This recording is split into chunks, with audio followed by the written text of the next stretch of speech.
nature of man. It's the earth man. Rasta man. I listen to the first. What is a Rasta man? The man we set the plan. The man we touch the street. Love and bless up everyone.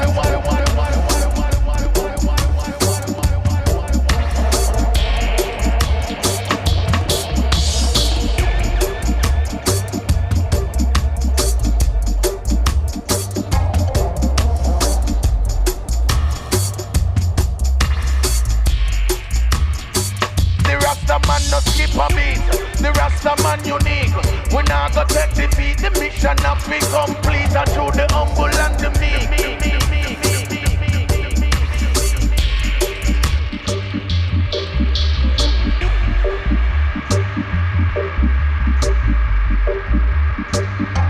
My lyrics is my gun.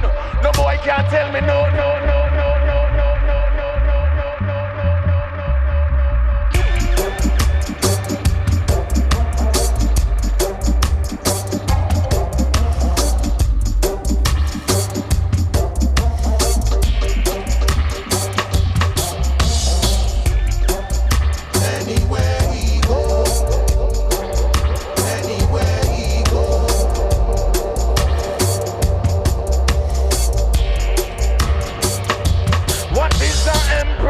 She rise above the rest.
Good morning, colleagues. Good morning to our hardworking central staff employees. Good morning to our testifiers.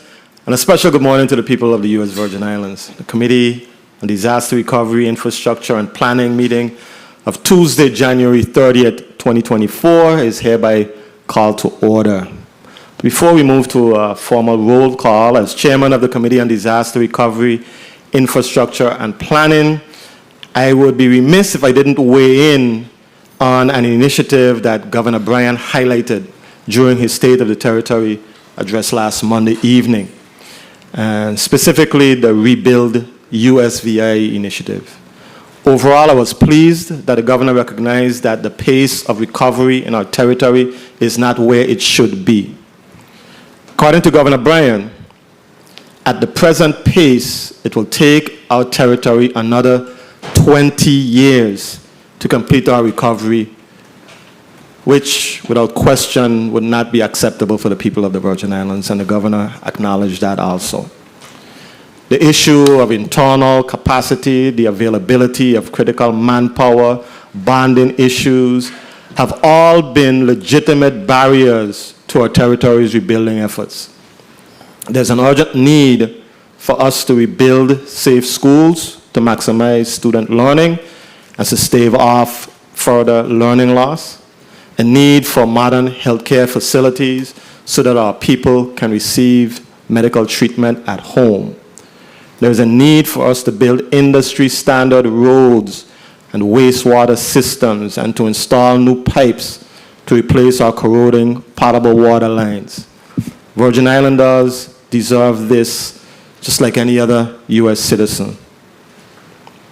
To this end, I remain engaged in meaningful discussions with ODR Director Adrian Williams Actolin, and other key members of the governor's team regarding Rebuild VI, which will focus on grouping projects in billion-dollar bundles, making it even more attractive to major national contractors. My committee will conduct formal hearings, this committee, on this methodology in the coming weeks. While we concur that there is a need to energize and significantly accelerate our rebuilding efforts, the committee's aim is to ensure that we do not simultaneously usurp local procurement laws and that our local contractors get their fair share of the economic pie. As I indicated before, the devil will be in the details. This committee will have the opportunity to drill down into the fine points of this new strategy, and we aim to keep the public abreast. Madam Clerk, can we please have a roll call?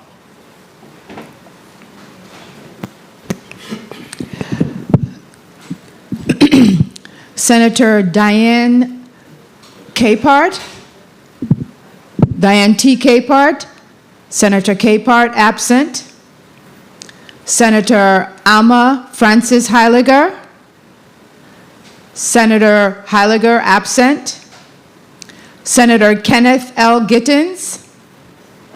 Senator Gittins, absent. Senator Maurice C. James. Here. Senator James, present. Senator Franklin D. Johnson. Present. Senator Johnson, present. Senator Carla J. Joseph. Present. Senator Joseph, present. Senator Milton E. Potter. Here. Senator Potter, present. Mr. Chair, we have 4 present, 3 absent. Thank you very much, Madam Clerk. We do have a quorum, so we will proceed. Madam Clerk, are there any pieces of correspondence to be read into the record at this time? Yes, Mr. Chair, there are 3 pieces of correspondence. The first, dated January 29th, 2024, to the Honorable Milton Potter, Chairman, Committee on Disaster Recovery, Infrastructure, and Planning. Dear Chairman Potter, please be advised that I will be tardy to the Committee on Disaster Recovery, Infrastructure, and Planning meeting scheduled for January 30th due to a scheduling conflict Please ensure that I receive all the information provided in today's meeting, if not accessible on the legislative drive. Furthermore, I note the importance of this meeting and regret my tardiness. I ask to be recorded as excused. I thank you in advance and wish you a very productive hearing. Best regards, Diane T. Capehart, Senator, 35th Legislature of the Virgin Islands. Thank you. Please record Senator Capehart as tardy. The second correspondence, dated January 30th, 2024. Honorable Milton Potter, Chairman, Disaster Recovery, Infrastructure and Planning, 35th Legislature of the Virgin Islands, Capitol Building, St. Thomas, U.S. Virgin Islands, 00802. Dear Senator Potter, I hope this correspondence reaches you in the best of health and spirits. Please be advised that I will be arriving late for today's hearing due to an unexpected change in my travel that was beyond my control. I note the importance of the agenda items to be discussed, and I will be in the chambers as soon as possible to join the conversation. I thank you in advance for your understanding. Sincerely, Kenneth L. Gittens, Senator. Thank you, Madam Clerk. Please record Senator Gittens as tardy. Are there any further pieces of correspondence? Yes, Mr. Chair. Dated January 30th, 2024. Excuse me. Honorable Milton E. Potter, 35th Legislature, Chairman on Disaster Recovery, Infrastructure and Planning. Greetings, Senator Potter. Please note for the record, I will be tardy to the Committee on Disaster Recovery, Infrastructure and Planning, scheduled for 9:30 a.m. on Tuesday, January 30th, 2024, in the Earl B. Otley Legislative Chambers due to a previously scheduled appointment. I will arrive as soon as possible. Thank you for your understanding. Regards, Senator Alma Francis Heiliger, 35th Legislature, Member, Committee on Disaster Recovery and Infrastructure. This concludes the correspondence, Mr. Chair. Thank you very much, Madam Clerk. Please record Senator Francis Heiliger as tardy. Madam Clerk, can you please proceed in reading today's agenda into the record?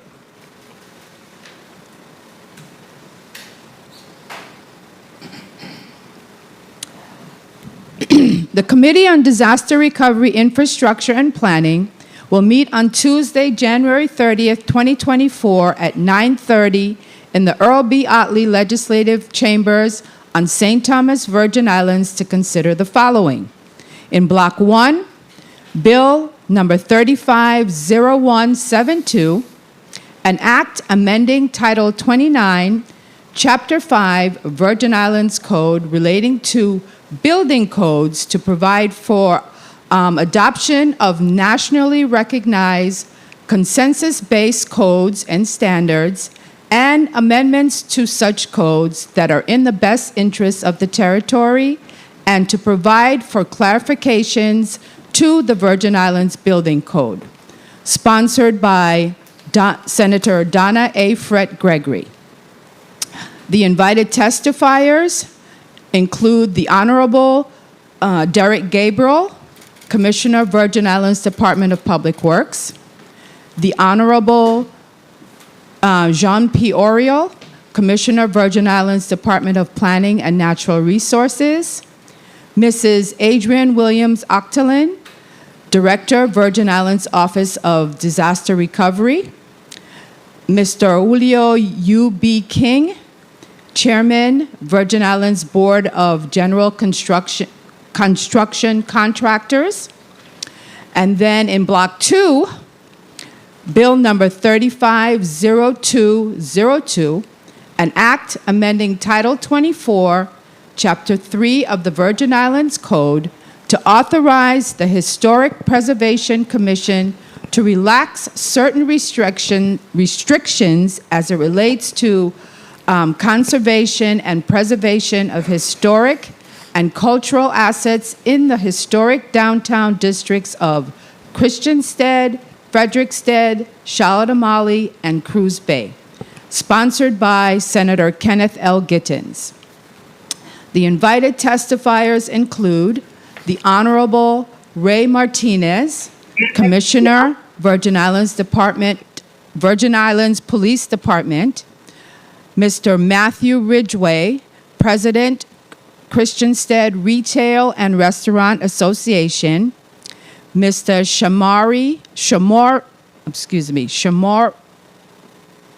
Shamori A.C. Moorhead, Our Town Frederickstead, Inc., Mr. Akil St. Jean, President St. Croix Chamber of Commerce, Mr. John P. Woods, President St. Thomas Chamber of Commerce, Ms. April Newland, the Historic Preservation Commission, Dr. Akil Peterson, member of the Historic Preservation Commission, Mr. David Hayes, Chairman, Historic Preservation Commission, and Mr. Sean Krieger, Deputy State Historic Preservation Officer.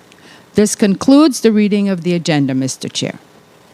Thank you very much, Madam Clerk. Just to correct the record, I think you mentioned Title 24 of the Virgin Islands Code, and it should be Title 29. So we just wanted to get that corrected. Okay, we are going to proceed with our agenda this morning, beginning with Bill number 35-0172. Who speaks to this bill? Senator Fred Gregory, please proceed with your introduction. Good morning, colleagues. Good morning to those that is in the audience this morning with us, and good morning to all those within the sound of my voice. Good morning to the people of the United States Virgin Islands. Colleagues, this morning I bring Bill number 35-0172. It's an act amending Title 29, Chapter 5, Virgin Islands Code, relating to building codes to provide for adoption of nationally recognized consensus-based codes and standards and amendments to such codes that are within the best interests of the territory, and to provide for clarification to the Virgin Islands Building Code. Colleagues, this measure came to my attention last term, and this measure came from the Department of Planning and Natural Resources, and we have worked diligently to ensure that we have a tight piece of legislation before us today. I am offering it to hear from the experts on how this measure supports and helps us with federal funding and how it strengthens our building code here in the Virgin Islands. Bill number 35-0172 is a technical measure that seeks to update the Virgin Islands Building Code so that we continue to meet minimum safety standards. This bill updates the Virgin Islands Building Code 29 VIC Section 292 by adopting specific provisions of the 2018 edition of the International Building Code, known as IBC, and the International Residential Code, known as IRC, and the International Energy Conservation Code, known as IECC. These building codes reflect modern, nationally recognized, consensus-based construction standards that are updated every 3 years. The current Virgin Islands Building Code has not been revised since 2010 and do not reflect the lessons learned from the hurricanes of 2017. This bill also clarifies the duties and responsibilities of the Commissioner of the Department of Planning and Natural Resources, who is now designated as the building official, as this is the terminology that FEMA requires, and it is the term used in the IBC, IRC, and IECC. It authorizes the Commissioner of the Department of Planning and Natural Resources to appoint subordinate officials and employees to assist with the adoption and enforcement of the building codes. In addition, it outlines the factors that the commissioner or designee must consider when considering whether to adopt amendments to or subsequent editions of the IBC, IRC, and IECC. Importantly, the bill creates a framework for considering and adopting changes to the IBC, IRC, and IECC. The bill states that subsequent editions of the IBC, IRC, and IECC would automatically become effective 6 months after their publication, and the commissioner must give the public at least 3 months' notice of his or her decision to adopt these changes. Among other things, the commissioner may only consider changes that, 1, do not reduce the structural integrity and safety of our buildings, and 2, are in the overall best interest of the territory. Although the Department of Planning and Natural Resources has completed the process of updating the floodplain regulations, some technical edits of the code, specifically Title 29, Chapter 5, are required for the regulation to be compliant with law. The proposed legislation would allow for DPNR to continue to meet the compliance requirement as the state-level regulator for floodplain management, which is especially important when dealing with FEMA. Building codes, especially updated building codes, are crucial to protecting life and property. We must build back our territory stronger and mitigate to the greatest extent possible for further devastating natural disasters. Colleagues, Bill number 35-0172 seeks to ensure our territory remains structurally resilient and will protect life and property. I have a few minor edits, or amendments, if you will, to clean up some minor errors that are forthcoming. On page 4, line 4, by striking capability and inserting integrity in its place. On page 5, line 10, by inserting by the Commissioner of the Department of Planning and Natural Resources at the end of the first sentence. On page 5, line 19, by inserting by the Commissioner of the Department of Planning and Natural Resources after the word adopted. On page 25, line 24, by inserting adding after the word, and on page 26, line 1, by striking internal and inserting international, that's a scrivener's error, in its place. Colleagues, I know that this is a technical measure.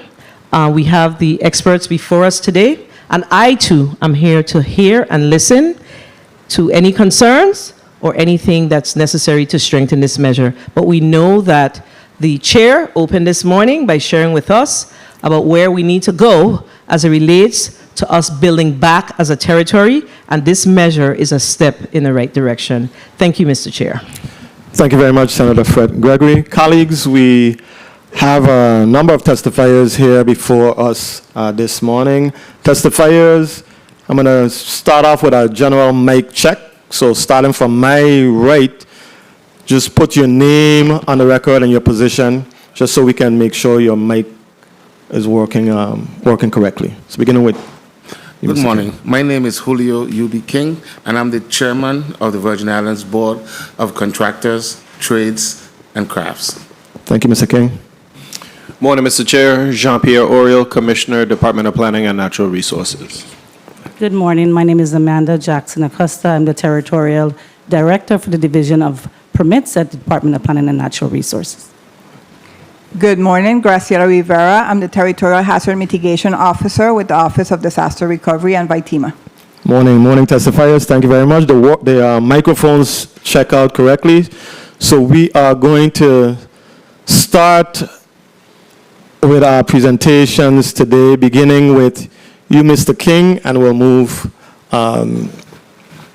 to my right. I mean, to my left. We'll move from right to left. I have a problem with right and left. Mr. King, you may proceed. All right.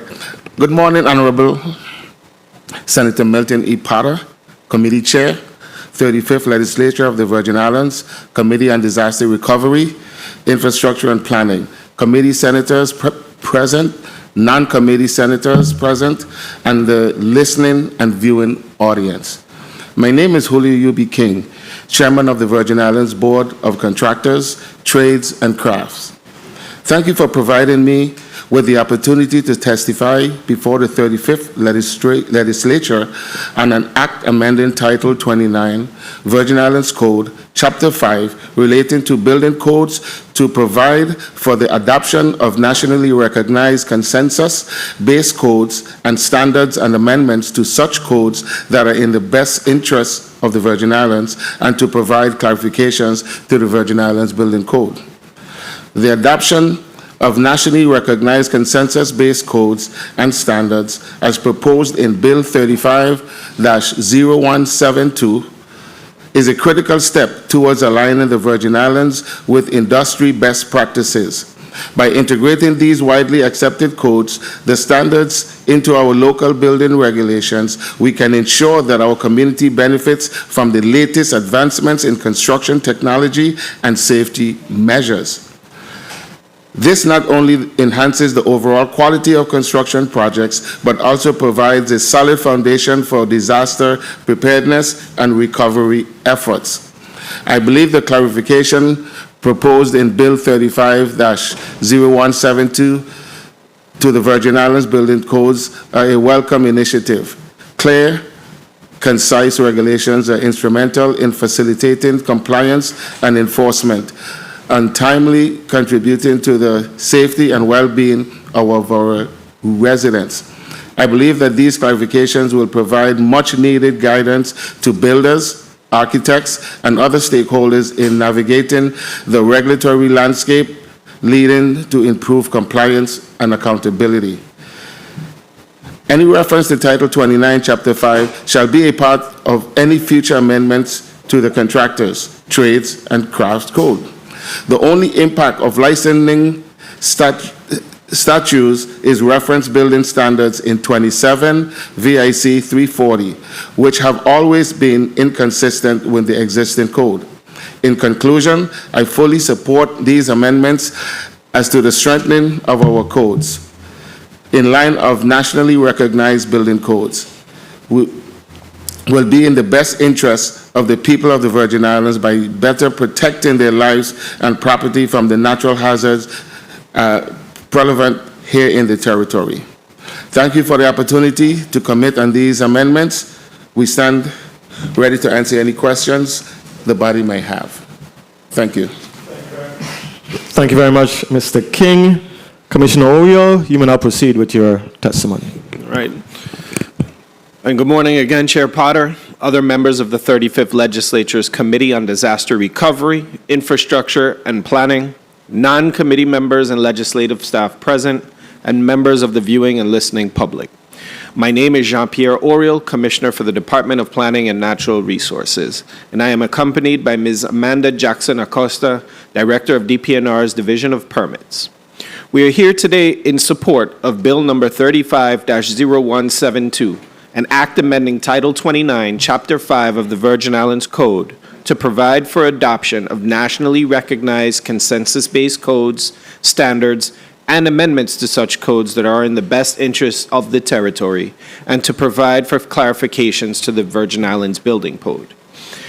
The Department acknowledges the need for updates to our codes so that we may improve the implementation of code enforcement in building a more resilient territory.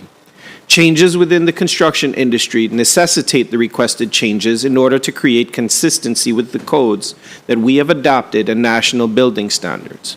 For example, the U.S. Virgin Islands is a participating community for the International Code Council, as well as the National Flood Insurance Program, which is administered by the Federal Emergency Management Agency. Both of these programs update periodically, particularly after major impact events. However, the USVI has not formally updated our building code since 2010.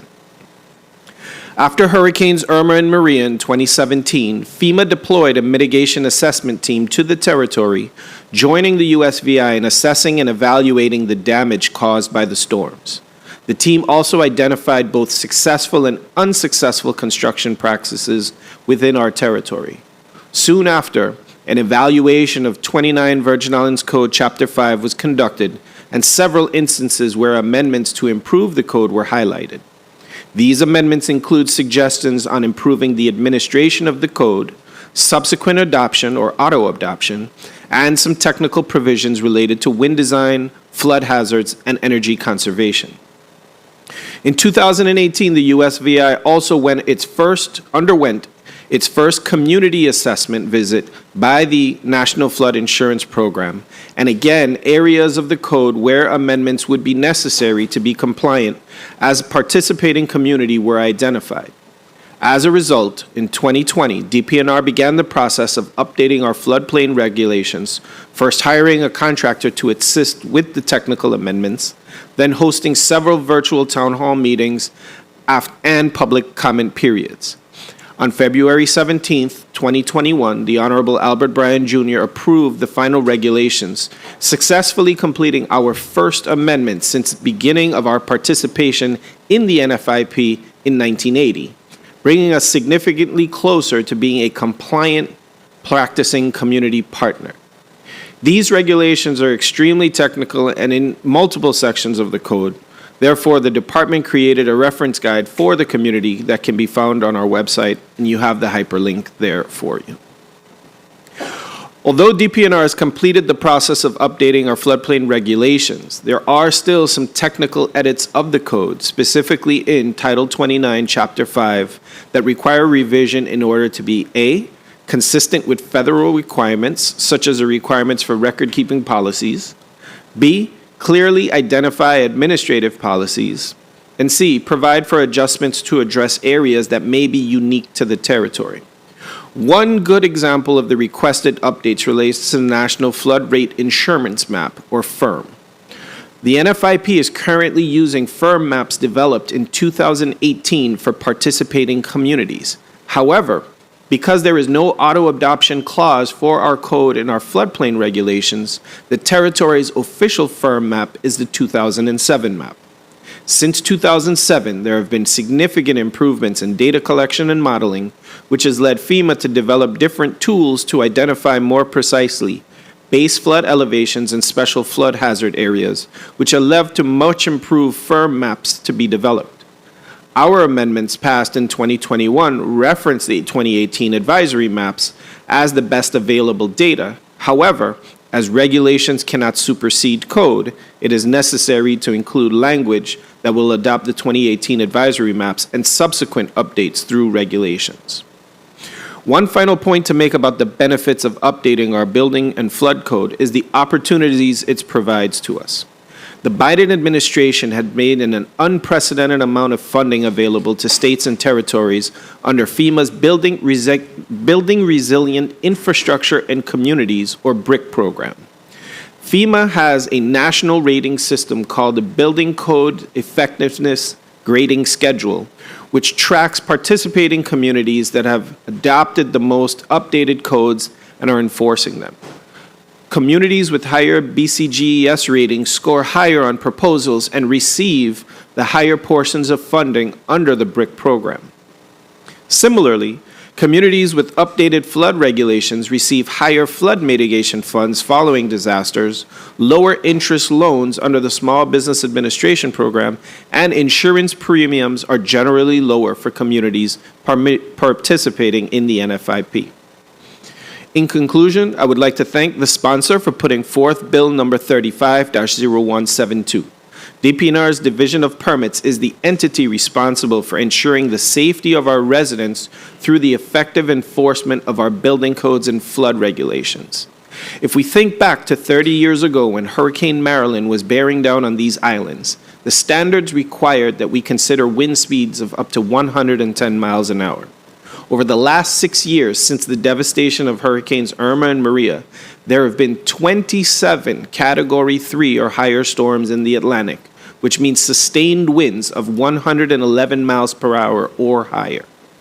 Recognizing the changing climate, it was important for us to adopt a higher wind standard of 165 miles per hour for our structures.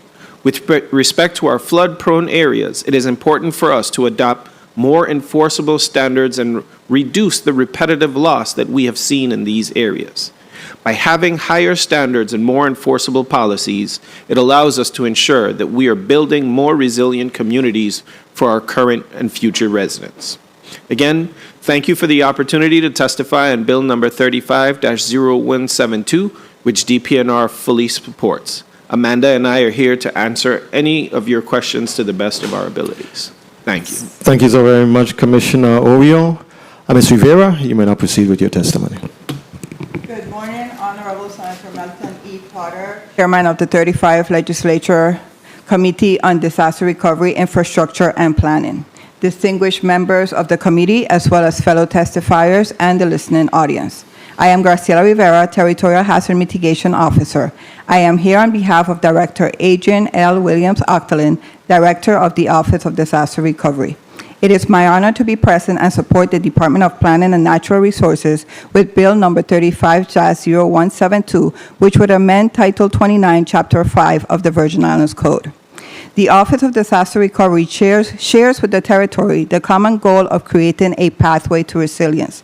This office is deeply committed in its mission to construct a safe, resilient community that transforms and fortifies the Territory's infrastructure.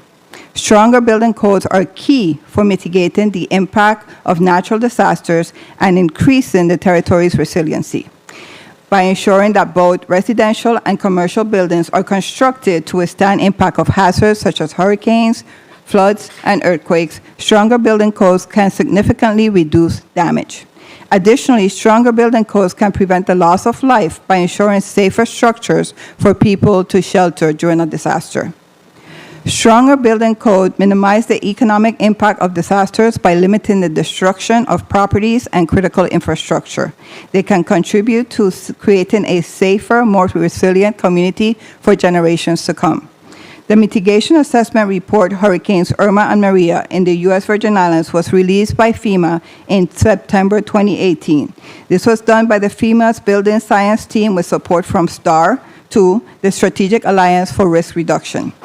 The creation of this report included experts in engineering, architecture, floodplain management, building codes, wind design, and critical facilities. An International Code Council representative was also part of this process.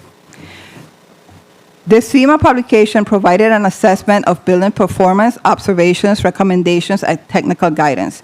The mitigation assessment team assessed the performance of residential, commercial, and critical facilities, evaluated the performance of solar panel facilities, and investigated the effects of wind speed due to the island topography on infrastructure for all three islands. This MAT review process included observation on building code adoption, which resulted in the development of recovery advisories, training, and outreach. A key finding in the MAT report was that the implementation of the local building codes did not align with the most recently adopted international building codes. This resulted in a recommendation to coordinate policies, strengthen design procedures, and implement systems of review and enforcement. It was also determined in the report that homes repaired under the House Protection Roofing Program after Hurricane Marilyn received little or no damage during the 2017 hurricanes. These homes were repaired implementing the most recent building codes at the time. There is no doubt on the value of building better, stronger, and more resilient. The adoption of the building codes to match international building codes will provide great assistance to this ongoing process to improve infrastructure and will minimize or remove any confusion as we proceed with the many and varied recovery design and construction projects. It will also safeguard our ability to receive assistance with such projects in the future. We would like to extend our thanks to Senator Donna Fred Gregory for sponsoring this bill, which will allow for amendments that will clarify the Virgin Islands Building Code and will allow for a more resilient and safer community. Honorable Senators, we have come to the end of this brief testimony, and we want to express our sincere gratitude for your time, attention, focus, and support on all aspects of recovery. Thank you very much, Ms. Rivera. Colleagues, we will proceed with a 5-minute round. I too definitely would like to commend the bill sponsor for the work that went into putting this bill together and having the foresight to put this bill before us today. Obviously, we all know where we live, and we're going to experience hurricanes with a greater degree of frequency, with a greater degree of force. So this is real for us here in the territory. Every single year, we have to hold our breath and pray that we aren't hit by a hurricane. So strengthening the building codes really on its face would seem as a no-brainer. But my question is, I know with strengthening building codes, you also have the possibility of driving up an already challenging cost of building here in the Virgin Islands. And I just wanted to get your input on, does that have any impact? Will the strengthening of the building codes further drive up the cost of construction in the U.S. Virgin Islands? Just your thoughts on that. Obviously, if it's a choice between safety and cost, safety wins. But just from a realistic standpoint, are we potentially looking at higher per square foot building costs in the territory with the implementation of new building codes? Senator, so to take a first stab at that, my quick response is going to be no.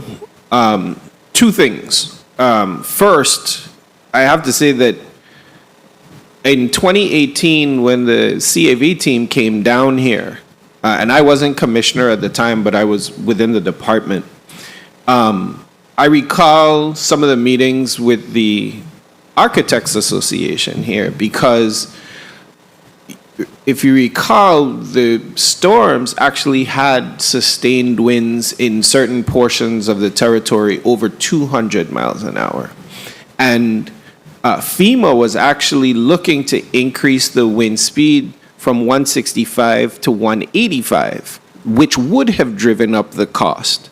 But the Architects Association here, as well as the department, stood firmly in that the better home standards that were released in 1997 following Hurricane Marilyn, if we looked and truly analyzed how we started building in 96 and 97 after the passage of those, that those structures actually withstood the damage, and that, you know, there were certain areas, you know, we have those little micro tornadoes that happen as part of storms, and there's nothing that you can do about that. That is a force of nature that there is no, there really is no building that you're going to be able to do, particularly for residential structures, to offset that.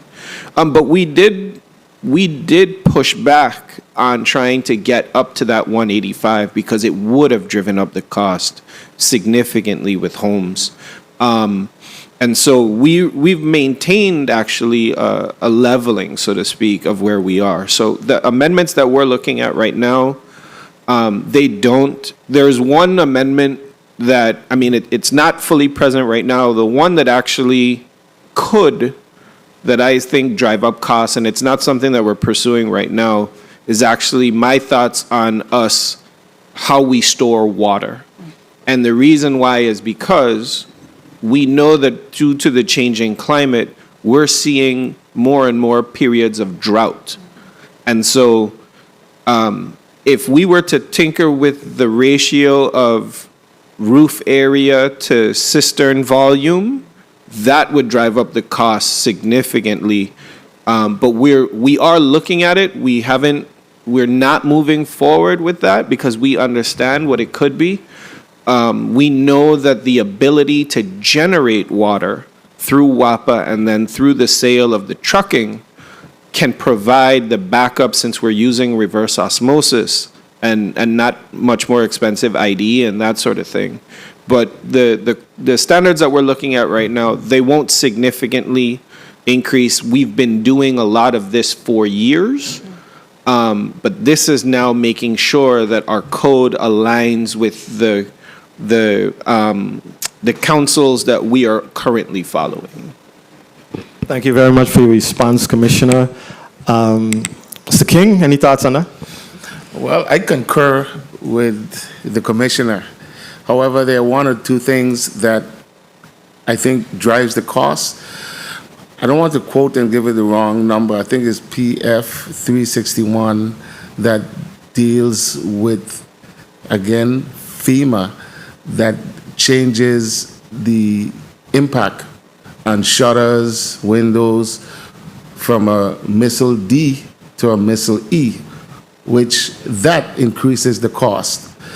But again, it's not 100% law yet. So we're not, obligated to that effect. But there are a few things that would drive the cost. But at this point, we're, using what we have, which does not adversely affect it to that point right now. Thank you very much, Mr. King. Colleagues, we're going to proceed with a 5-minute round, and we're going to start with my colleagues from Frederickstead, Commissioner Franklin. Senator, I'm giving you another job, Senator. Senator Franklin Johnson, you're recognized for your 5 minutes. Good morning, Mr. Chair. My colleagues, good morning to the testifiers. Commissioner, make more than me. I don't mind if you want to put me to one of those. But on a serious note, I have some concern here, and I'm going to respect the expertise of Mr. King and JP Ora, but I still need to question from my experience. I pretty much built my own home, and when I built my home, the rafters was 3x6, 32 by center. And in JPOA, they said that the code didn't have no update since 2010. I'm asking for your guys' guidance here. I know that after the hurricane of 2017, we changed the specs of the rafters to 3x6, 24 by center. And again, you guys are the expert here. If I was 32 by center with a 3x6 and I gone 24 by center with the same 3x6, am I not putting in more rafters on that roof? And that shouldn't have been a drive up of costs. And then my question again back to Commissioner Oreo, what was those amendment with the building code as far as carrying them from 32 by center to 24 by center with the 3x6 rafters? I hope I made myself as clear as possible. Of course, Amanda Jackson Acosta. Of course, with any construction and as with the economy, materials have risen. And so there's always a change in cost. But in regards to the rafter spacing, there are options. You can use a truss system. There are different systems that you can actually use that would suffice if a person is seeing that the cost has increased. Now, in regards to the 24 center, we've gone back to that because of the studies that we've seen after the storms at Maryland. The homes that were repaired after Maryland using the 24 actually stood stronger than the ones that were 32 to 36. Now, there are some homes, of course, that withstand, at 32 or 36, but the majority of the homes that were done in ratio to 24 on center stood stronger, and so that's why it was reduced back to 24. But that was an adjustment in the code, was it not? Because I might be wrong, and that's why I'm saying I'm leaning on you guys.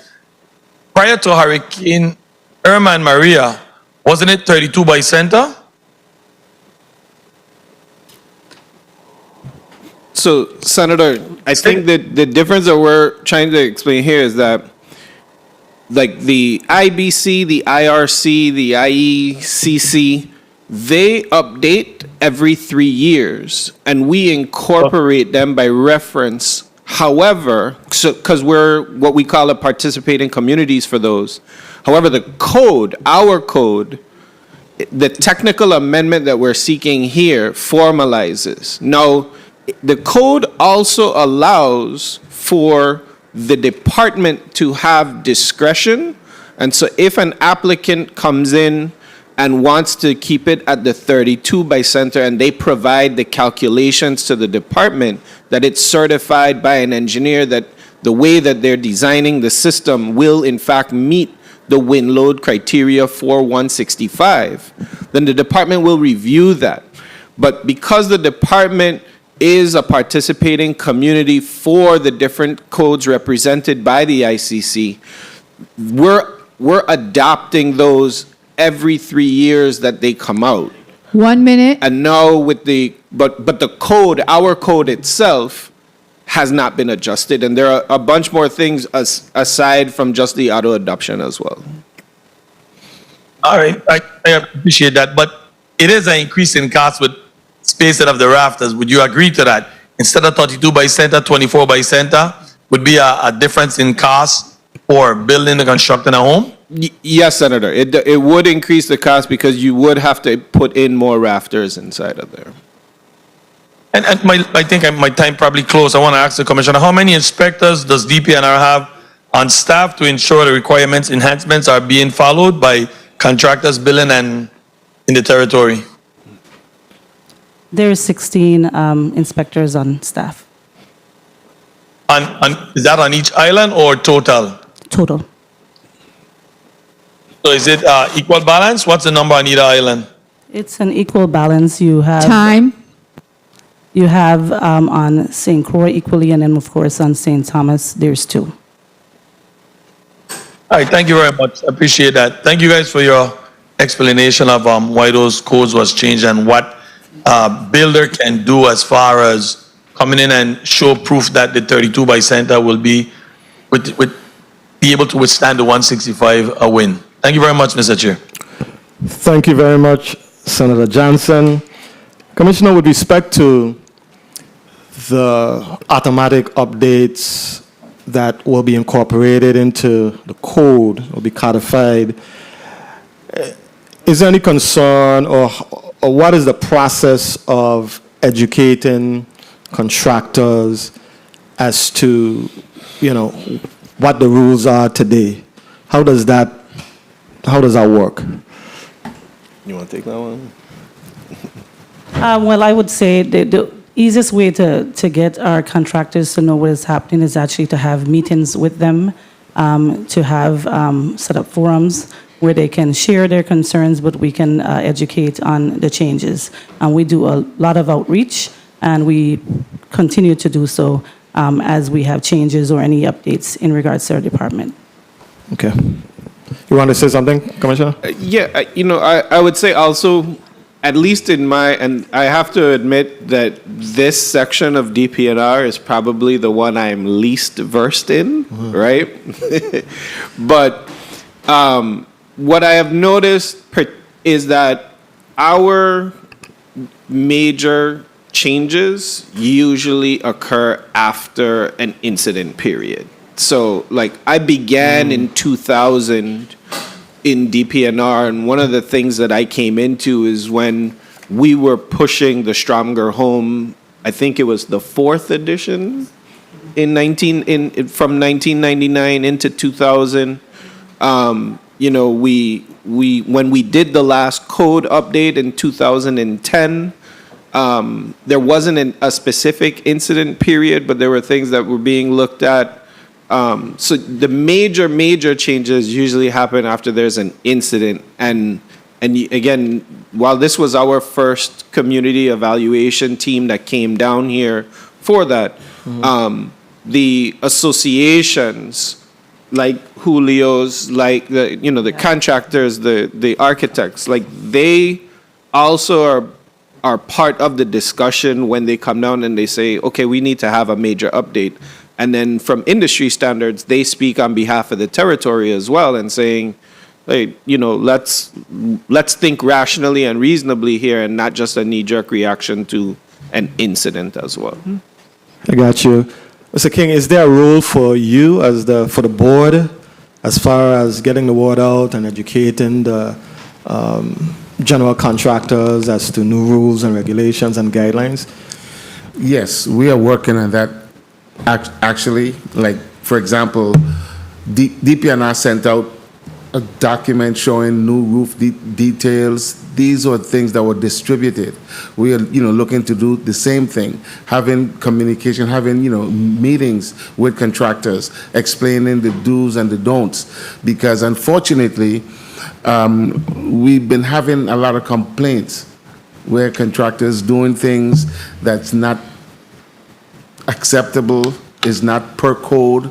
So we need to educate them a little bit more.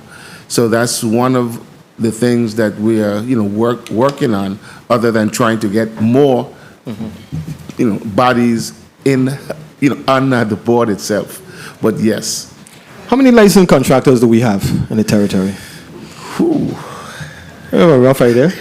Yeah, I have a rough idea. I don't. The last time we checked, it was totally, I think it was like 600 and something. License? Wow. License. Well, claimed, I would have to defer that. Yeah.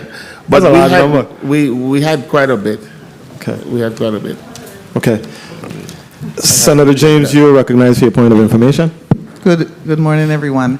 I actually wanted to ask that question about the number of contractors, which then leads me to ask if a contractor violates, because that's what Mr. King just said, how does DPNR address the violations? I could go into so many sitting here. How do you address that? Sure, Senator. So there are two ways that DPNR addresses violations. The first is to establish whether or not the violation would have been allowed and was just unpermitted, or if it would not be allowed whatsoever. So if a violation is something that is allowable, but it was done without securing permits in advance, or an activity was done prior to inspection, and so one of the things that that the code states is that you can't close up your utilities, you can't close up your plumbing, your electrical, those types of things before the inspection is done, verifying that you've, gotten the blessing of the department. But that happens. And so verification now to ensure that this was done properly. So there is a penalty for doing something out of order. What we're also finding now is we are having instances where something is not permitted. So I'm building a 3-story structure in a R1 designated zone. And that is where we have the most difficulty, because, particularly from the public standpoint, the public's expectation of DPNR is that I show up with a backhoe and I knock it down. Unfortunately, it doesn't work that way. We actually have to go to the AG's office and take that individual to court in order to get a court order for them to knock it down. And then we show that because you are doing something that is not permissible by law. The only way that you could get it permissible is to actually appear before this body and get a variance, at which point the DPNR is likely not going to speak favorably towards something, because you should not be profiting from an illegal action.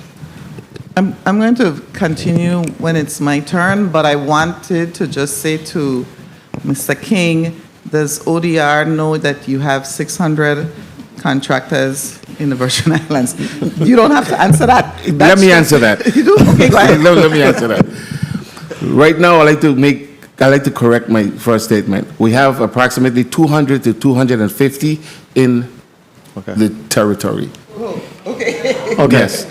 200 that's a big to difference. 250. That's a big difference. Okay. Thank you for that. Senator Carla Joseph, you're recognized for your 5 minutes. A pleasant good day Mr. Chairman and colleagues and the testifiers, and of course, the people of the U.S. Virgin Islands. I am, in principle, in support of this measure. I also want to commend the bill sponsor for working on it. We know the need to update our building code so that we are safer should we have any incident, whether it is windstorm, hurricane, or earthquake. And we haven't talked about that in this discussion thus far. Some of my colleagues asked some of the questions that I had already penned down, so I'm very happy about that because that means that we are on the same wavelength. But let me ask you, Commissioner Oriol, whether these updates that are proposed in this legislation would also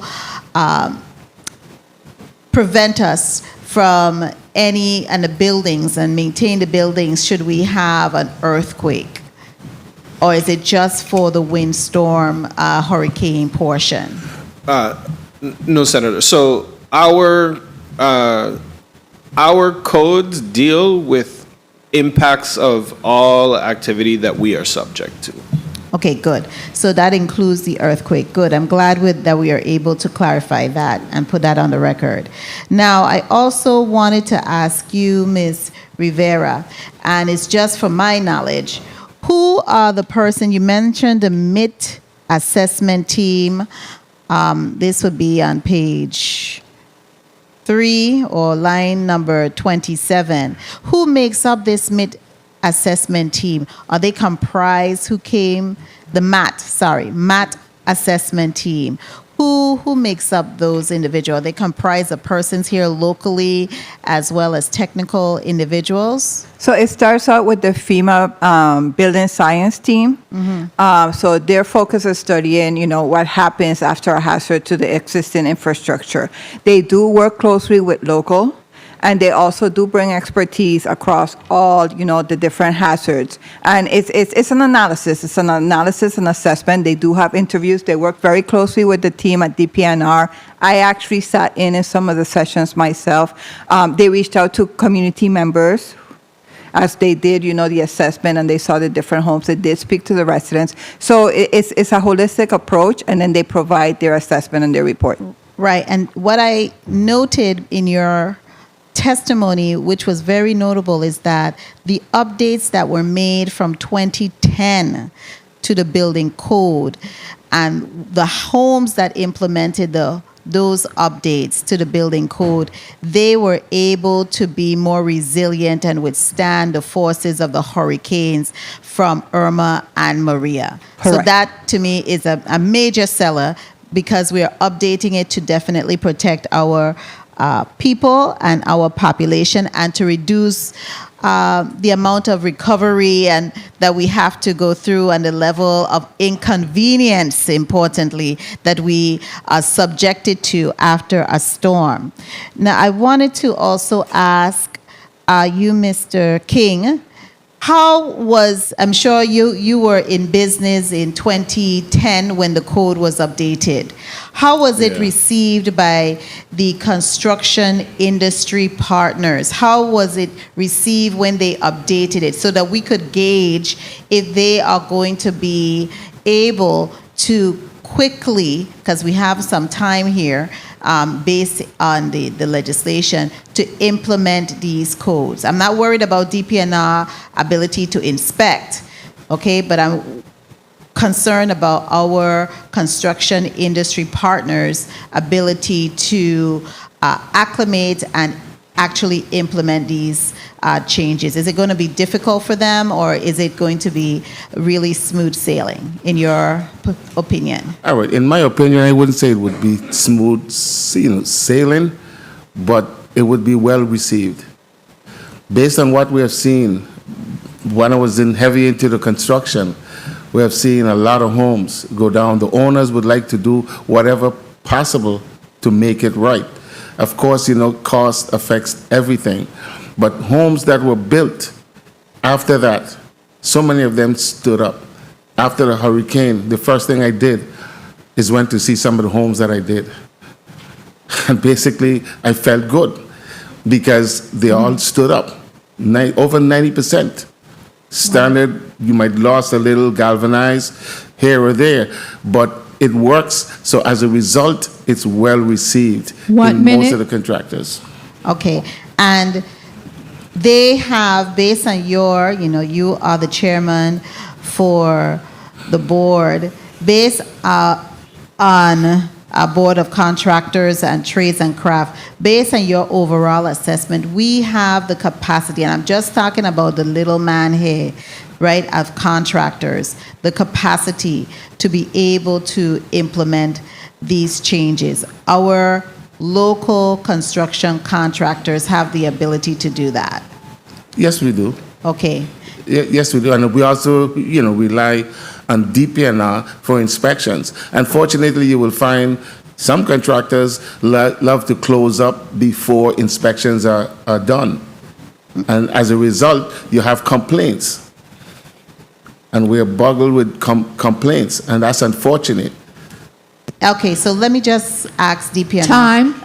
Mr. Chairman, just one question, if I may. Yes, you may, Senator. Thank you kindly. DPNR, is it a time thing, timing with your inspectors getting out to the construction site wherein, that is an issue and the construction contractors want to go ahead, in your estimation and your opinion? So, Senator, in my opinion, there's no excuse for it. And the reason why I say that is because I believe having 8 inspectors on the ground and in the field every single day across each island, or in St. John, we have 2. We provide more than ample opportunity. When we implement our electronic system, it'll be even more real time so that if somebody requests their inspection electronically, well, then the inspector may be in that area and can take it out in one day, But years ago, we had 4 inspectors in each district. And that was about 6 years ago. Now we have 8 inspectors in each district. So there is no excuse for somebody not calling and getting their inspection or scheduling their inspection prior to closing up, in my opinion. Okay, thank you. And it's noted that you have doubled your number of inspectors so that we could be able to do that. Thank you so much, Mr. Chairman, for your leniency. Okay, thank you very much, Senator Carla Joseph. Senator Donna Fred Gregory, you're recognized for your point of information. Thank you, Mr. Chair. Just for clarification and, based on the line of questioning from the previous speaker, I want to make sure that we're clear. And this question is for the commissioner. As it relates to the specific provisions of the new International Building Codes, you've already sent out information to the Board of Contractors, correct? Yes. Right, so this is not new. Right. I want to make sure that we understand that this is not new. Yeah. This is something that's already in effect, that our contractors should already be aware of, and basically what we're doing is codifying this. Correct, Correct. Mr. Commissioner? Correct, Senator. Just making sure we put this on the record. Thank you, Mr. Chair. Thank you, Senator Fred Gregory. Before we proceed, I'd like to recognize the presence of committee member Senator Alma Francis Heiliger. Welcome, Senator. As well as Vice Chair of the committee, Senator Diane Capehart. Next on the agenda, Senator Maurice James. You are recognized for your 5 minutes.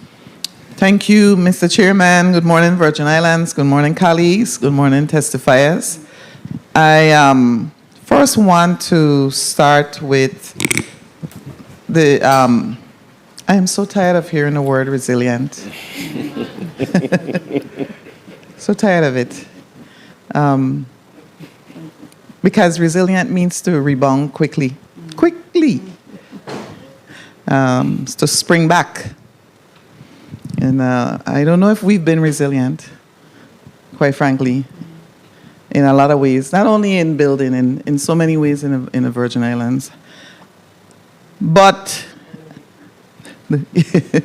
The one thing that I noted was in the testimony from Ms. Rivera that is so true, where you said that after that homes repaired after Hurricane Marilyn received little or no damage during the 2017 hurricanes. And that in itself speaks to resilience, right, to withstand. And I know that homes on St. Croix that were repaired after the 1989 devastating Hugo actually withstood the 2017. So I know that our people have doing what is necessary. Certain contractors were building back better and stronger even without the codes because they saw the devastation. But I am concerned about enforcement, Commissioner, very much so, because part of enforcing, of course, is the application process, right? And then the permitting process, but the inspection process is the biggest concern. You said, and people, I think most of us don't know, doesn't the contractor or the homeowner have to be the one to request the inspection? Isn't that the way it goes? Yes, that's correct, Senator. So if I don't request the inspection, how do you know until I call you and I say the house is finished? Is there some kind of, I don't want to use the word surveillance, but some sort of Yes. way, there is? Can There you is. explain? So, Senator, again, with having the inspectors on the ground throughout the territory, their focus during the day is not only to do the inspections that are requested, but also to conduct the surveillance. So one of the, a couple of years ago, one of the things that we tried to do was make it easier for our inspectors to identify what homes have started, what's under construction. So you see those yellow DPNR permit placards. That means that that person that property has an active building permit with DPNR. And if it is within the quadrant for that inspector, they are going to do periodical inspections on those properties. It is costly for somebody to skip an inspection. And so, like, again, you know, How is it costly for them to skip an inspection? Because if you have to pay a penalty if you miss your inspection. If you don't file for a permit, it actually costs you now 7 times more what the original permit fee would have been, depending on if it's electrical, plumbing, whatever. You know, again, this is my least Let first me ask you, portion. do you actually collect those fines? Yes. You do? Yes. That and happens? and we itemize out what is our violation collection versus our normal fees. And then something that we moved to last year as well is that, you know, initially or over the years, the person that's ultimately responsible for what's taking place on the property is the property owner. The owner. However, I started charging the contractor. I was going to ask that because, and I'm going to speak a little bit about that because there are so many people who I have encountered in my years as a real estate attorney who were taken advantage by contractors who didn't know. And then pay the price ultimately in terms of defective everything that you can think of. And I would love to address this with you later, but I just want to mention this. Encroachments are just every time I try to do a closing, somebody has encroached on, people don't understand the setback lines. Yeah. They don't. And so it's kind of interesting. We want green space, right?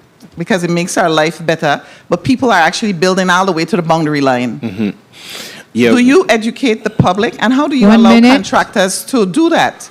So, And that's inspection, isn't it? That's part of... Correct. So a lot of encroachments, we can handle an encroachment if it is an active on-site and there is a permit that's been issued. We can then verify whether or not this is an encroachment. We've had several instances where somebody's actively constructing and they've had to, like, let's say, move their retaining wall, knock it down because they were encroaching on the neighbor's property, or even building within the setback itself. Something that is not allowable in the setback. Where we have more issues actually is, it's kind of like you say, where you're now in a closing and this wall is years old and there's no construction taking place. So DPNR is not the office of the public surveyor, which there used to be in government. That office was located in Public Works. Years ago, it was transferred to the lieutenant governor's office, but now there is no more office of public surveyor. And so it's something that has to come back. If the government is going to be the one adjudicating these property boundary issues, we have to bring that back, or it will always be. When you say bring that back to, do you mean to your department?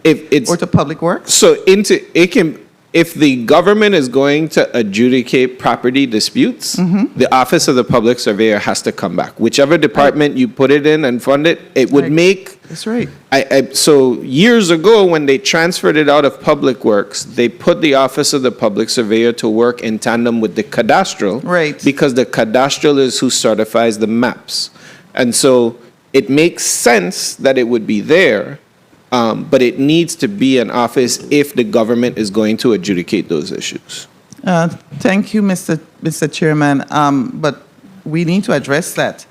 Mr. Chairman, just one minute. I just wanted to point, just one more thing. You may proceed, Senator. This is this area for me with encroachment. I mean, I just want to give you an example. Where a house was built on half of the property of the neighbor. And the lady did not, I'm going to say this out again, and that's why as an educator, I'm like, reading is fundamental. This woman did not know how to read. The contractor, though, built the house across the boundary in the other people's plot. Yeah. So she did not know. And that's for Mr. King. Contractors need to, don't they know how to read maps? Thank you, Mr. Chairman. It really flabbergasted me, and I was trying to help her out. We need to address these issues in this community. Absolutely. Well said. Thank you very much, Senator James. Senator Johnson, you're recognized for your point of information. Thank you very much, Mr. Chair. My point of information would be to, I guess, Mr. Oreo. We were speaking about 3x6, 24 by center. Are we using 3x8, 24 by center, or are we still at the 3x6? We can use. Sorry, Amanda Jackson Acosta. We can use both the 3x6, 24 and center. You can also use 3x8, the sizing and the length. But are you saying that the code is flexible, or is it mandatory that it's 3x8? Because that's a whole different ballgame and a whole different cost. So I'm trying to find out what our codes say right now, if it's 3x8, 24 by center, or 3x6, 24 by center. You can use any of the 3x's with 24 on center. It is flexible. And like I said, you're not forced to use the rafter system in regards to the 3x's. You can also have a truss system, which is a lighter roof system. But it has to be engineered. As you're aware, that we use draftsmen also here in the territory. And so if you're going to use something contrary to the Stronger Home Guide, you can also have it engineered and submitted for approval. Thank you very much. Thank you, Senator Franklin Johnson. Senator Alma Francis Heiliger, you're recognized for your 5 minutes. Good morning to my colleagues. Good morning to the people of the territory. Good morning to the testifiers. I know Mr. King from being one of the individuals that did the contracts for the Home Protection Roof Program. And I do agree with what he said, that even I, who had to prepare a lot of those contracts, I went around after the hurricanes to see if those houses stood up. And I have to say I was very, very much impressed, because all the ones I showed up to, they all stood up. And I was very happy that our code was improved, because the buildings stayed in place. So I know that when you start to improve the code up to standards, that it does make a difference here in the territory. Now, I don't have a problem with us improving our code and codifying what the standard is, but I am more along the lines of being concerned of actual implementation from the side of contractors, from the side of inspectors, because at the end of the day, people rely heavily on our government and rely heavily on the contractors to make sure that everything is being followed by law. And I'm just gonna use myself as an example who've gone through the process. I have dealt with one situation where I couldn't get a property after we had built it inspected because the individual had retired and nobody had, there was no replacement for them. So I literally was sitting there for 2 weeks, constantly contacting DPNR to find the inspector for plumbing, which had retired, and they had to put him back on contract until they find somebody else. So those type of things bother me. I had an issue where a gentleman who was an inspector, he kept saying I couldn't use the property for only 40% of the property because the law says if you only do X amount, and I kept saying it's not the same for commercial, because if it's zone business 1, you could use the entire size of the lot. He refused to process my permit until I went, copied the code, brought it down to DPNR, and showed it to him. So I was a little confused because these are the inspectors that should be aware of what the law says. And I'm happy to hear that you improve the amount of inspectors, but I want to make sure that these people are going to be up to par, because, and they are up to, or they will get continued training. Explain to me a little bit about, because I just gave you 2 simple examples that hindered me that I had to try to get rectified. And with the guy for the building permit, I had to hunt him down to his house because I wanted my building passed, and that was the one thing holding me up. And we literally had to find his house to say, listen, I need this done. So that sounds like a very unfortunate set of circumstances, Senator. But one of the ways that we are doing, one of the ways that we've been doing with our inspectors is cross-training them across multiple sectors. So you can have a building inspector also look at plumbing. Okay. One of the key things that we have focused on over the last 5 years, at least while I've been commissioner, is we are now preparing for our 3rd set of training for our inspectors using the International Code Council. This is where we bring the trainers down to St. Thomas and St. Croix. We actually do the training. So this is our 3rd time that we're going to be doing this now. And our goal is to get everyone ICC certified across multiple trades, so that because we do have a shortage. Like, I would like to have 10 inspectors in each district. Okay, 10. Because that's how much construction is taking around. During the budget cycle this year? So right now, we haven't had to ask the legislature for a lot of money for our building inspectors, because we do have an award from Vitima that is paying for our inspectors right now. Excellent. What we have had struggles with is finding inspectors, because a lot of the people that are, even when they're completing the Department of Labor construction management course and those types of things now, being on the regulatory side is not where they are. They're actually now working on construction sites.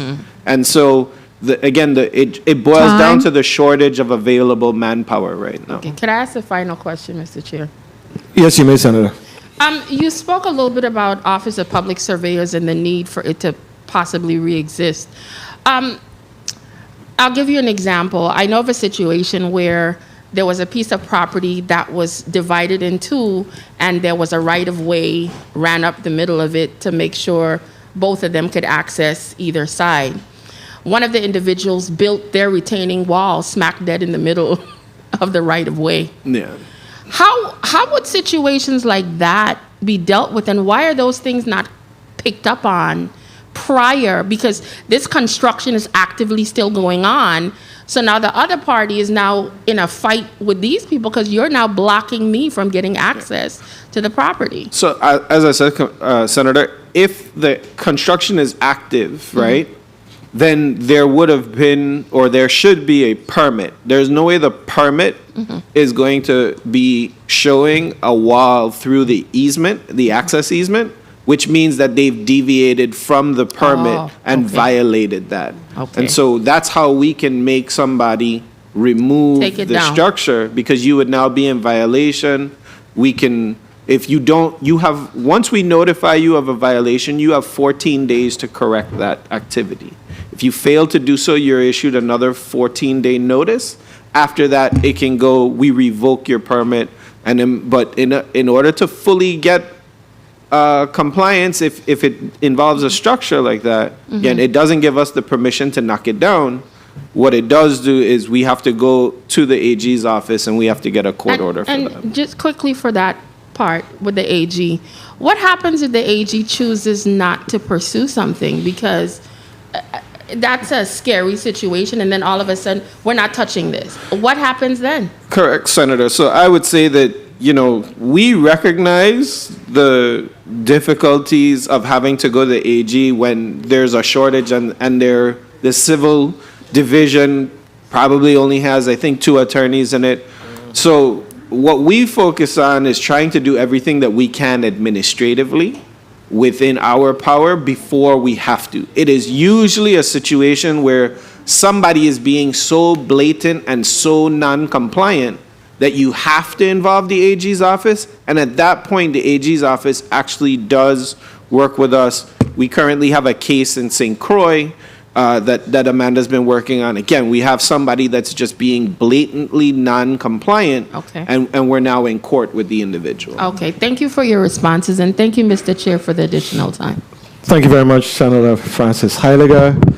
Senator Diane Capard, Vice Chair, you're recognized for your 5 minutes. Good morning to you.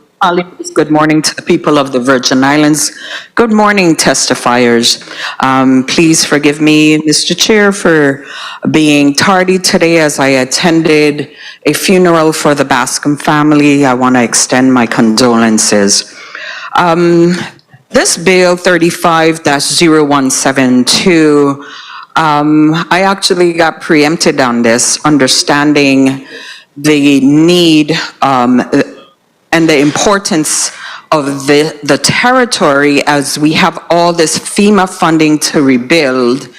Updating the industry standards for a building code is important. So I just wanted to say that I am very much in support of this legislation. But as I sit here, I do have some questions as we are talking about building codes. Being a former employee at the Department of Planning and Natural Resources, I understand some of the challenges. So I am happy to see departments bringing amendments or suggesting that these amendments, bills need to happen for better service to the people. But I'm going to talk about one situation, and I want the commissioner to guide me through and see how we could make accountability one of the things, no matter if a house is building 1 year, 6 years, or 10 years, that there be accountability that when you issue me a building permit and you have not given me the occupancy to occupy this home, I think it's important that, as I said, it doesn't matter how much years. I know of a situation right now that a person has been building their house for a length of time, and this person cannot even go in that house because it is unsafe. It has already been told by an engineer that the contractor, what he built, is unsafe. So how can we go back even if it's 6 years, 10 years? I'm building this house out of my pocket, so I don't really have a timeline. So Commissioner Oriole, how can we have accountability instead of this person having to go to the lender, from the lender going with the engineer, and DPNR is not involved? And I want to see more involvement where even if that person, as I said, took a long period of time to be able to ask for occupancy, their permits, they said they can't even request a permit from DPNR or a copy because their files were destroyed. I see you have Amanda there with you, Commissioner. So how do we go through some of these problems that our people are facing and getting stronger accountability from some of our contractors? So, Senator, just to make sure I have the question correct, is it that somebody who the contractor has built them a home, but the home is unsafe, and did you say that the department has or has not issued a certificate of occupancy? They have not. So, in the department, the department is there to certify whether or not the structure meets all the building codes for life and safety. If the contractor has not lived up to their obligation, putting the house together pursuant to the plans that were drawn for the applicant and permitted by the department, then that issue becomes one of a private party issue between them and the contractor. What DPNR can in fact certify or fail to certify is that the house is not being built to code or to standard, and therefore that is the reason why we are not issuing a certificate of occupancy. It would then be on the homeowner to now seek restitution from that individual for not for not building it according to the plans that were specified. Time. Thank you, Commissioner. So I have already recommended to the person who came to complain to my office that they go to DPNR, they go to their contractor, and they've already went to their lender. And I think individuals should be able to, when they're building a home, even the length of time that DPNR doesn't have closure until they receive that occupancy. Mr. Chair, thank you for your leniency. As I said, I'm in support of this measure. Thank you. Thank you very much, Senator Capehart. Senator James, you're recognized for your point of information. I do want to follow. Thank you, Mr. Chairman. I do want to follow up on that question. But the only thing that I didn't hear was that they didn't go to an attorney. So I'm going to put the plug out there. You need to go to an attorney. However, you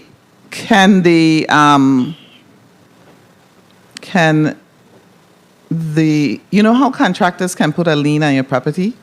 Okay, is there some way that a homeowner can put a lien on a license?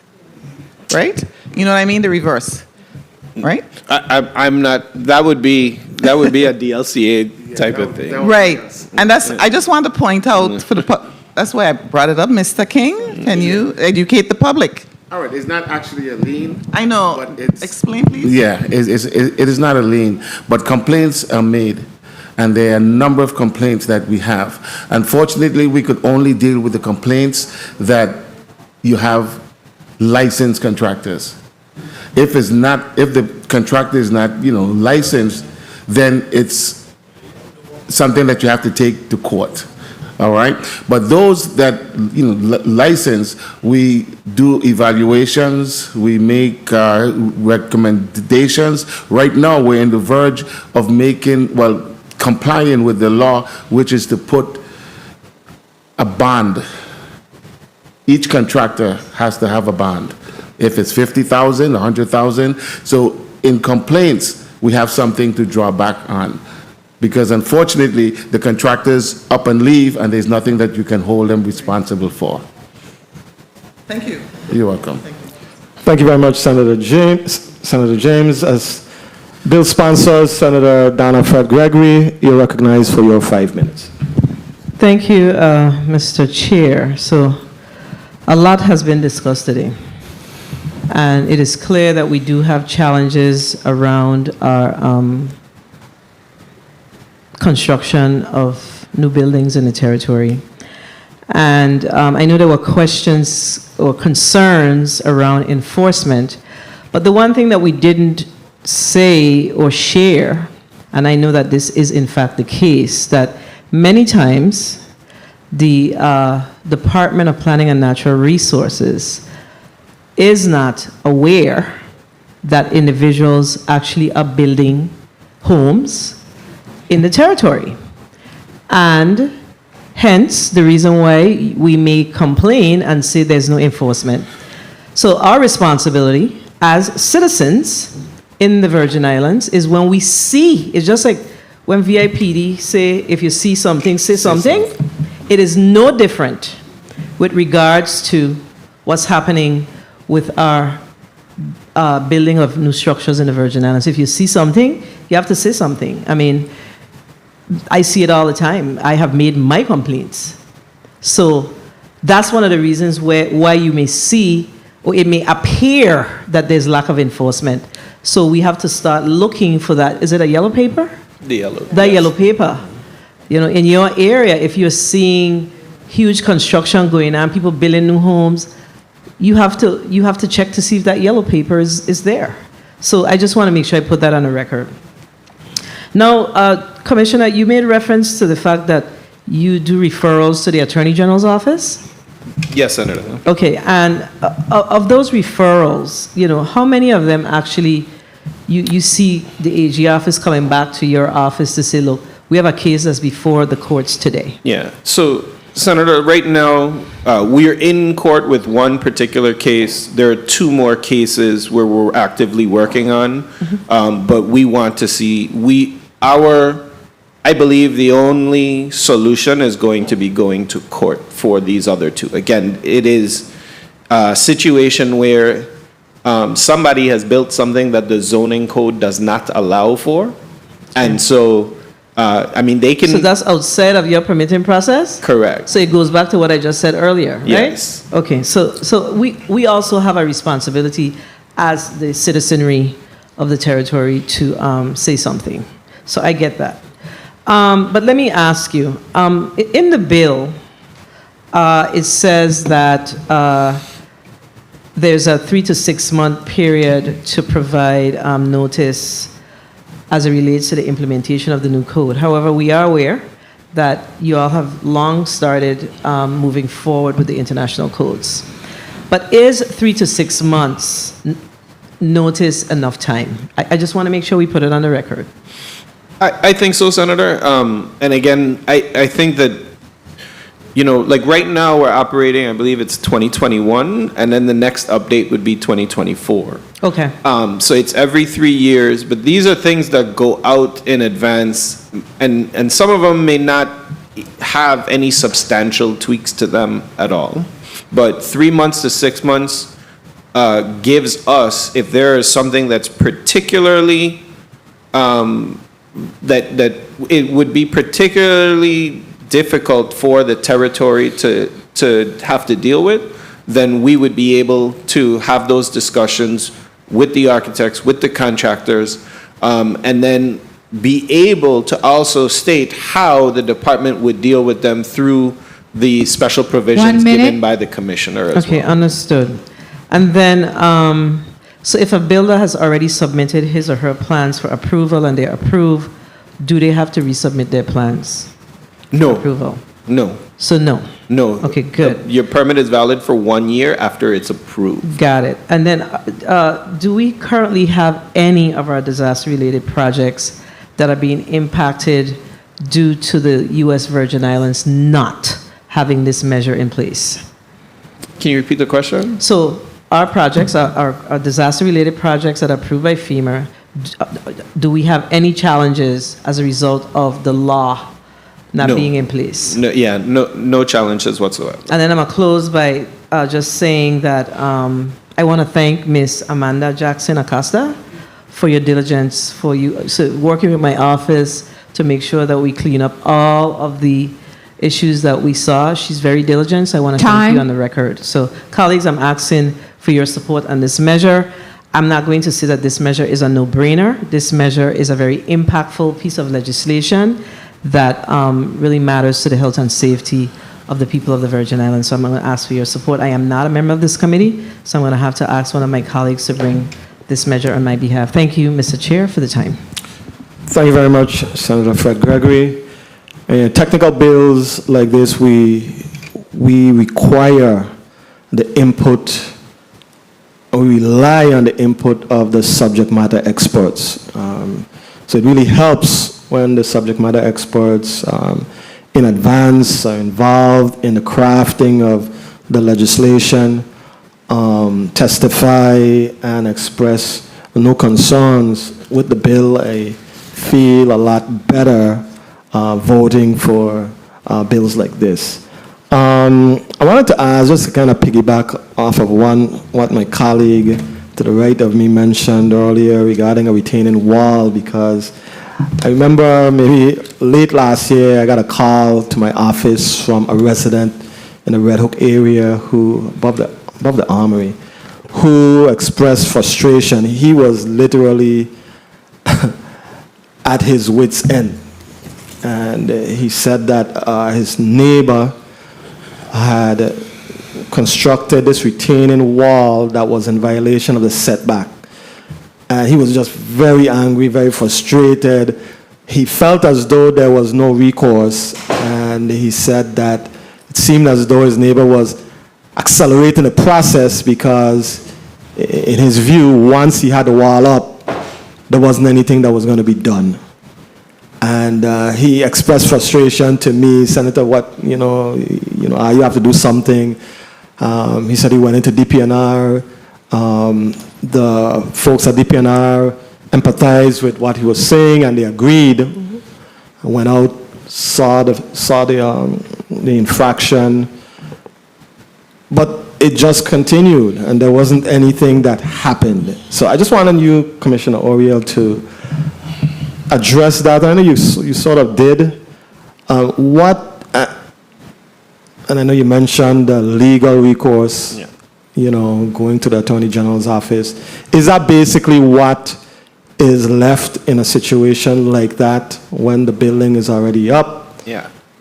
You have angry neighbors who, at any moment, something physical could potentially happen. That's how this matter has escalated. Correct. Correct, Senator. So we have seen a lot more blatant ignoring of stop work orders from the department. Like, we'll come, somebody calls us, we get to a site, there's active construction going on. And so, we tell them, hey, you have to stop, this work is unpermitted, or, we're investigating. And then you go back the next day and then they're back on the job again. So what I've actually had to resort to now is using my conservation enforcement officers to be the ones to bring stop work orders. Because now, when a peace officer tells you to stop and you disobey that peace officer, you have now violated an order by a peace officer, which means you can be arrested. So I know that we've talked about what are the penalties and repercussions that we want for our residents, and we've had that conversation down here at this body a couple of times. And, sometimes it falls short of arresting people, but that's the only recourse that I have immediately at my disposal, is to send a peace officer to stop a building permit violation and threaten to arrest somebody. But so far, it has worked, because we go back the next day and they ain't contracting, like they're not constructing. But the fact that we've gotten to that point now where people will blatantly disregard an order from the government, disregard the stop work order, because they know that it really is an administrative penalty that they're faced with, and some people would rather just try and pay the fine. But again, we weigh it based on what is allowable and what is not allowable. And we've had to do that on several occasions now, particularly when somebody will stop on Monday through Friday, but then on Saturday they pick up. But my enforcement officers work 7 days a week, so they go back on a Saturday and they're like, I thought we told you to stop on Monday.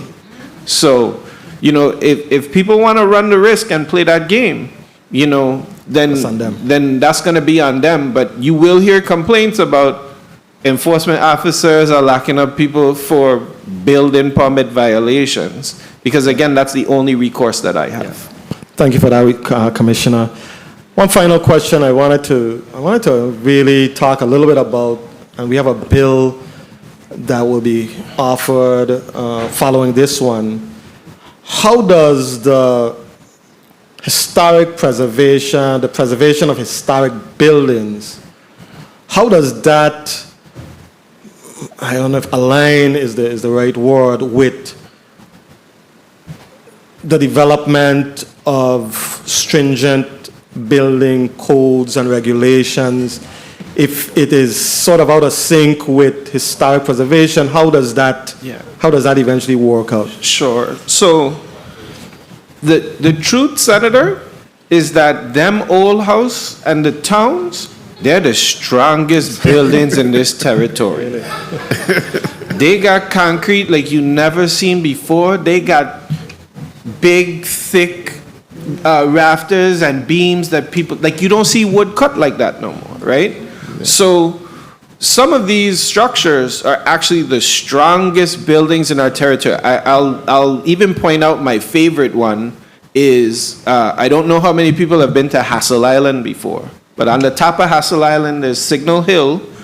That structure is from like 1804. It's a small wooden structure. It's never been damaged, and the and Port Authority used to use it until the 1980s to tell the harbor pilots when the cruise ships were coming in. So, but when you go and you see this architecture and you see how we built, and you look at the towns and you look back from the water onto the towns and you see these structures, the architecture is amazing. The structures themselves. Now, there have been several that are damaged beyond to traditionally keep that fabric anymore, and we have to be cognizant of that. But you know, when the historic preservation has their architectural control districts, what they're really trying to preserve is an aesthetic. As much as possible, it's an aesthetic. And so you can build something using current day standards. At the end, what we're trying to do is make sure that it mimics the historic aesthetic as much as possible. Thank you very much for that, Commissioner. Colleagues, we've exhausted a round of questioning regarding this bill. Amendments, Senator James, you may proceed with the amendment. Please recognize the microphone of Senator Maurice James. Amendment to Bill number 35-0172, offered by Senator Donna Fred Gregory. Bill number 35-0172 is amended as follows. A, on page 4, line 4, by striking capability and inserting integrity. B, on page 5, line 10, by inserting by the Commissioner of the Department of Planning and Natural Resources after adopted. C, on page 5, line 19, by inserting by the Commissioner of the Department of Planning and Natural Resources after adopted. D, on page 25, line 24, by inserting adding after and E, on page 26, line 1, by striking internal and inserting international. I so move. Properly moved by Senator Maurice James, seconded by Senator Carla Joseph. Hearing no objections, so ordered. Motion. Senator James, you're recognized for your motion. Thank you, Mr. Chair. I move that Bill number 35-0172, sponsored by Senator Donna Fred Gregory, an act amending Title 29, Chapter 5, Virgin Islands Code relating to building codes to provide for adoption of nationally recognized consensus-based codes and standards and amendments to such codes that are in the best interest of the territory and to provide for clarifications to the Virgin Islands Building Code be favorably, as amended, be favorably approved by this committee on disaster recovery and be forwarded to the full body for further, to Rules, Committee on Rules and Judiciary for further consideration and action. I so move. Properly moved by Senator Maurice James, seconded by Senator Carla Joseph and Senator Alma Francis Heiliger and Senator Kenneth Gittens. Roll call on Bill number 35-0172 as amended. Senator Diane T. Capehart? Yes. Senator Capehart, yay. Senator Alma Francis Heiliger? Yes. Senator Heiliger, yay. Senator Kenneth L. Gittens? Yes. Senator Gittens, yay. Senator Maurice C. James? Yes. Senator James, yay.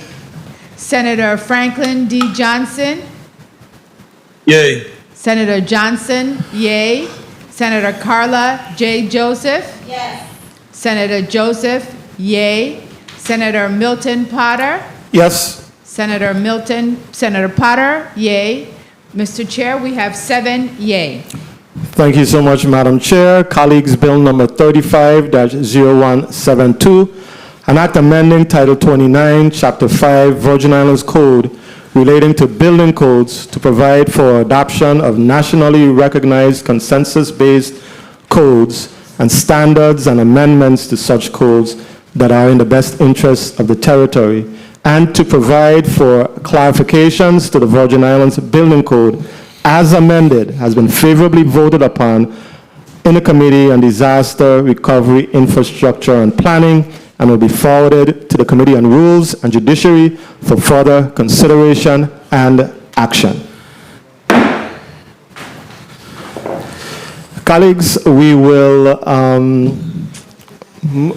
we will move on to the next bill, but before we do so, we will allow for the testifiers to just a 30-second wrap-up before we dismiss them, beginning with you, Mr. King, and moving to my left. Okay, I again would like to thank the 35th Legislature and definitely the originator of this bill. And as I said, the committee, we really appreciate it and we think it will be a good effort moving forward. Thank you very much, Mr. King. Commissioner Oyo. Thank you, Mr. Chair. So I'll start also by thanking the sponsor of the bill. I would like to thank our FEMA partners for working with us. I want to thank our consultant, the Quinn Consulting, who really helped us through this process. Last but not least, I really want to thank Amanda for all of the hard work that she put into this bill, working with Senator Fred Gregory's team. She has been my teacher when it comes to learning building codes and standards here in the territory, explain a lot to me so that I can come here and talk informed. Like I said, I'm the least, this is my least versed division of all the divisions within the department, but Amanda has certainly been able not only to explain to me, but also to the people of the Virgin Islands who have questions when they come in, have applications and certain things are held up, and work with those designers and contractors and everything. So I really want to publicly thank Amanda for all of her hard work and moving the territory forward today. Thank you. Thank you very much, Commissioner. Ms. Jackson Acosta. I'm just going to put in a plug to let people know that in order to do any work, permit is permission. And so they should get permits in place prior to doing the work. Our office is here to assist the people of the Virgin Islands, and we do it well if you give us the chance to do so. Any complaints that you see, please be our eyes and our ears.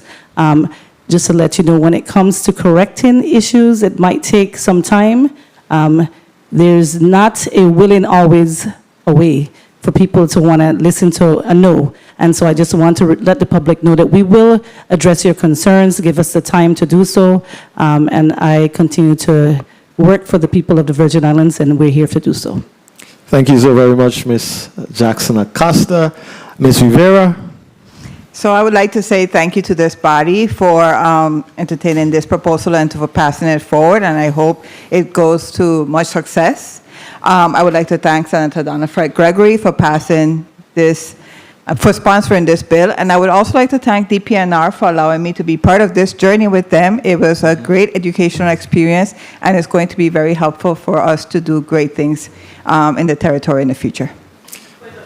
Thank you very much, Ms. Rivera. Point of personal privilege, Senator Donna Fred Gregory. Thank you, Mr. Chair. I just want to thank my colleagues first for the unanimous support of this particular measure. But as I sat here and I listened to the conversation, I actually received a text last week, Wednesday.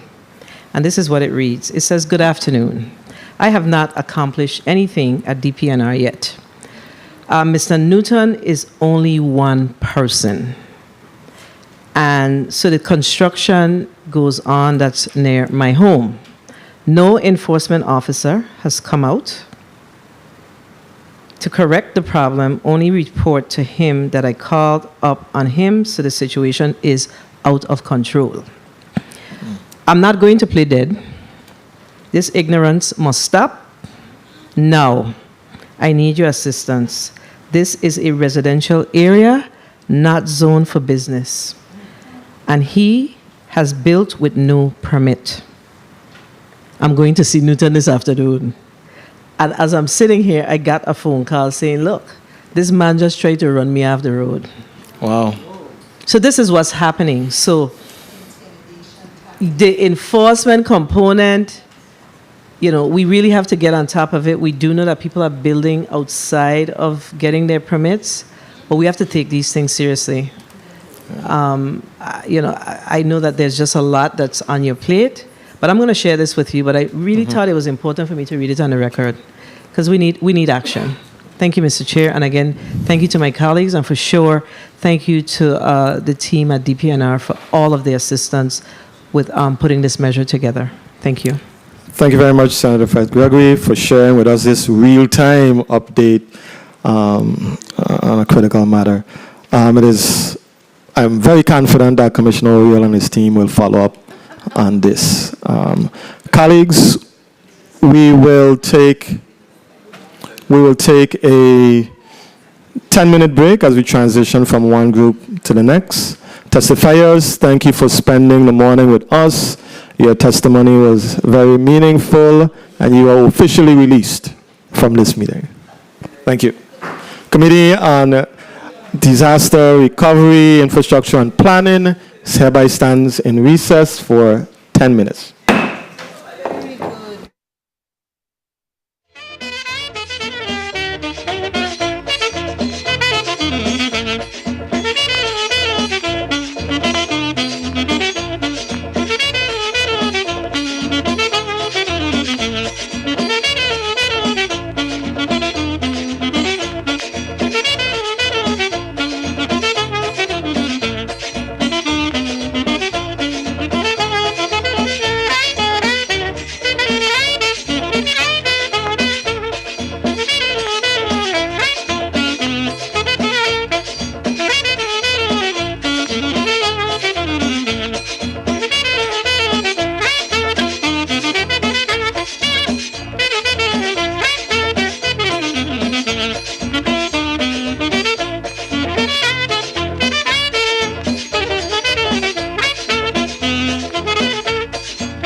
Colleagues, the Committee on Disaster Recovery, Infrastructure and Planning is back on the record. Madam Clerk, can you please read the agenda for Block 2 into the record?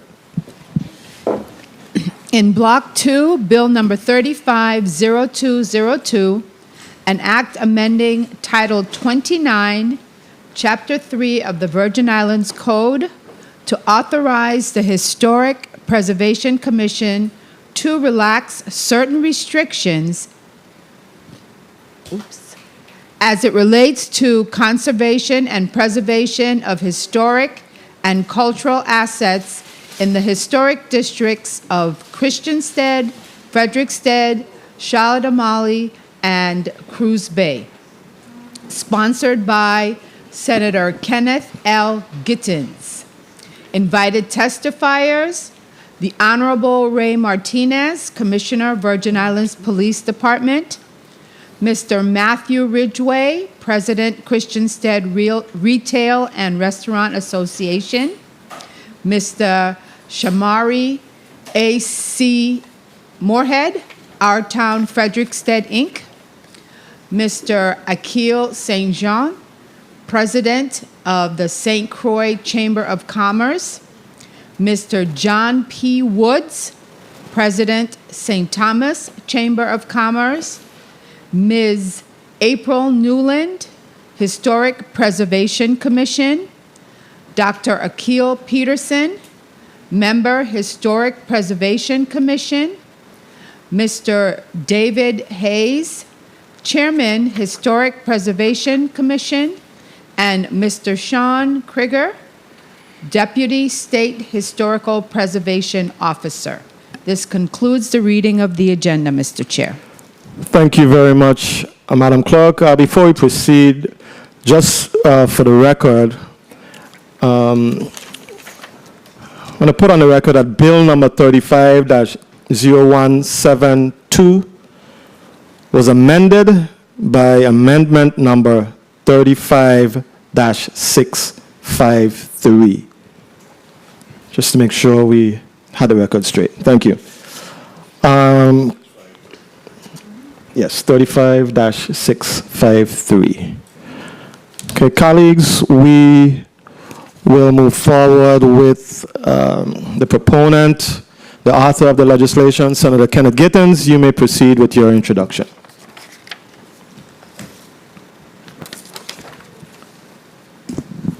Thank you, Mr. Chair, and good morning to all. Still, I am pleased to be here. I apologize, first of all, for my tardiness earlier. As some of you may know, Seabourn canceled all the flights this morning due to a problem at the docks, so I had to readjust. Nevertheless, thanks to God, I'm here. Thank you all for being here. I'm pleased to introduce Bill number 35-0202, which seeks to address restrictions related to conservation and preservation of historic and cultural assets within our historic downtown districts of Christiansted, Frederiksted, Charlotte Amalie, and Cruz Bay. No one can argue that we have a serious problem with abandoned and dilapidated buildings in our downtown areas. We have held various hearings where representatives from the business community, residents, the Virgin Islands Police Department, the Virgin Islands Fire and Emergency Medical Services, and others testified about the many problems these buildings create in our community. They are certainly eyesores. They attract criminal activity in certain areas, serve as breeding grounds for rodents and insects, and pose fire and safety hazards. There are many contributing factors to abandoned buildings, one of them being the difficulty in managing restrictions imposed by laws governing construction in our historic districts. Bill number 35-0202 will not resolve the many issues we have in our downtown areas, but it is one piece of the puzzle, and we must start somewhere. This bill takes a two-pronged approach.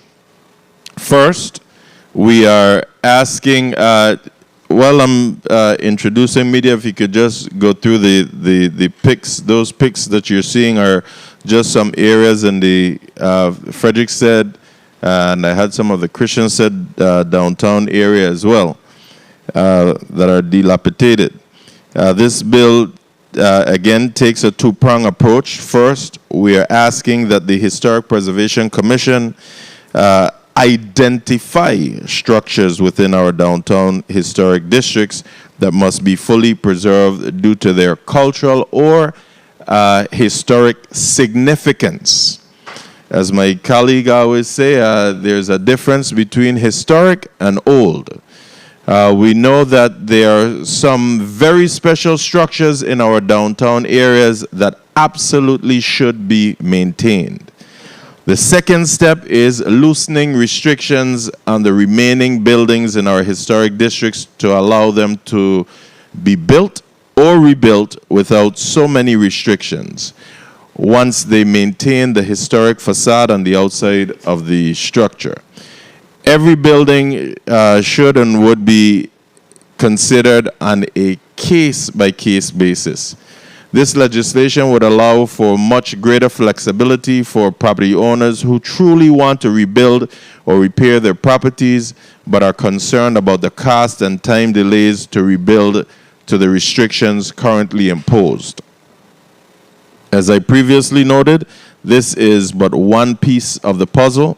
I know we will hear some other ideas presented today, and I remain open to amendments or proposing additional legislation once it helps us address the vexing issue of abandoned and dilapidated properties in our downtown areas. It is long past time that we take steps to address this issue. The folks that were asked to be here today are not individuals who are necessarily in support of, but we want to hear from everyone. We would like to get across input from individuals in our community, and I'm here to listen. Thank you, and I ask you for your support as we move forward in addressing this vexing issue. Some of the pictures that you're seeing are some of the dilapidated and abandoned buildings that we have in the downtown area, and one of the times that we're so frightened that something could happen is when we have the big carnival parades and whatnot going on, and people standing in front of these structures, outside of these structures, under the structures, and you never know. We have had incidents where individuals have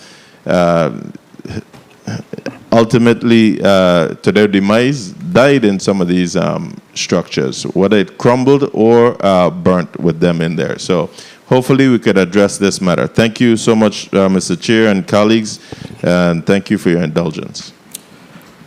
Thank you very much, Senator Gittins.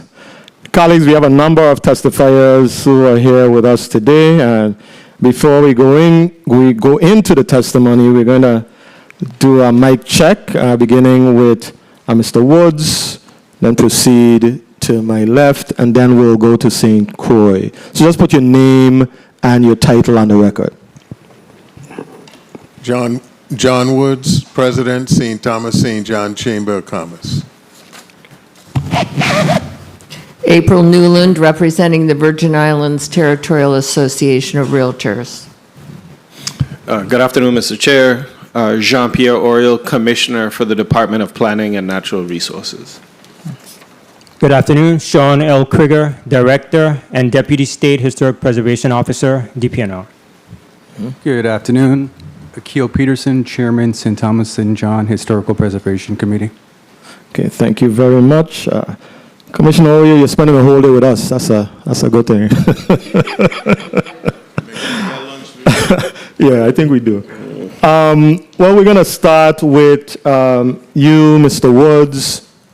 Oh, sorry. We have two testifiers on St. Croix, so we're going to ask them to just put their name and title on the record. Good morning, Shmore. President Our Town Honor Richards, Vice President, Our Town, Frederickstead. We didn't hear you clearly, Mr. Moorhead. I know you, but I didn't hear, I don't know, there was some glitch in your mic when you were stating your name. So just tell us your name again. Good morning, Shamari Moorhead, President of Our Town, Frederickstead. Okay, we heard you loud and clear. Okay, thank you very much. We will begin with you, Mr. Woods, and you can proceed with your testimony. Thank you. Thank you, Senator Potter. Please recognize Mr. Woods' microphone.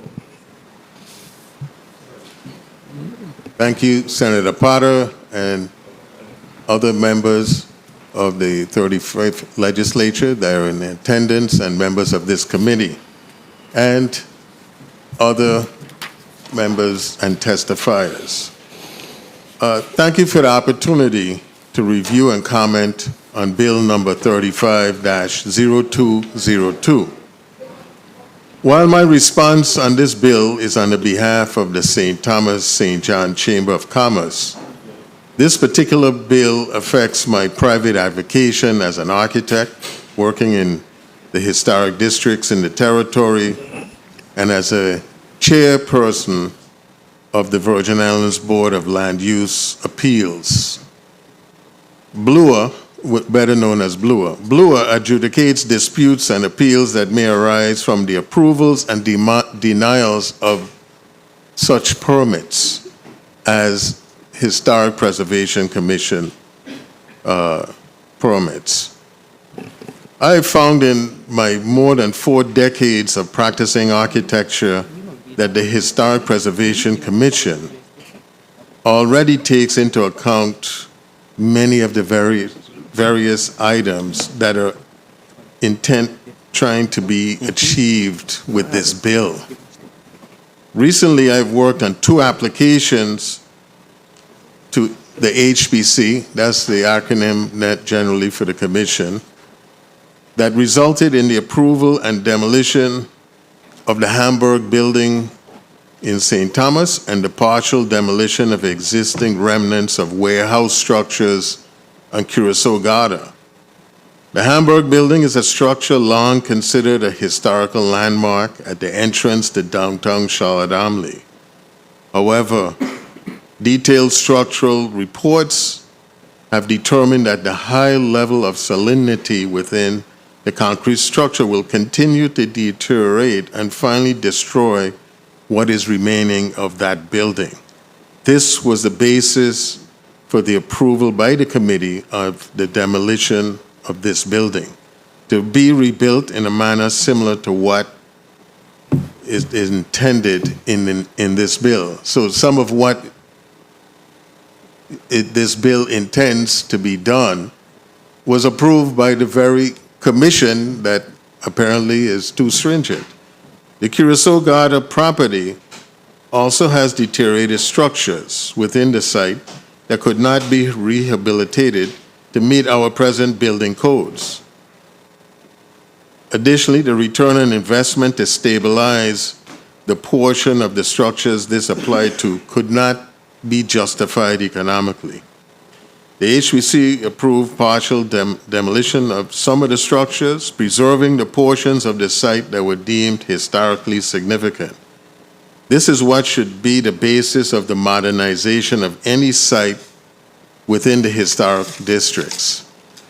To simply state that only the facade of a building will be preserved does not take into account the historical significance, the elements within the building that should also be preserved. From my years within this industry, elements within a property that have been deemed historically significant have been the wells, chimneys, alleyways, and courtyards of our towns.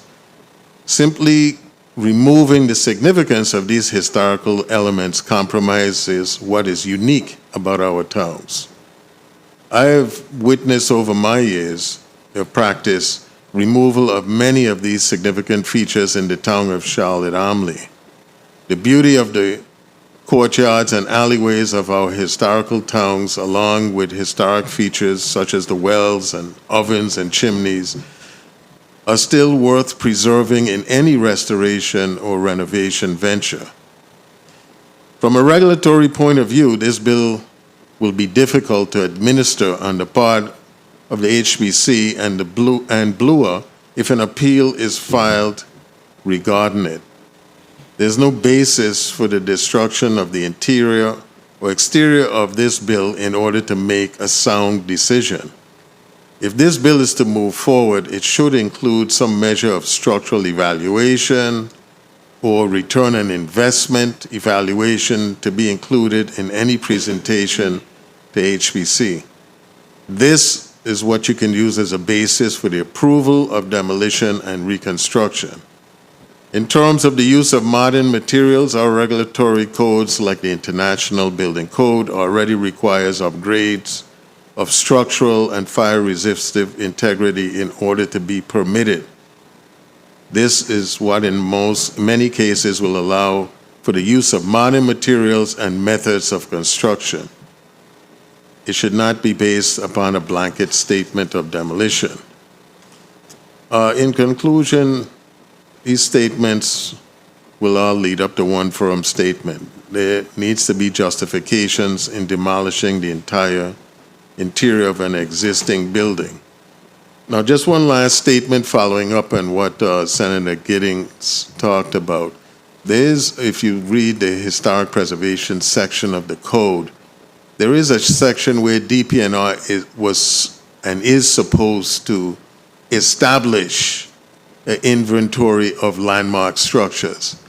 That is something that is, in my opinion, not done as yet and needs to be done, so that I agree with his statement. Some structures are historic, worth preserving. Others tend to have age on them, or old.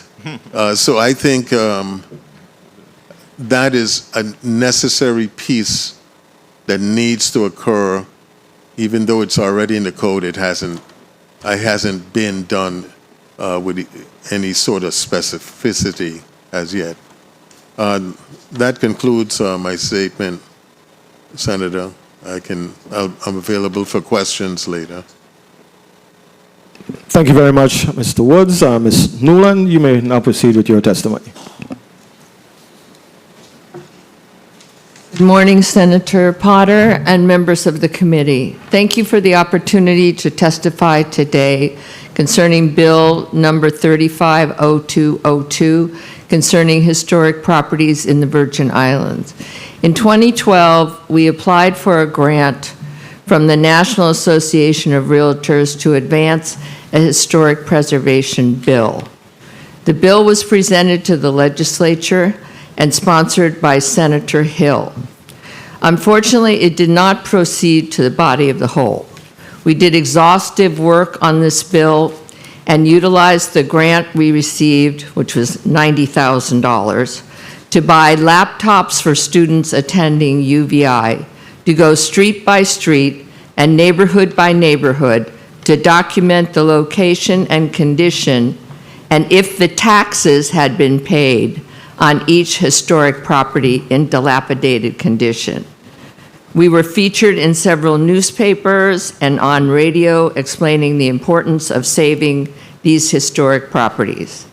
Again, in 2022, we applied and were granted another grant from the National Association of Realtors in the amount of $145,000 to publish the importance of saving the island's historic properties. We developed a website and sent mass emails and were featured in several newspapers and on radio programs. I will attach the documents which I sent to you, Senator, that I referred to in a separate email, and I believe I sent you, 6 emails with photographs and background information.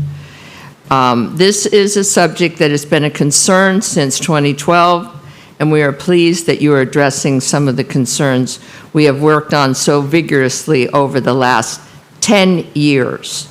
To address your bill specifically, we applaud your effort to relax some of the stringent requirements relating to restoration of historic properties. We as realtors can go into lengthy discussions with the consequences the current law has caused in selling historic properties. Many have sought to purchase historic properties, but have been discouraged by the very difficult restrictions that are currently placed on a buyer. This has stopped many local and stateside buyers from purchasing and renovating these properties due to the exorbitant costs involved and the inability to find the required items.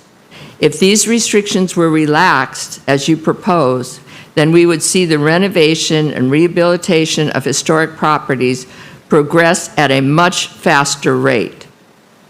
Our purpose is to make our islands a better place to live, especially in the town areas, and to honor the history of our islands dating back to the 1600s. We want our towns to be safe, clean, and a neighborhood all Virgin Islanders can enjoy, and islands that tourists can marvel over. Our historic properties are a treasure to be preserved and make us unique and much more interesting than many other Caribbean islands. We want to retain the streetscapes and exterior integrity of these amazing properties. But in order to make this feasible, it must be at a reasonable cost. The interior of many of these buildings should be habitable and comfortable and allow owners to afford the renovations required. We recently heard a person that purchased a historic property and trimmed a few mahogany trees in the historic district to open the view and allow light and air to enter the rooms was fined $25,000 per tree trimmed. In 2012, I flew to St. Croix to meet with a lovely local young lady who was actually pregnant at the time and had purchased a home in the Watergun. She was very distressed as she bought a property with the hopes our bill, which was the bill that Senator Hill was putting forward, would pass, which would have required all her neighbors to renovate their homes. She was going to rent out part of her home to assist with the mortgage. But due to the fact that no one of her neighbors renovated their property, she lost her home to the bank. There are many, many potential home buyers who have expressed the same sentiment, asking, why should I repair my home and the house next to me is a crack house? Many of these dilapidated historic homes have fallen into ruin and are now inhabited by homeless persons, often utilizing drugs, and without running water and electricity, these homes have become unsanitary. We are hopeful your bill will pass, and we will assist in any way we can to help its passage. Thank you again for your effort and allowing us to testify. April Newland, Chair of the Historic Preservation Task Force, National Director for the National Association of Realtors, member and past president of the Virgin Islands Territorial Association of Realtors. Thank you. Thank you very much, Ms. Newland. Commissioner Oriol, are you prepared to give a testimony? Thank you, Mr. Chair. So, I was not an invited testifier. However, in one of the many hats that I wear, I am the State Historic Preservation Officer for the territory. So I feel that I should provide at least some comments on the measure. Yes. I'd just like to start, or really going to try and make 3 points. The first is Title 29, Section 280, and what it is we are trying to do with the historic district. And it states that as the custodian of this heritage, so DPNR, the legislature finds that the conservation and preservation of such historic and cultural assets will enhance the prestige and attractiveness of the Virgin Islands, will reserve a cultural property for generations to come, will increase resident responsibility, and tourist interest, and will maintain the charm and high quality of appearance which will make the Virgin Islands of the United States unique in the Caribbean. That is the declaration of policy that establishes the towns, the historic districts within our towns, Charlotte Amalie, Christiansted, Frederiksted, and now for Cruz Bay. Each one of these areas, or I'm sorry, not Cruz Bay yet, but each one of these areas does have rules and regulations that relates to the uniqueness of each of these towns. And they set the preservation guidelines that are being spoken about in this measure. So, to my specific comments on the measure, I look at section 1 specifically, and it states that we're to identify structures within the downtown historic areas. Well, my first comment is that is actually generally made already. It already exists because we have the lines that delineate what our towns are and where these areas of particular interest are. My second comment is on section 2, or still in section 1 actually. We talk about stringent historic preservation restrictions, but yet we have yet to name what specifically is restrictive. And if we were so restrictive, and I know Akil will speak on behalf of the commission, I believe at the annual report for the HPC, the Historic Preservation Commission last year, 96% of all applications that were sent to the commission last year were approved. 96. So I have yet to read what specifically is restrictive about the historic preservation guidelines as currently applied. The measure states that they're to be reviewed on a case-by-case basis, which is exactly what the staff and the historic preservation committees do. They review the applicants and the requests on a case-by-case basis as they are submitted. And again, each of these locations has some form of historic integrity that, because it is in the Towns District, has been deemed worthy of preservation.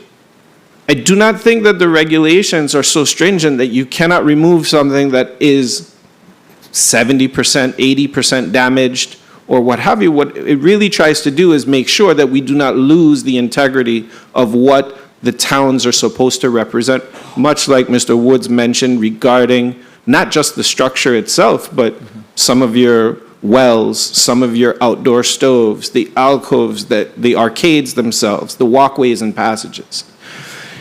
We allow present-day materials to be used because, again, what you're trying to do is mimic the historic aesthetic. And again, so this is already existing practice by the Historic Preservation Commission. And so, just in conclusion, I believe that all of us want to see our towns rebuilt, revitalized, less dilapidated, no longer used for criminal activity, and really being part of a thriving community. I believe that it is to state that the permitting process is a significant reason why that this takes place. I believe that that is not I believe that that is a false premise. So, thank you for your time. Thank you very much, Commissioner Oriol. Mr. Krieger, you may now proceed with your testimony, if you have one. I don't have a prepared statement, Mr. Chair. I was only invited yesterday afternoon. Okay. But I must say, just for the record, the statement made by Commissioner Oriol, well said. It gets to the point of the matter. And the fact is, Senator Potter, the reasons why we face most of the challenges in our districts is not for a lack of will or ability for our program to provide the guidance that is necessary. It's our residents lack the funding to care for those properties in most cases. And so I trust that as this hearing goes on, that we can provide that evidence for this committee to consider, based both on what we provide for the services, but also the challenges that we are facing. Thank you. Thank you very much, Mr. Krieger. Dr. Peterson,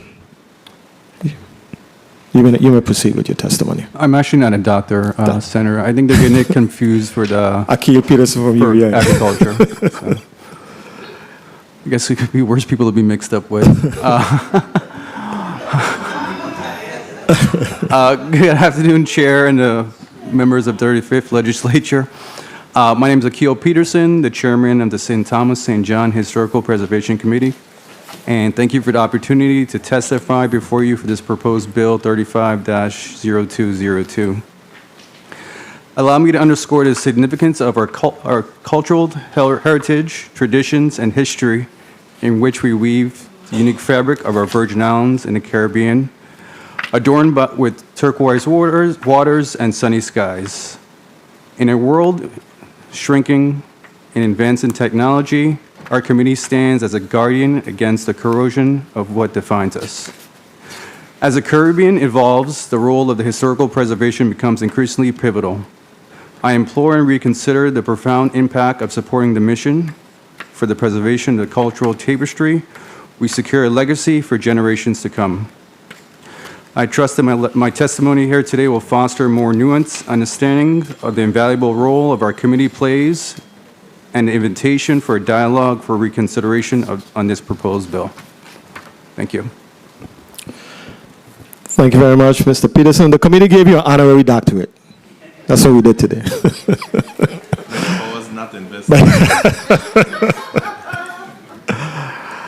On St. Croix, do we have on St. Croix Mr. Moorhead? You may proceed with your testimony. Good morning, Honorable Senator. Honorable members of the committee, other honorable senators present, the listening and viewing audience. Today I come as a member of the community who wears multiple hats, as a business owner and a property owner in the town of Frederickstead. But I'm also here with the honor and the pleasure of serving as the president of our town of Frederickstead. On behalf of OTF, a community advocacy agency, organization deeply rooted and committed to preserving the growth and preservation of our historic district of Frederickstead since 1988, I'd like to address our stance on Bill 35-0202. While we support the intentions of the bill, we find ourselves unable to wholeheartedly recommend or endorse its current iterations. There are some changes needed. Our concerns are rooted in the perception that the bill is vague and lacks critical process and controls to protect against potential corruption, graft, and fraud resulting from its subjective provisions. It is essential to note that this bill emerges just 1 year after the designation of our territory as a national heritage area. This designation holds tremendous potential to boost tourism, foster economic development, and above all, preserve our rich history and culture. These facets are the underutilized gems that can set St. Croix apart as a unique tourism destination and a cherished place to live and work. National heritage areas are recognized by Congress as places where natural, cultural, and historic resources converge to form a nationally significant landscape, narrating stories that celebrate our diverse heritage. Unfortunately, the current version of the bill fails to adequately protect our town and the broader community. As a national heritage site, preserving Frederickstead's character and that of the territory's historic district is paramount. Our organization acknowledges the importance of striking a balance that allows property owners to restore or rebuild while respecting and honoring the area's character to promote economic, social, and community development. Let me succinctly outline our primary concerns. Section A. We believe that relying on the Historic Preservation Commission to subjectively identify structures historically preserved due to historical significance creates an arbitrary process. It might be more prudent to identify structures constructed of a specific date rather than attempting to discern cultural or historical significance. Section B. We have concerns regarding Section 285, which effectively restricts modifications without approval. Any language suggesting that buildings permits be relaxed without sufficient public outreach is problematic. Our historic architecture adds value to our town, and we have a responsibility to protect both interior and exterior historical elements. The language permitting a case-by-case basis without obligating the Historic Preservation Commission to amend or update its rules and regulations is concerning. The term relax is also concerning, as it may create a laissez-faire environment prone to liability for property owners and developers who misinterpret it. The stipulation of pictures available is inadequate, implying that property owners can act freely if no pictures exist. We insist that regardless of visual evidence, buildings should be restored as historically accurate as possible. We should also allow approved substitutes for building materials, fixtures, and embellishments that have become difficult for property owners to obtain. Section 1A. This section could be revised to utilize the existing list of historic properties, eliminating the need for a new list. Section 1B. We need clarification on whether the State Historic Preservation Commission is a body responsible for reviewing applications on a case-by-case basis. This should not be subjective to constant changes, and an application process should be outlined. We recommend Section 1B, Part 2. We recommend changing the portion to portions to account for properties on corners. Regarding dangerous structures, we suggest that property owners should be allowed to demolish and rebuild if necessary for public safety, while maintaining the architectural style and character of the surrounding area. If we are imposing additional responsibilities on the Historic Preservation Commission, it is essential to ensure that they are adequately resourced for effective enforcement. Presently, there seems to be a lack of consistent enforcement, leading to unequal treatment of property owners. Clear guidelines and strong enforcement measures are needed. It is imperative to note that alongside specific changes in this section, there needs to be systematic reform to the Historic Preservation Commission rather than a piecemeal approach. For example, currently there are challenges stemming from existing restrictions that make it difficult for property owners to secure property insurance. I am one of those people. This obstacle contributes to the potential for blighted and abandoned properties, further underscoring the need for comprehensive reform within the HPC to address these issues holistically. The HPC must be adequately staffed and resourced to ensure fair and effective enforcement of the guidelines outlined in the law, regardless of whether we restrict them or relax them. In summary, this revised bill requires some refinement. As it stands, many sections lack clarity and should be restructured to align with the historic preservation guidelines. It is crucial to consider the current challenges faced by property owners and incorporate reasonable accommodations and robust enforcement mechanisms for the bill's success. In conclusion, OTS supports the initiatives behind Bills 35-0202, but cannot endorse it in its current form. We deeply appreciate the committee's willingness to hear our concerns and hope that together we can work towards a solution that preserves our community's heritage while promoting sustainable development. Thank you for your time and consideration. Thank you very much, Mr. Moorhead. Next, I believe we have Mr. Akil St. John. You may proceed with your testimony.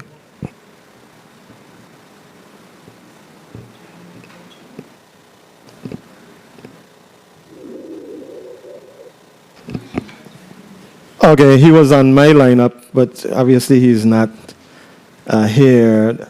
The next speaker on St. Croix, is that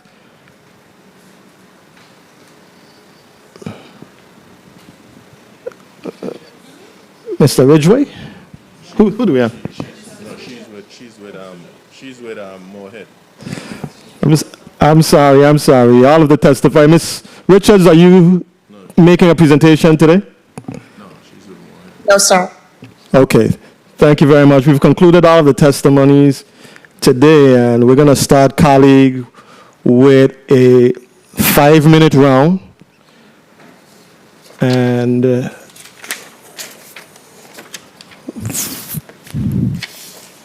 beginning with Senator Franklin Johnson. Senator Johnson, you may proceed with your 5 minutes.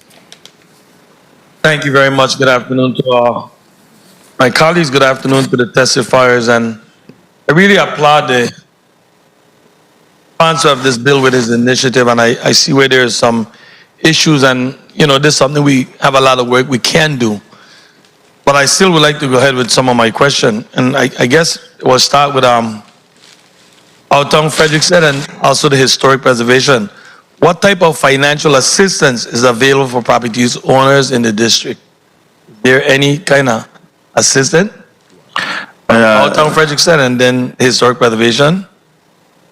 Not directly. There are some, we understand that DPNR and some banks do have grants and incentives for property owners, but there's nothing that we know of that is just across the board available for property owners. And historic preservation, and then DPNR, while you're here, you can chime in on that for me, please. Is that Krieger? Yes, thank you, Senator. Sean L. Krieger, Director, Deputy Schipper. Presently, we have two sources of funding. We have our annual federal grant, which we do provide 10%, and that goes to the commission. We've done small projects with that. And then the commission itself is preparing to administer funding that they get through the Casino Control Commission, and they will be using that for grants in the towns. Do you have an idea of how many funds is available? Right now, the balance is somewhere around 300,000, Senator. That won't do too much for us with the cost of restoring these homes. Correct. That's not much. Commissioner Obio? Yes, Senator. So in addition to the rehabilitation fund that Director Krieger mentioned, I do know, again, most of the towns are part of the EDA, the enterprise zone. So there's usually some enterprise zone opportunities, and then overall, each of the towns is eligible for historic tax credit program. So the thing with the tax credit program is that you have to have the money up front. It's not something that's granted first. So in order to make significant change, it usually is layered on top of other capital investment opportunities. But the historic tax credit program results, I believe, in a 3% or 20% return. And this is something that is sponsored by the National Park Service through the Department of Interior. Commissioner, I need your help. And I'm asking you to correct me. I'm asking you to correct me. Didn't the Interior Department give us some 25 million for historic preservation grants? And wasn't there an additional 15 million? What's the status of that money from Interior? How much money is left? And how many projects have started based on that grant? Yes, so I will correct you, Senator. The total amount of the award issued to DPNR was $10 million. The total amount that will go into projects is somewhere around 6.5 to 7 million, of which right now I believe 19 projects have been approved. There are a total of 56 projects that will be final approval. We are waiting for the National Park Service to grant the remaining 40-something approvals in order for us to get more fully underway. As we speak, none of the projects actually have started. Several have actually started. Several of them are also reimbursements, which means that they actually did the work, and then the funds are being granted to them as a reimbursement. Thank you very much. I do have some issues with how the historic preservation is and the cost for bringing these old buildings back to the standard of where it was, especially in the case of material. Finding the material to align with what the historic preservation requires 1 minute. seems to be very difficult. And I sure do hope that we can have some more deep diving discussion. It's a cost. And as we said, a lot of our folks are willing, but they can't afford to bring them back to that state that historic preservation guidelines are holding up, and some of the material. Thank you very much, Mr. Chair, at this time. Thank you very much, Senator Johnson. I really wanted to get the commission today to put on record to clarify what is myth versus what is fact. I mean, I know in this community, as of late, we hear a lot about the Historic Commission putting unrealistic expectations there for property owners in the historic district. The requirements are stringent. If the bricks of the dwelling was bricks from Copenhagen, then the owner will be required to identify those bricks in Europe and have them shipped in, and the cost is exorbitant. You hear things like that, that it is cost prohibitive for property owners in the historic district to restore and rehabilitate their property. So I wanted to get you on the record because I heard you say today that right now, the commission, it is allowable for you to mimic historic aesthetics. I don't know which one of you gentlemen said it. So it seems to me as though you're doing some of what the legislation is mandating that you do. So can you clear up what are myths and what are truths with regards to the function and of the commission and the requirements for property owners in the historic district? Can you start? Yeah. Thank you, Commissioner. Thank you, Senator. I really appreciate the opportunity to do so because you're correct, sir. It's a lot of myths, if I be so frank, a lot of lies. And so we are here today to clear it up. And I thank, through the chair, Senator Giddings, for bringing this forward because I think it finally helps to bring the truth forward. So let us start first with what the law provides for. As was mandated, as Commissioner Oriel read, we were mandated in 1968 to establish a Historic Preservation Commission program. That required first a survey of our towns to determine exactly what we had at that time that was worthy of preservation. So boundaries were established. By code, by the zoning law, maps were drawn. They had to be reviewed and approved by this body. They were approved. In addition to that, rules and regulations had to be drafted and approved, which I can submit to you as testimony. Rules and regulations. They outline exactly how the commission must conduct. It's all by law. The application process, what is required by the applicant in supplying information, what is required by the staff to provide guidance in the restoration of buildings. When it comes to the application process, as Mr. Woods testified before you today, there are requirements that have to be submitted. It's a review process. And yes, we are preserving the historic fabric of these buildings. These buildings go from very simple wooden structures in Savan, Free Gut, Water Gut, Garden Street. Those are the simple buildings. It's very simple structure, mortise and tenon, wood frame buildings, wood siding, wood shingles, wood shutters, metal roofs. Nothing elaborate, nothing complicated. Then we also have more higher class buildings, if you will, in terms of the construction. That's where you do find the brickwork and the stonework. But again, these are the elements of the building. This is what makes up the building. You know, it's brick and wood. I mean, these are the basic structures. Now, because of economies, and we also recognize that things are a challenge sometimes to restore, and so the commission has been flexible over the years as technology has provided to make adjustments. Case in point, right in our good old home of St. Croix, there is a manufacturer that creates Danish-looking bricks, but out of cement. They have the same shape and size and color as our Danish yellow bricks, but they're concrete. The commission, both here in St. Thomas and John and in St. Croix, has allowed those bricks to be used.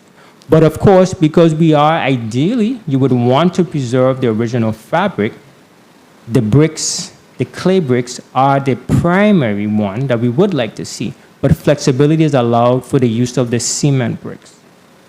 In the case of wood, ideally, wood siding would be the best use.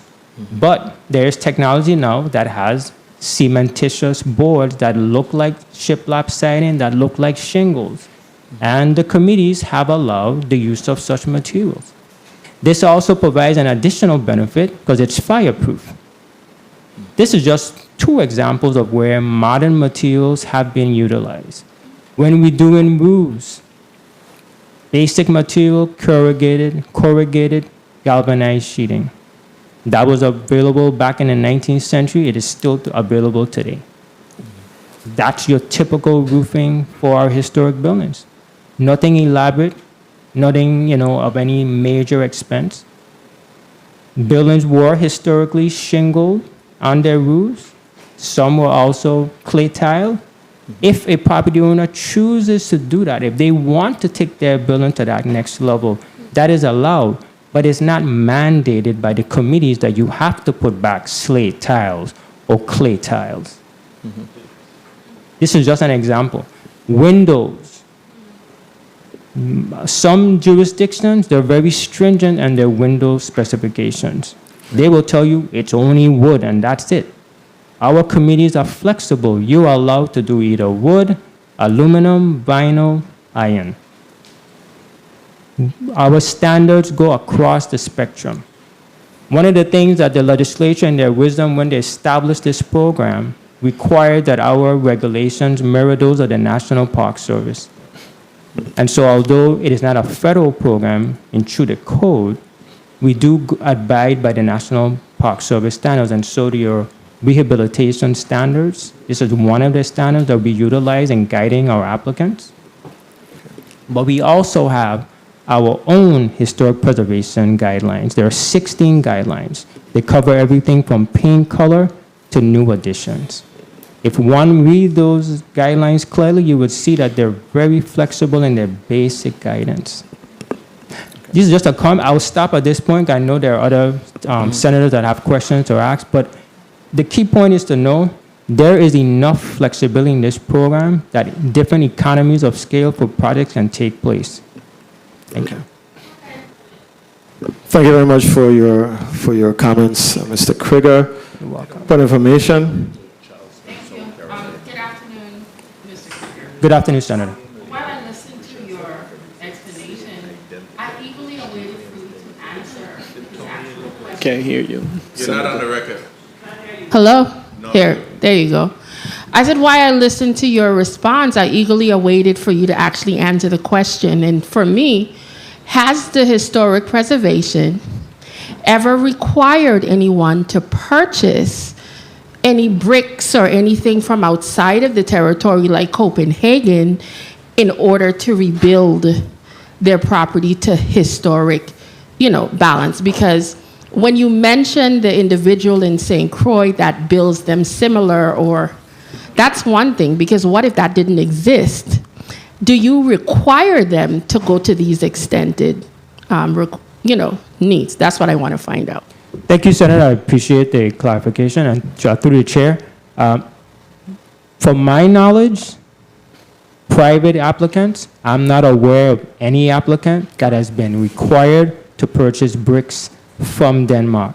Now, we as a government, we have adhered to those standards.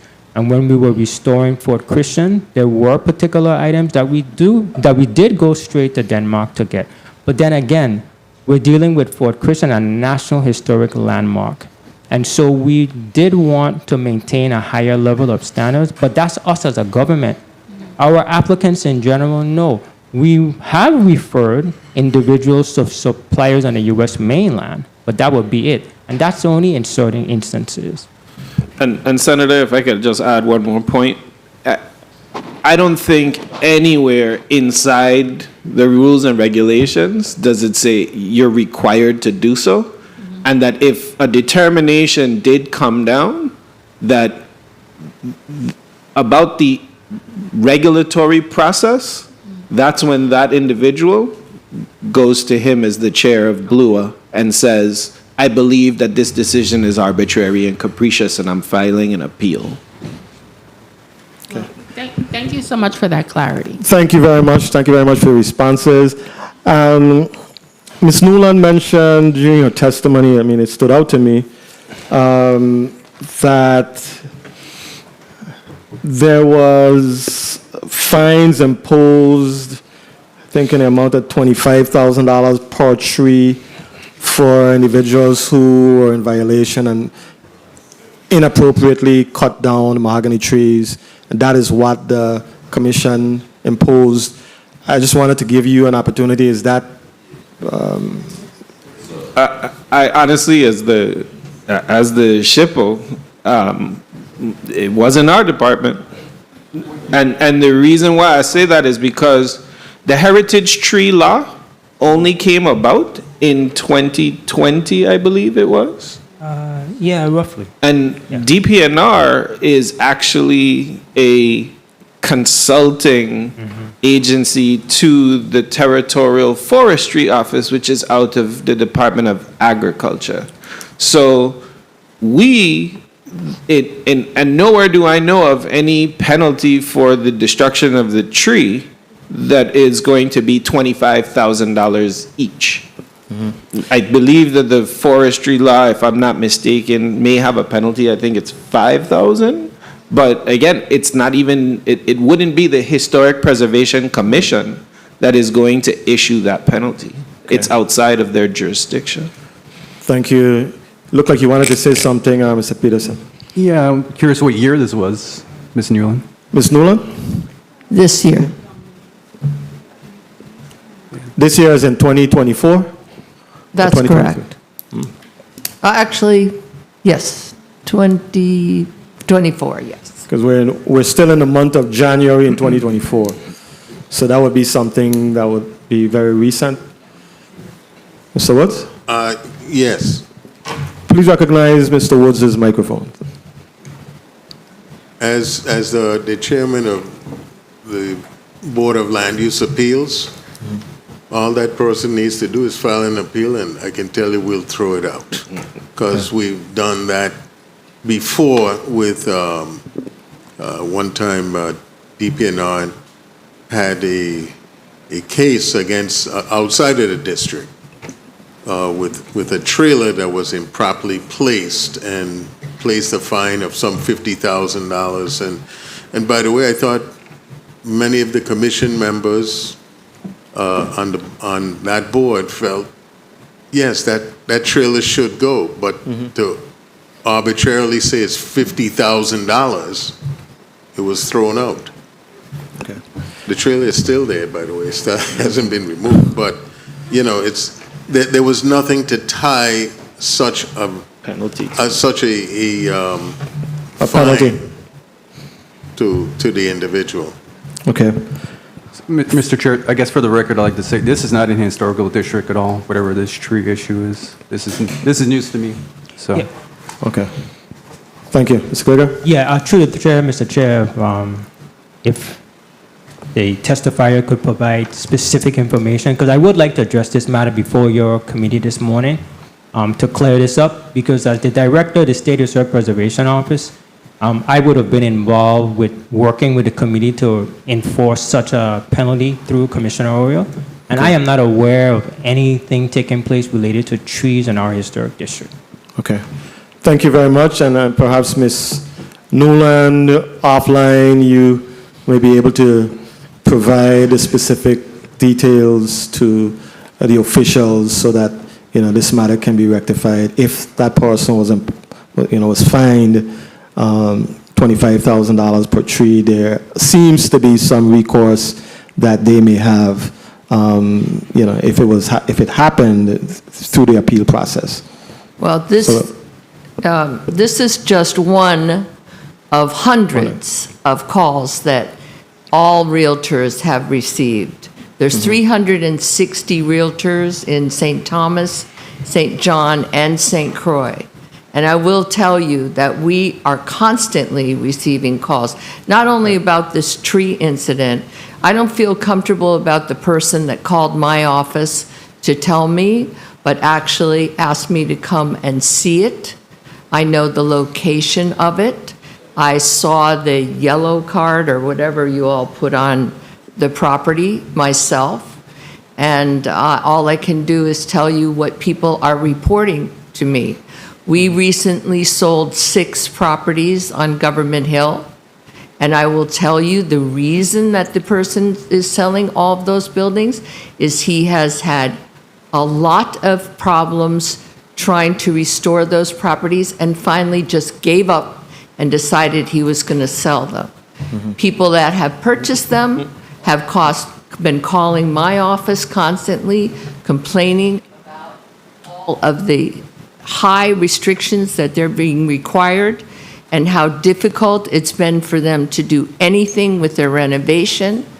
I will tell you that there are many different areas in the downtown area where people want to apply, but once they read the restrictions, they say they gave 96% of their permits. I don't know what the restrictions are in those permits. I don't know if they're asking for additional things, and yes, we will give you the permit, but I will tell you, I have encountered at least 25 people who wanted to purchase historic properties in the town of Charlotte-Amalie, and once they read what was required, have walked away. They had saved the money to go ahead and try to repair, and once they looked at all the guidelines, they said this would be impossible for me to repair it in any way with the guidelines that are being required. Just based on what they saw, they never actually physically had discussions with the powers that be. Just what they saw was sufficient for them to say, I'm not moving forward with this, my original plan. That's what you're saying? And Senator, also meeting with contractors. When the contractors took a look at it, at window requirements and other requirements that were being under the guidelines, and they got the quote from the contractors, they said that in order for you to restore this property, it would cost X amount of money. It was so exorbitant that they would not be able to get a loan that would cover the renovation of the property. Thank you, Ms. Nolan. And I know that the cost of construction in the U.S. Virgin Islands is exorbitant, and it would be good to get a sense of what the cost is for normal construction versus is there a significant, is it significantly higher just based on reality if you were doing construction in the historic district versus general construction? Because overall in the U.S. Virgin Islands, it is difficult and costly to construct a building, construct a home in the U.S. Virgin Islands, period. So if the cost is that much more if you're building in a historic district, that is something that, you know, I don't know if there's data for us to, evidentiary documented data for us to clearly distinguish and differentiate between the cost of general construction versus the cost of construction in a historic district. That's something I'll be curious to find out or to ascertain, but maybe that may not be possible in this forum today. So I'm gonna go ahead and if you care to comment at some point, you can have the opportunity to do so. But I'm going to move on to Senator Joseph. You're recognized for your 5 minutes. Thank you so much, Mr. Chairman. Pleasant good day to everyone, the testifiers. I had some questions that I really wanted to ask, and this is directed to the State Historic Preservation Commission and your director, and of course Commissioner Oriole. It was just revealed to us that we haven't done a more current inventory of our buildings. Is that something that is underway? Because we're looking at what, especially in this section 1A, and I know the testifier from St. Croix, our town Frederickstead, talked about it in their testimony that is a bit arbitrary. What would we constitute as a historic building compared to an old building? A building that's old, has no historical significance to the history of the Virgin Islands? I mean, are there any buildings or that you have run across that are just a really old building, has no historical, this person or nothing happened of significant in that area, given that the boundaries for the historic district was put together in the 1960s? I think that's what you said, in the 1960s. You want to talk about that a bit, Commissioner? Sure, I'll do my best, Senator, and then my expert can fill in the gap here. Okay. So, when we talk about structures with significance, historical significance, so that has in fact been inventoried. We do have an inventory of the National Historic Landmark sites throughout the territory. I believe there's like 116, something like the National Register. The National Register has some, over 100 sites that we've identified. And we also have, if I'm not mistaken, at least like 100 archaeological sites as well. And they're all listed. That exists. One of the funny things I heard in John's testimony, I believe his mom worked on the listing as well. So Ms. Edith Woods was like a pioneer for having this accomplished. When I look at Section 1 of the bill, that is trying to actually, if I'm reading it correctly, it's saying what it wants the staff to do is walk around the district and arbitrarily pick which homes are worth saving and which ones aren't. And how, then what we're saying is we want to get rid of the district, erase the line for the historic district, and then you just say, okay, well, those that actually played some type of historical role, then we're going to save those, and then everything else, if you want to knock it down, knock it down. And so that's not consistent with why we established the policy of a district in the first place. And so the idea is that you have these districts that you are trying to preserve the character of, that represent some portion of the history in our towns. And each one of these towns is different for its own merit. Like the character of Cruz Bay, because it is a town that was developed much later than, let's say, Charlotte Amalie or Christiansted or Frederickstead. So that's my thing, is that we're, Section 1 specifically, as it relates, is trying to get the staff to arbitrarily apply something that says, okay, well, if it didn't really play a role in significant history, then it doesn't have a purpose there. And that goes against what the declaration of the policy is in the first place. So it has to be architecturally consistent. That's what you're basically saying, with the whole structure of a town and the columns. Let me ask you, and maybe Mr. Woods could feed in, because he went through a demolition and got it approved by the commission. When you now rebuild on that demolished property, does it has to adhere to the same architectural design as the property that was demolished? And the use? Time. Mr. Chairman, may I? You may wrap up, Senator. May I wrap up? Thank you so much. So is that for me or for, I couldn't see if you were asking me or Mr. Woods. Mr. Woods, he could possibly answer. In the case of the Hamburg building, I think Mr. Kruger can affirm, the commission, or even Mr. Peterson, the commission members have different opinions. Some of them actually feel they don't want fake historicism. In other words, to try and create a historic-looking building in the 21st century, what is that about? The existing one is gone. So In the case of that structure, it is likely going to take what was significance about the original design and duplicate it, but obviously the entire interior and some of the exterior will be completely modern. Mr. Chairman, in light of what Mr. Woods said, may I be permitted to ask one final burning question? One final question, Senator.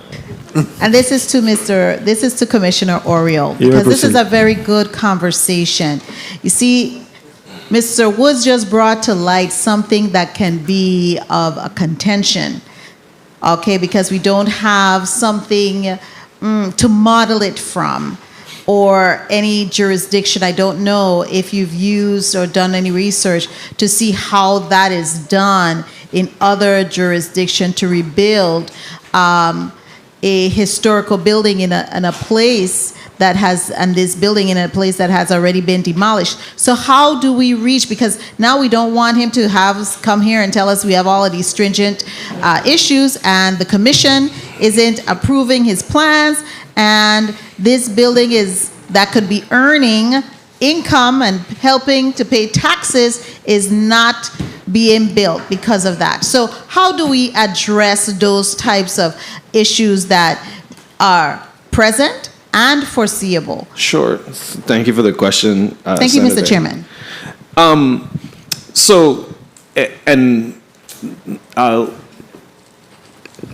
I'll use two places that I've been to that I think struggle with that same thing. So Charleston, South Carolina, and Philadelphia, Pennsylvania. And you actually see in certain areas where you have the integration of modern and preservation of your historic. Sometimes you see single-story buildings that are now brought up 2 stories or 3 stories. I think that the difficulty that is really that of the commission, and that's why there are 5 members on that board, right? Not everybody is going to agree 100% with everything. You may have folks who say that no, it should actually blend with the existing architectural features, and the other one, like Mr. Woods mentioned, they don't want that fake portion of history. So you can have that, but the thing is that the regulations allow for either to take place. And so what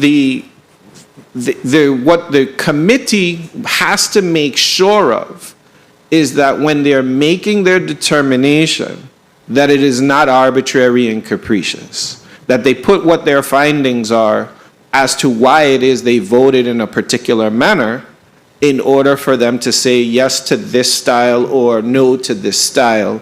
And the applicant has clear guidance as to why that determination was made. And then they have the ability to also appeal whether or not that, hey, we disagree or we agree, and if they agree, then they may restyle what it is.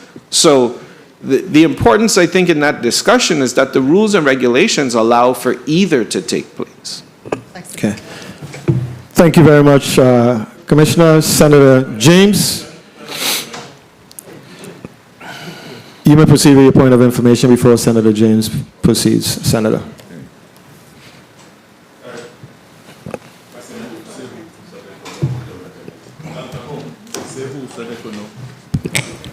Please recognize Senator Gittins' microphone for his point of information. Thank you, Mr. Chair. Mr. Chair, with your permission and colleagues, before the other senators are able to ask their questions, I would like to read a document into the record, if I'm allowed. I was going to ask you to have the clerk do it, but. Senator, you may proceed. Thank you.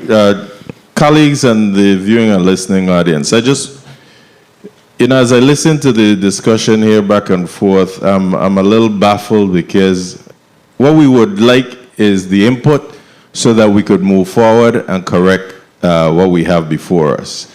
But back in October of 2021, I did send a letter not only to Commissioner Oriel of the Department of Planning and Natural Resource, but also to then Commissioner nominee Ray Martinez of the Virgin Islands Police Department and the Virgin Islands Fire and Emergency Medical Services. And the letter to Commissioner Oriel basically states, I hope this letter reaches you in best health and spirits. I write today to request your department's input on legislation that I intend to introduce that will seek to adjust restrictions in our territories for historic districts. We know that fundamentally preservations protect critical architectural and historical assets for future generations and provides a tangible linkage to our past. However, we must be able to balance the costs and benefits of historic preservation in our downtown areas. As evidenced by the appearance of our downtown areas, this too has caused the demise of our economic capability and in some cases became a magnet for crime. As a Virgin Islander, having traversed all 4 historic districts, I am deeply appreciative of our historic downtown areas' beauty and unique character, but significant portions of are rapidly deteriorating in all 4 districts. We are all too well aware of the dangers these abandoned buildings and crumbling structures pose, attracting additional trash, criminal activity, and rodents. As I've visited the historic district of Charleston, South Carolina, which is a replica of the towns of Christiansted and Fredericksted, you do not see this demise. The district is well upkept with the facade in place. Bill draft request 21-0222, which I have submitted for legal drafting, seeks to make it easier to rebuild in our historic districts by allowing more overall flexibility. I'll cut it short and go down that I expressed to Commissioner nominee Ray Martinez of the VI Police Department that these abandoned and derelict buildings become a crime attractor or enabler wherein these properties provide cover, concealment, and opportunities for inspired criminals. I am concerned about maintaining the beauty and charm of our downtown areas. However, we must find ways to make it easier for those that own these properties or structures to make repairs. In an attempt to develop social integration, my office staff and I saw it fitting to engage the social institutions of our community, such as churches, community organizations, and governmental agencies. Therefore, please provide us with any information your agency may have that would lend support to this initiative, including data on rehabilitation projects and on preservation efforts by the government of the Virgin Islands and nonprofit entities. This is from October 2021, and to date, we have not received that input, and in trying to move this forward, I'm just a little dumbfounded on what I'm getting now from DPNR and the HPC. Hopefully, we're able to address this. Again, the time is now for us to be able to address these buildings. Thank you. Thank you, Senator. Senator James, you're recognized for I'm sorry, your... Mr. Chair. I'd like to respond just really quickly to that. Go forward, Senator. So in October 2021, what was sent to us was a copy of a bill draft request, not a bill. So there was nothing for DPNR to comment on specifically. We attended the public hearing that Senator Gittens put on. And again, there was still no bill that was actually speaking to what the requirements are specifically that we are needing to amend or change. Myself, Sean, Ms. Colette Burgess from the St. Croix Historic Preservation Committee were all present on that town hall.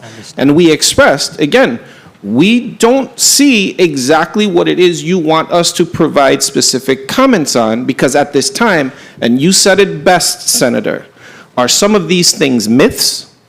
or are they factual? And we expressed that the idea that the permitting requirements are the reason why the towns look the way they do, we said at that point, I disagree.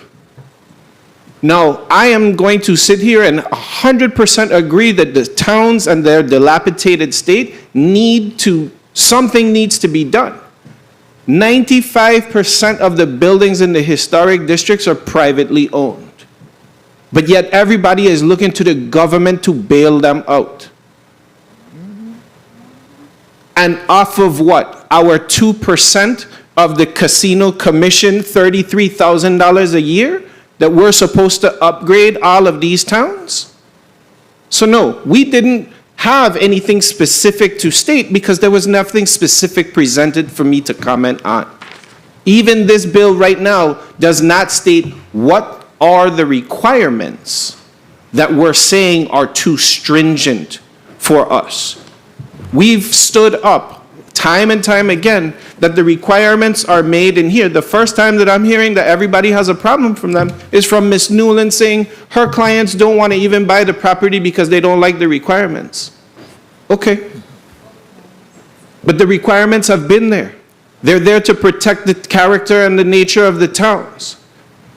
You know, if you want to take a building like something in town and put some Home Depot windows on it, then that's fine. Let's just take away the guidelines, take away the towns, take away what it is we're going to say we're going to be there for. Thank you, Commissioner. Senator James, you're recognized for your 5 minutes. Thank you. Thank you, Mr. Chairman. Okay. Let's try to solve something here this afternoon, okay? I would listen to Mr. Moorhead, and specifically when he said Section A about subjectively identifying structures. And this is way back, I had done some research because I had clients in the historic districts. And I found that in some jurisdiction, they categorize the structures into tiers. Tier 1, Tier 2, and even unregulated buildings. So, and especially when he mentioned that, for example, attaching a specific date, okay? So in one jurisdiction, for example, the date in the Tier 1, it was constructed, let's say, in 1900 and earlier, and that would be tier.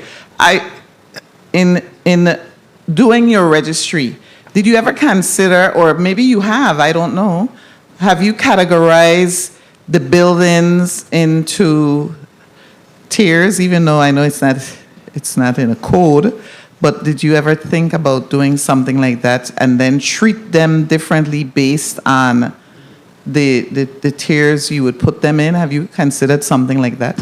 That's my question to the SHPOs, Yeah. the deputy.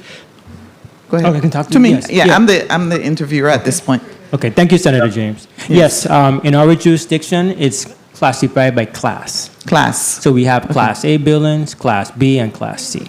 Okay, but you treat them all the same, don't you? It may appear so, but no. Because remember I mentioned when we were restoring Fort Christian, we took the extent of getting materials from Denmark because Right. that's a Class A building. Okay. And so it does require a higher level of input. When we worked with the governor's office in restoring Government House after the hurricanes, that was treated on a Class A level. But when we're dealing with a vernacular building in Savon. Let me ask this. Is it possible for a private building to be Class A? Absolutely. Which then would make it cost prohibitive, though. Isn't that what we're talking about No, here, though? No, it would not. not? At all. No, because our buildings are simple in their construction. It is very easy to utilize modern materials. Because, for example, But in a class, in that class, wouldn't you not allow that to happen? That's why I'm trying to figure out. If I own a property that's, and I don't want to say old, I want to say historic, right? 1848. Yes. That's historic. It is. Right. would I have to use the same exact materials that were used in 1848? That's if I am a private homeowner. Okay, so let's identify that. 'cause 1 minute. I think that's the problem. We need to be specific on what we're talking about. Uh-huh. A vernacular wooden house in Savannah, that's a Class A building. Okay. Your question is, would you have? Yes, you have to use wood because it's a wooden building. Right. Are you required to go and get historic pitch pine wood? No. Okay. You go to Home Depot or MSI and you buy the same lap boards. It's wood. Right. It's wood. Okay, yeah, you answered the question because then that's where the confusion, I think, lies. Exactly. But I have a specific question to ask. I had a client own property in Frederickstead. The only part of the structure that was left were the steps, which, by the way, were encroaching on the drive, the street, Right. the street in Queen Street. I can't remember what street. But yet the Historic Preservation Commission said we couldn't get rid of the steps. There was nothing else left but the steps. Time. But there was a picture of, may I, Mr. Chair?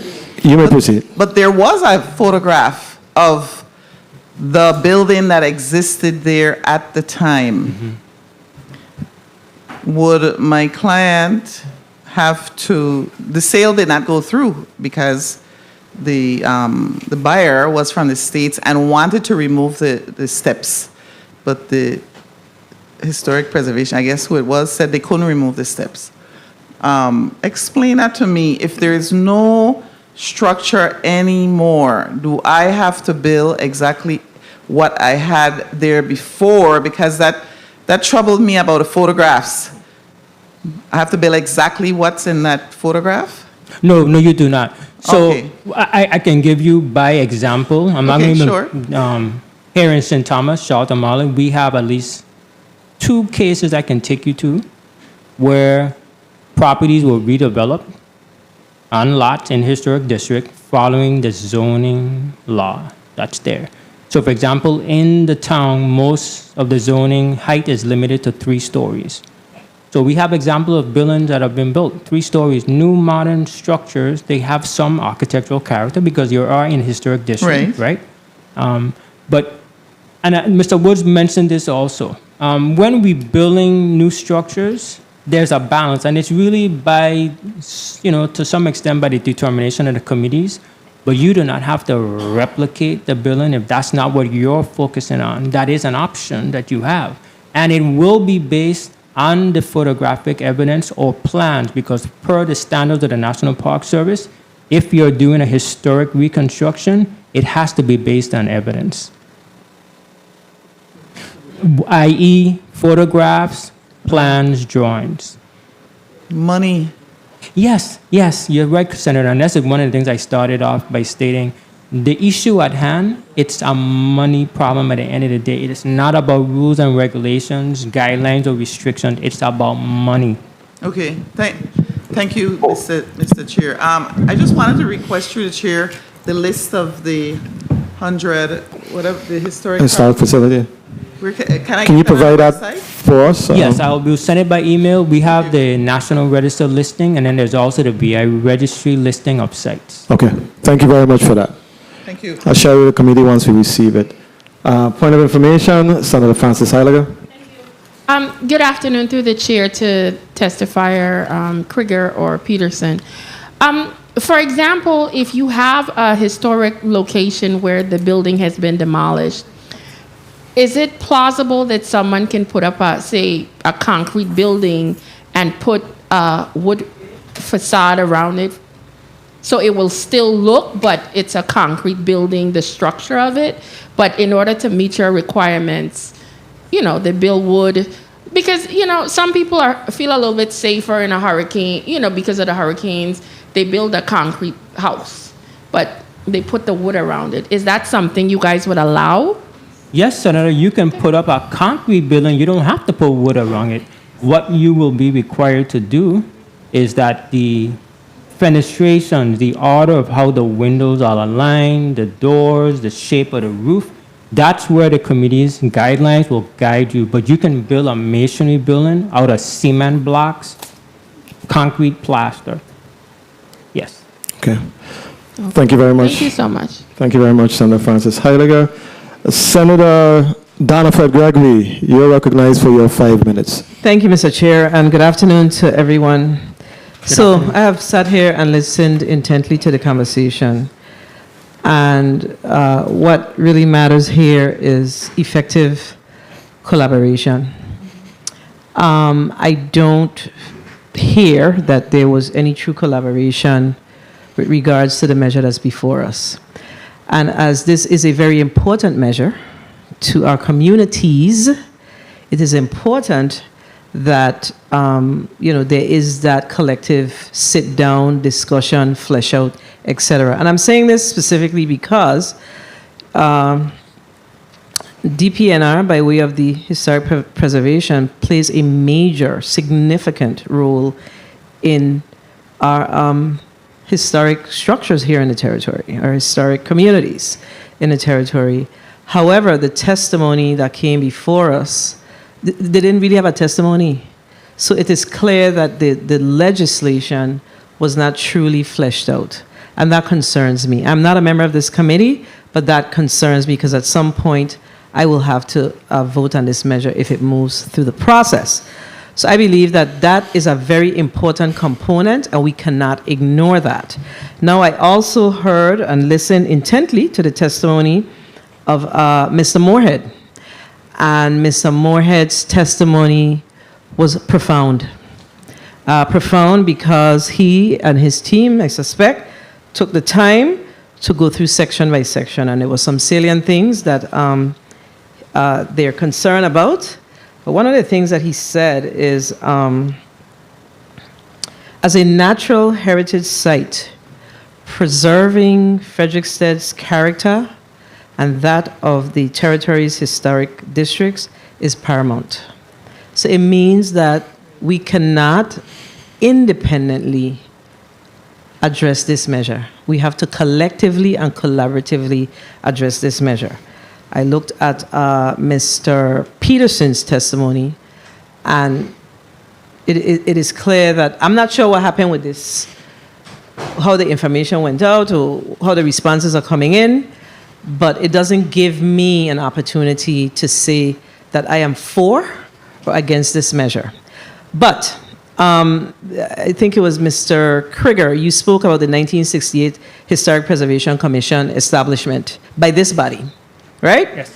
And in section B of this measure, it says relax, and I think the commissioner brought it up, relax the stringent historic preservation restrictions, including buildings, etc. But it's also saying that while we are talking about historic preservation restrictions, I believe there's a lot of misunderstanding because of the lack of communication. Okay? And of course, historic preservation, you do what you do because of the 1968 law. So there is a question on the table that I believe that collectively or collaboratively needs to be responded to, and that is the relaxing of the stringent historic preservation restrictions. I can ask you, we have to get together to determine what are those things that we believe, that's creating the challenges that we are experiencing with individuals who are willing to buy properties or individuals who are up to repairing their properties. Now,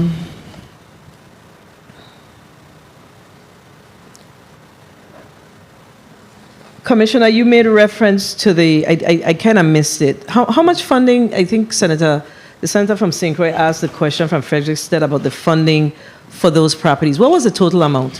Yes, Senator. So the disaster recovery funding, which is eligible to... Let's give me that amount quick. It's going to be about $7 million in direct assistance awards. And if we were to look at our historic properties throughout the territory, we know that $7 million cannot do it. Correct? Correct. So I believe that in addition to the conversation that we're having, we also need to be having a discussion about how do we establish some sort of a revolving fund to support a revolving grant fund, not grant, you got to pay back. Some sort of a revolving fund, so others could get opportunity, of course, some sort of a revolving fund to ensure that we are able to assist those in the historic areas in rebuilding. So what are your thoughts around that? I believe if I'm not mistaken, Senator, it exists. So a funded one. Unfortunately, the way that the funding happens is again, it's 2% off of revenues from the casino. So that's what you control. mentioned about the Yeah. 33,000. But Sean, you can help me out here. But the idea is that there was supposed to be, it should have partnered with the enterprise zone and the Economic Development Bank through the EDA to provide low interest loans.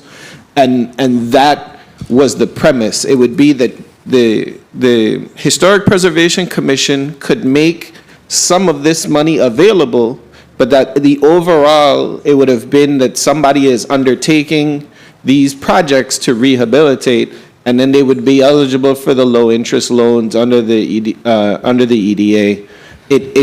You just don't have enough startup capital to make it happen. Yeah, I know my time has been called, but I believe that that is a conversation that needs to be continued about how do we ensure that we are able to fund that revolving account so we can administer those loans, so we're not in the discussion that we are in today. So that's something that we have to do. So we can see, this is how it looks, this is a challenge, but what is the resolve? So we have to get to that place. So my ask, as I said, I'm not on this committee, but my ask is that this measure requires collaboration and discussion.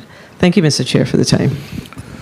Thank you very much, Senator Fred Gregory. Excuse me, Mr. Chair. Commissioner, you may proceed. I do have to run. I just wanted to put one small closing thought out there. So over the last 3 years, this body has funded the Historic Preservation Commission at $100,000 for each commission. And one of the projects that we have sought to do was update our rules and regulations for each of the towns. So we've taken that $200,000. I think we've gone out to bid about 3 times to update the rules and regulations, because we do want to make sure that if there is any ambiguity between, that segment of do you do modern or how do you incorporate modern with still maintaining some historical aspect. And we wanted to make sure that particularly that the decisions on the board are not arbitrary and capricious, but that we actually have better guidelines as to how we would go. Because again, these rules and regulations, I think the last update to them was really about the 1980s, if I'm not mistaken.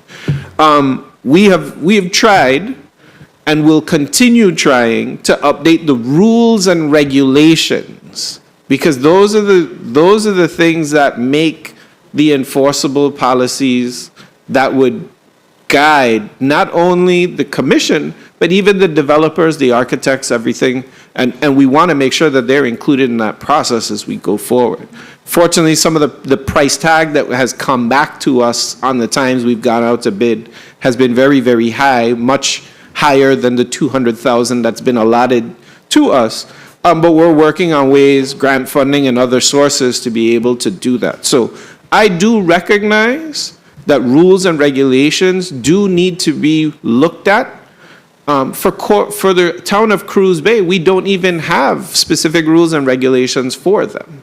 And so one of the things that we're endeavoring to do is to update these, because I do recognize it is necessary to take a look and see something from 1980s does not apply in its entirety today in 2024. So I just wanted to put that out there to let this body know that we recognize that there is some updates that are necessary, and we're endeavoring to accomplish that. So thank you for the time. Thank you very much, Commissioner. It is, I know this will not be the last time we discuss this issue.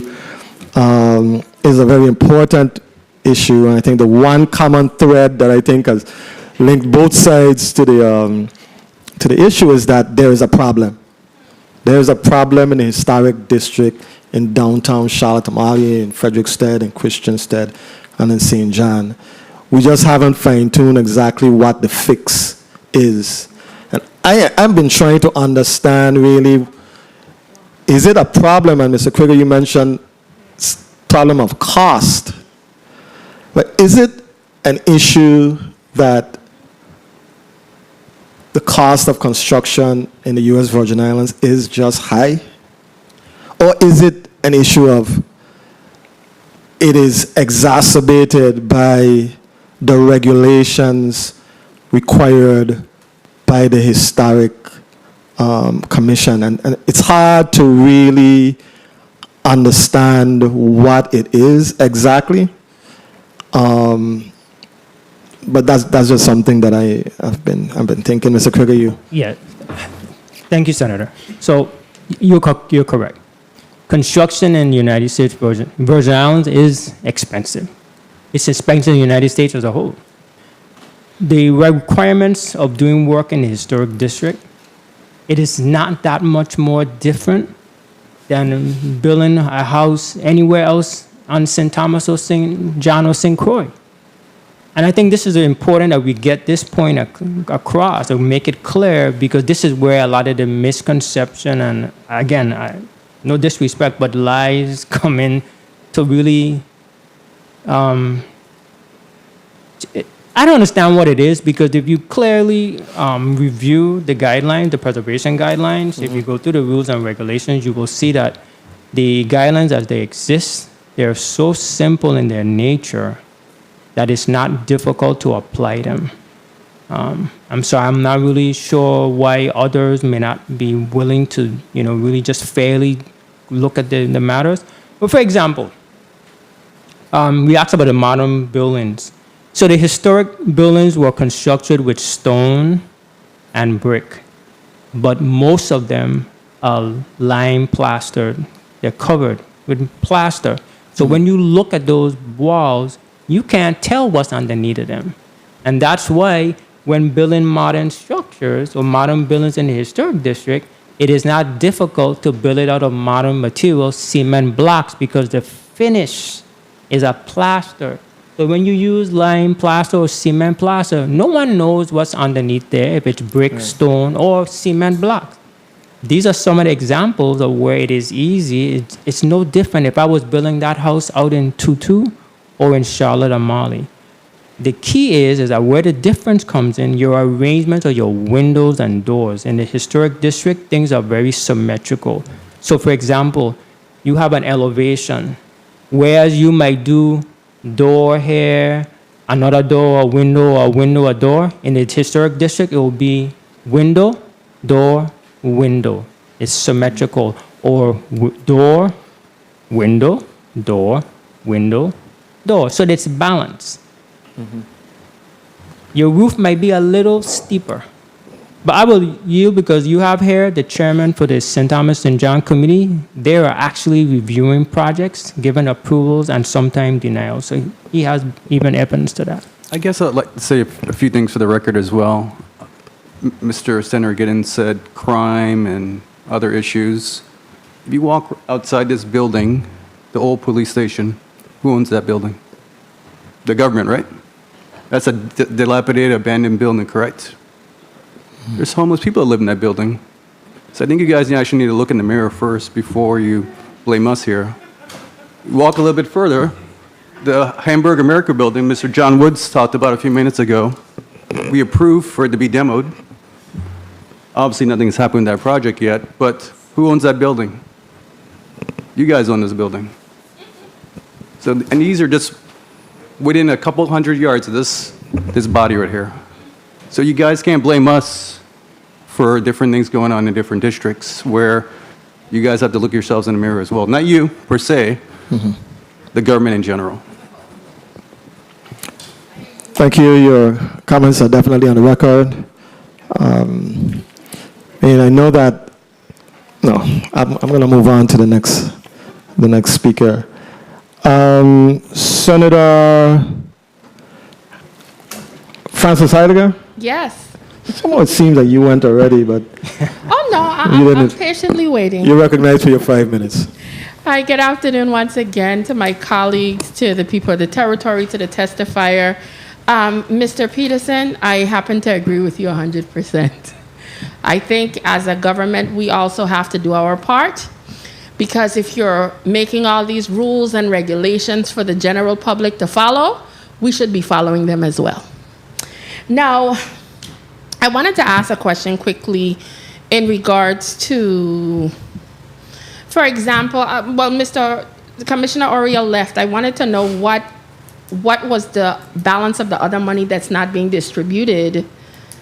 How is that being spent?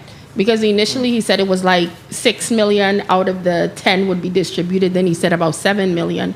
So I wanted to know how was the other $4 or $3 million going to be utilized. But if that's something we could request of his office, or are you aware? If you could share with us. Yeah, I can answer that. Thank you. You're welcome, Senator Francis.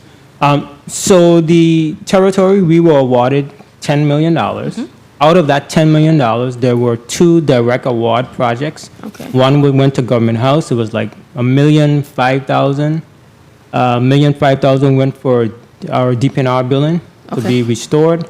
And then the rest of it was administered for the grant program. And we also had administrative costs out of that, which was about $2 million and change, because we have staff. Okay. We had to hire a separate staff to administer the program. Okay. So that gives us roughly about $6 million and change, where it's going directly for reimbursements and repair projects. Other projects. Okay. Yeah. Thank you for that clarity, because I like to know where our dollars are going. I wanted to ask in regards to this 2% that he was touching on in regards to direct assistance for historical projects, et cetera. And it's tied to the casino commission, but I'm trying to understand how could we really be generating money from that if we still only have, I think, 1 casino? Yes. So how do you think the law needs to be amended so that more monies could go directly into that fund, maybe a different source, maybe tapping into allowing casinos where the tourists actually are? I'm trying to understand it, because to create a law to say that this is to help fund something, but you don't really have anything tied to it to generate those funds, it's almost like a moot situation. You may answer, Mr. Krieger. Thank you, Senator Heidegger. I appreciate your question. So the wisdom of this body in establishing the historic districts saw to it that it was not only for the preservation of our built heritage, but also our tourism product. And so I believe that the tourism funding that goes to tourism should also go to help administer this loan program, because it's part of our tourism product. It's part of our economy. And we're promoting heritage, right? We're inviting people to come here and experience what makes the Virgin Islands special. That's part of tourism, and it ties in directly with the historic preservation program. I love that idea, but we had the OMB director here the other day, and she basically told us it was paper money. Oh, because she said we have $60-something million on paper, but apparently it's not really there. So I love the idea, because it is part of our tourism product, but apparently they have to figure out how to actually put the money in the bank. I wanted to ask you one other question quickly. And this is just to speak to your power, authority, and understanding. Because if you say something and somebody doesn't follow it, and I'm going to be frank with you, a couple years ago I was about to buy a piece of property, and I was so terrorized, like frightened, to purchase it, because I was concerned about being in a historic district, because the stories I've heard over the years, like, you're going to be tortured if you even try to build anything. So I was very, very, like, apprehensive, and I wrote a letter to Historic Preservation saying, listen, you tell me for a fact I am not in your district. And I think I got a letter back saying that that parcel that I did end up purchasing was in the clear. It was a funny situation, because I had historic to the left of me, to the right of me, to the back of me, but that little area was not touched. So thank Jesus. But the point I'm gonna ask, I understand our need for preservation, because we don't want, I'm proud to have been born in the Virgin Islands. One of the reasons people say, well, oh, she don't leave. I I love being from the Caribbean. Amen. I love waking up and seeing the ocean. I love seeing some of our structures, and I love that about us. So I understand the need for the preservation, but I also understand the need for balance as well. And in order to get to that point, I understand what my colleague is doing, but I do agree that it does need some major tweaking to this legislation, because even as myself was reading through it, I'm sitting here wondering, well, what does relaxed mean? Relaxed leaves a very open door with no real structure that could be interpreted by anyone, and it might cause issues. And I see what he's intending to do by saying he wants it relaxed, but I think the bill itself has to have definitive structure and collaboration. So, Time. Mr. Chair, could I just finish up quickly? You may wrap up, Senator. I appreciate it. So I'm trying to understand a little bit about power, because if somebody is building something and you guys step in and say, hey, you can't do this, or you can't put up this structure the way it is, you have to follow the rules and what are the ramifications if things are not followed? Do you guys have authority to issue fees? I know DPNR can do certain things, but what do you guys have the capability of doing? Thank you, Senator. First, let me say I'm very sorry that you had the fare of investing in a historic district. We are available to provide guidance and counseling to anyone who wants to invest in our district to alleviate and dispel those rumors, myths, lies, and concerns. The commission is guided by enforcement powers under the code, and so if violations are identified through a process of first notification of violation, if that is not acted upon, then they have the process of going through applying fines, which is administered through the Department of Justice. That's one route. Also, if it's a business, the commission has the authority to work with DLCA to have a show cause hearing that will address a revocation of a business license if the business fails to comply with an order. That's two routes. Because of the complexity in it, they don't necessarily get to doing that, Okay. but that's part of it. So I'll toss out something. That I Love St. Thomas sign out there. Explain to me what's the procedure with that, because I heard some back and forth with it, so I need to know, because I'm curious as to know what the final outcome and what will be the resolution to that. Thank you, Mr. Chair, for the additional time. Thank you, Senator. Do I proceed, Senator? Yes, you may. Oh, okay. So to answer your question, Senator Heigler, the I Love St. Thomas sign, the process was to be that an application was filed. When an application was filed, the problem was that it was installed prior to the application being heard. And if I... No, the application was sent afterwards. Oh, it was, okay. So I stand corrected. So the item went in, an application was submitted for it to be heard, but it was a delayed submittal, so it was referred to the next month. I guess Thank also you. for the record, 2 violations were sent to property and procurement. We met privately with property and procurement, and they said they would move it. They haven't decided where yet, but we're still waiting to see where they're going to move it to. Okay. Thank you very much. Thank you very much. I just want to put this on the record. I love the sign, but I do understand your guys' need in regards to following rules, regulations, and procedures. And if you said 2 violations did occur and they said they're going to move it, is this a temporary thing while they go through the process and get actual approval to do it? Or is this a done deal? Because that's something, for me as a senator, even speaking with the constituency, I didn't fully understand what was happening with that. Thank you so Senator. much. Thank you very much. I don't know if a response is warranted. Are you interested? I would have to yield to the chairman on that. Okay. Yeah. Okay. They're going to move it. Okay. And your concern, Mr. Peterson, the primary concern about the sign being placed where it is. From your perspective, from the commission's perspective, what is your main objection of the sign being there? Just so we can understand. I think this is the first time you really have to put on the record what your concerns are. So for the record, I actually voted yes for the sign, but as a committee total, we voted no for the votes. The personal issue with the sign is the sign doesn't belong there. It belongs on a beach somewhere, whatever it may be. When people come to St. Thomas or this historical district, they're in love with our buildings, our alleys, our trees, mahogany trees, whatever it may be. People love taking those kind of pictures. You know what? I agree people are going to take pictures up front of the sign as well, but people just love taking pictures of our natural beauty here. So that's it. Okay. It seems to me to be one of the more popular new additions.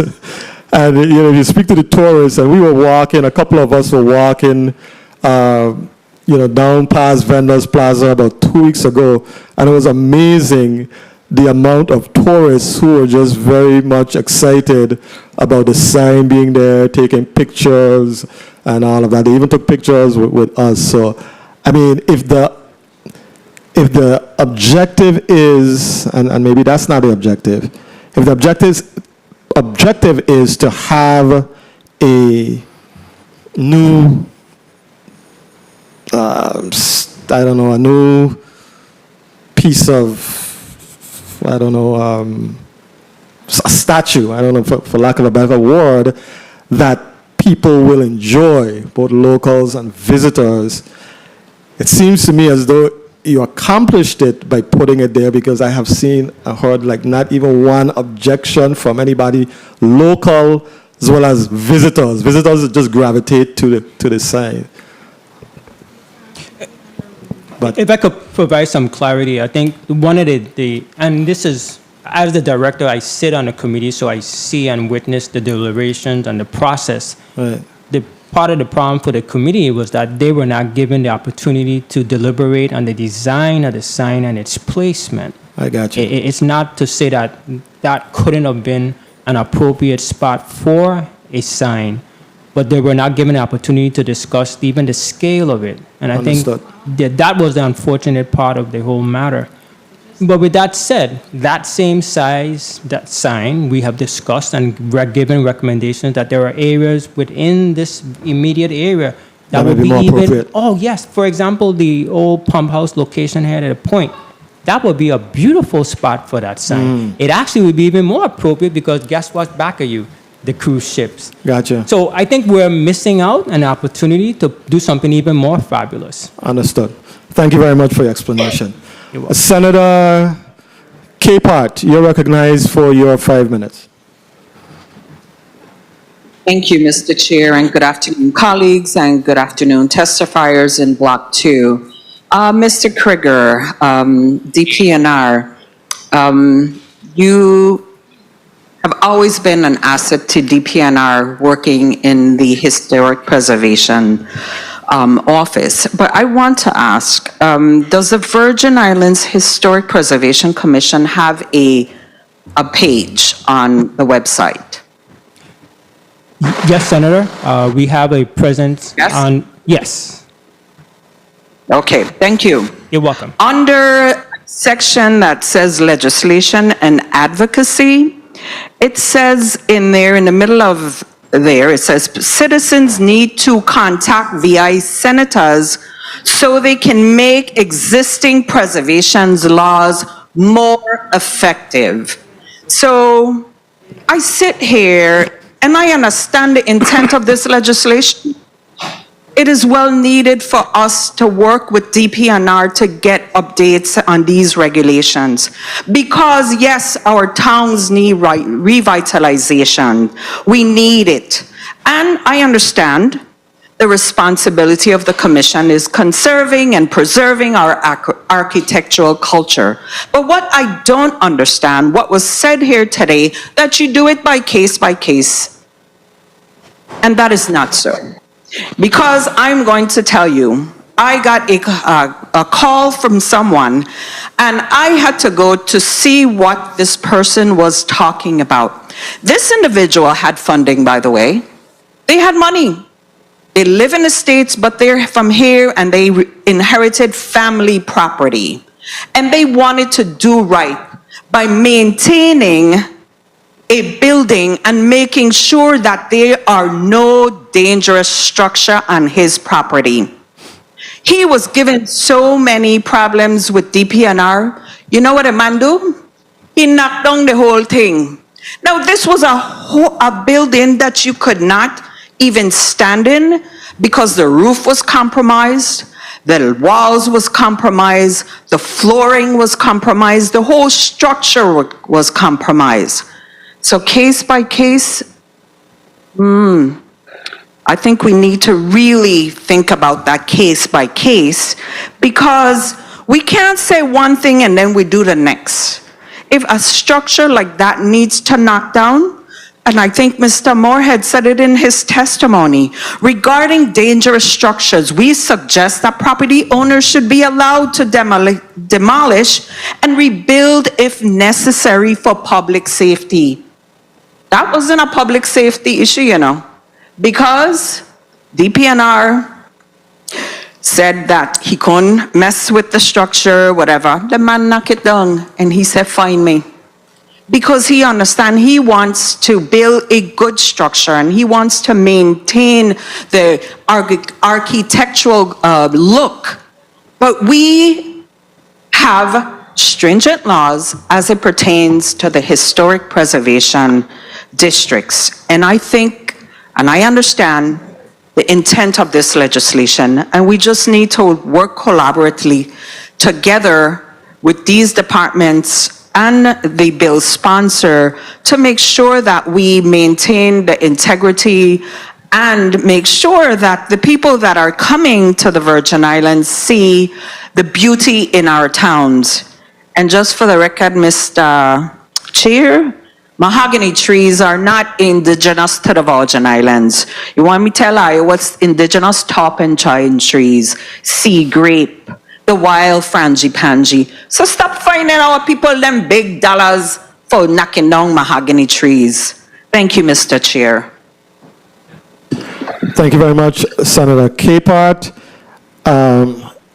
The chair recognizes the presence of non-committee members, Senator Ray Fonseca, as well as our Senate President, Senator Novell Francis.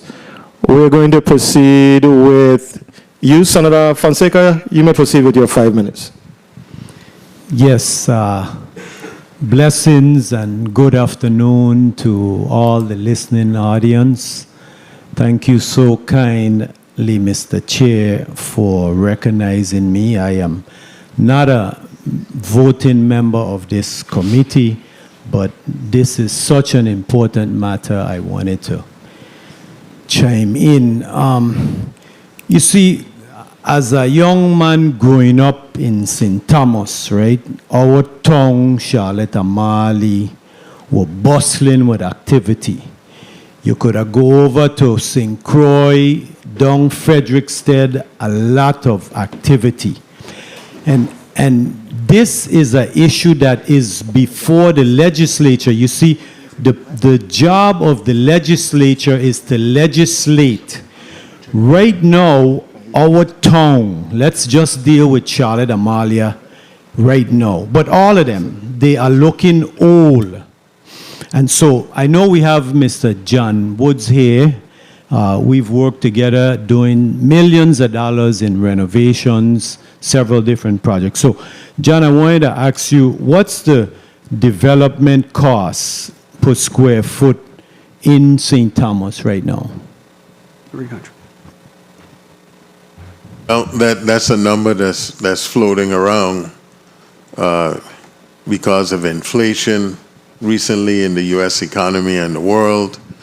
I can tell you the government, the Virgin Islands government, has been receiving bids on some of these rebuilding projects in excess of $1,000 a square foot. $1,000 a square foot. You see, that means, right, a house, right, that is 1,000 feet, right, 100 by 10 feet, whatever, is going to cost you $1 million to develop. $1 million. And I heard Mr. Krieger said that the issue at hand is about money and that the historic district don't really add much more to that. But there's already $1 million, and if you add much more, it means that only people with money. You see, I'm going to go back to my colleague from St. Croix. You see, there's a difference between historic and old. Historic, we confusing it for old, but historic has something significant happen there. It's something important to our culture occurred. It's a treasure to the people of the Virgin Islands. Ain't because it built with them arch and it got old rock and thing and it built in 1848 mean that it's historic. It is old. If it's old and it has no significant value, no history, nothing important happened. We as the senator, we have to look at the laws because our towns are blighted. They are not being developed. And it is causing a problem. I'm going to just quickly ask, right? Here, Mr. Krieger, define for me what is the historic district. Define for me what's the historic district. Thank you, Senator Fonseca. If it was possible to bring up the maps, MapGeo, the Lieutenant Governor's office, they have outlined the 4 historic towns. But roughly for Charlotte and Mali, the historic district spans from the Belgian Road there by Tunic up to Lionel Roberts Stadium. That would be roughly your eastern boundary. It runs in front of Lionel Roberts Stadium, goes up over Government Hill, comes down into the most of Garden Street, goes over what we call Denmark Hill, Katrinberg, picks up a good part of Savan.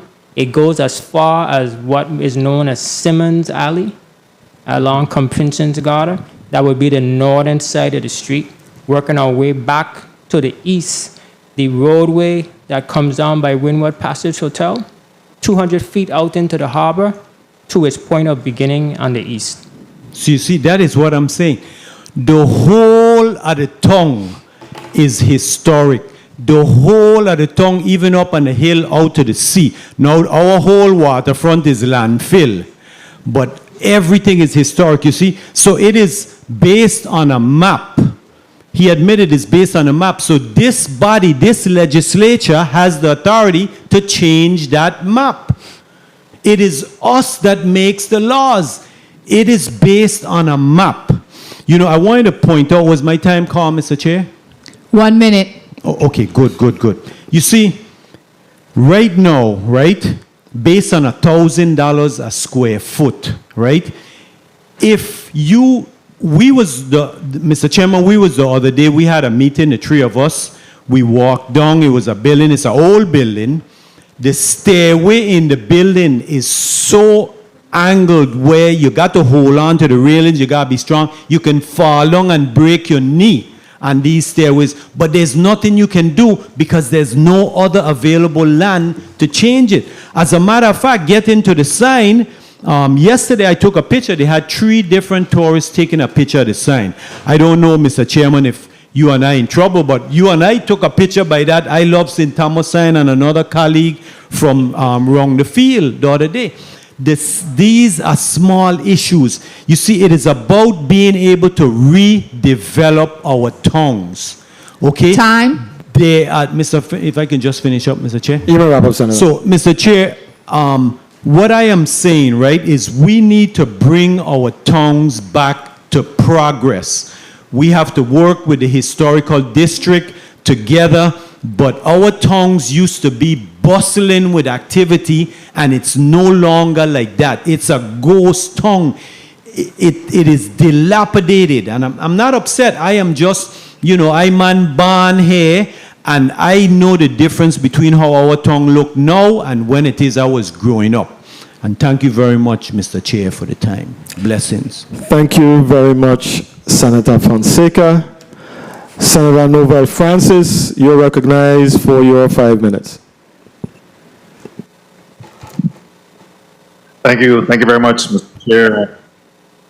And good afternoon to you and my colleagues, and I'm sorry for being late at this meeting as I've attended a funeral and some other meetings this morning, but I want to first of all commend the bill sponsor for bringing this piece of legislation, and albeit there is some additional work that needs to be done to the bill, I appreciate the conversation, and it's unfortunate a lot of times that you have to vet bills in mid-flight while here at the legislature, and I certainly welcome the recommendations, suggestions that have been made by all of the testifiers, in particular our town Frederickstead as well. I wanted to say that collaboration is essential as we move this critical piece of legislation forward. I believe that stakeholders have to have a seat at the table, as we continue to develop these legislation. But none of us could be satisfied about what we're seeing in our towns. I think it requires that all of us definitely have an input. We're not pleased with what we're seeing. Some of these structures and these buildings present some quality of life issue, some health issue, fire hazards, and others. Some of the Danish and colonial outlay of some of these kind of remind us of our slave masters, and I don't know that we want to continue to live in the shadows of those as well. So there is some need for us to, in some instances, demolish and rebuild. And of course, I believe that the Virgin Islands Historic Preservation Commission is essential because we don't want a hodgepodge in our town as well. There need to be some semblance of order and with the structure. I wanted to ask you, Mr. Craig, in respect to is every structure within the historic area required the same exact, is there the same exact requirements expected of each and every one of the structures within the historic area? No, Senator, because there are some instances where there are some more modern buildings. So, as you said, you have Danish colonial buildings that were, built from the inception. But you also have cases where a old, Danish building may have been damaged, destroyed, whether by fire or hurricanes, and so those buildings have been rebuilt. We have examples from the 1950s, and we have examples from like the 60s, 70s, and so those buildings will not be they won't be held to the same level of design as you may have for the old Danish buildings.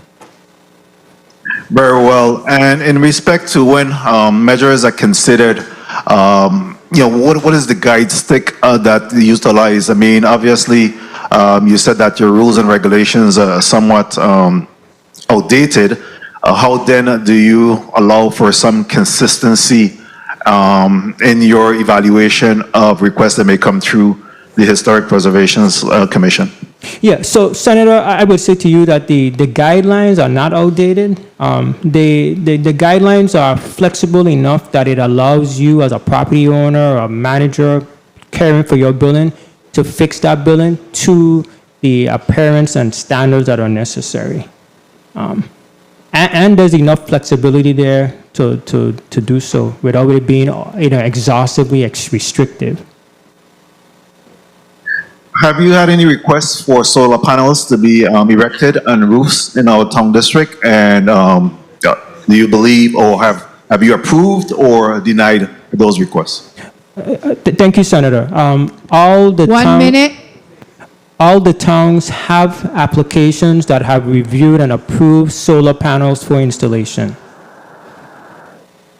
Very well, thank you. And in respect to one of the, I think is Mr. Ridgway from CRRA had asked for the guidelines in regards to paint colors, windows, shutter styles, gutter requirements. Is that something that's listed in the guidelines? Yes, Senator. The preservation guidelines provides guidance for appropriate paint colors. It provides guidance for appropriate roof gutters, window designs, window materials. Thank you. And real quickly, before my time runs out, I wanted to ask you, Mr. Moorhead Shamari, in respect to a path forward in this discussion as president of our town, Frederickstead, and obviously the meetings Time. that, and also, Mr. Chair, if I may just conclude? Yes, you may wrap up, Senator. In regards, thank you, sir. In regards to some of the concerns that have been raised by your membership, what do you believe would be the path forward on this particular issue? How do you believe that we could continue to move this legislation forward in the best interest of the community? What's your recommendation and suggestion there? Thank you, Senator. So in addition to the recommendations that we put on a letter from our town, Frederickstead, I've had the pleasure of sitting before historic preservation, and it's not as scary as most people make it out to be. I think historic preservation has a marketing issue, and they have an enforcement issue. Marketing such that they don't do a great job of putting out information about what's required when coming before historic preservation. So for me, I had all of my documentation. I had, survey of the property, I had pictures, I had descriptions, I had estimates, I had everything that I needed to come before the committee. And so it was a relatively easy process. We disagreed on some things. So Mr. Kriegel might remember the issue about windows. So I have no hurricane shutters, and my request was not approved. However, when I talk about enforcement, the building next door to me has both aluminum shutters and wooden shutters. That has never been, as I can recall, historic preservation didn't even realize that was happening. The previous owner of the building that I own now had window AC units. Those aren't allowed. But those window AC units hung outside on the front and the side of the building for, probably a couple of years. I was told the windows that I have are not acceptable. It is supposed to be white framed windows. We have, wooden mahogany windows. Those were there when we bought the building. So although they didn't require that I change them,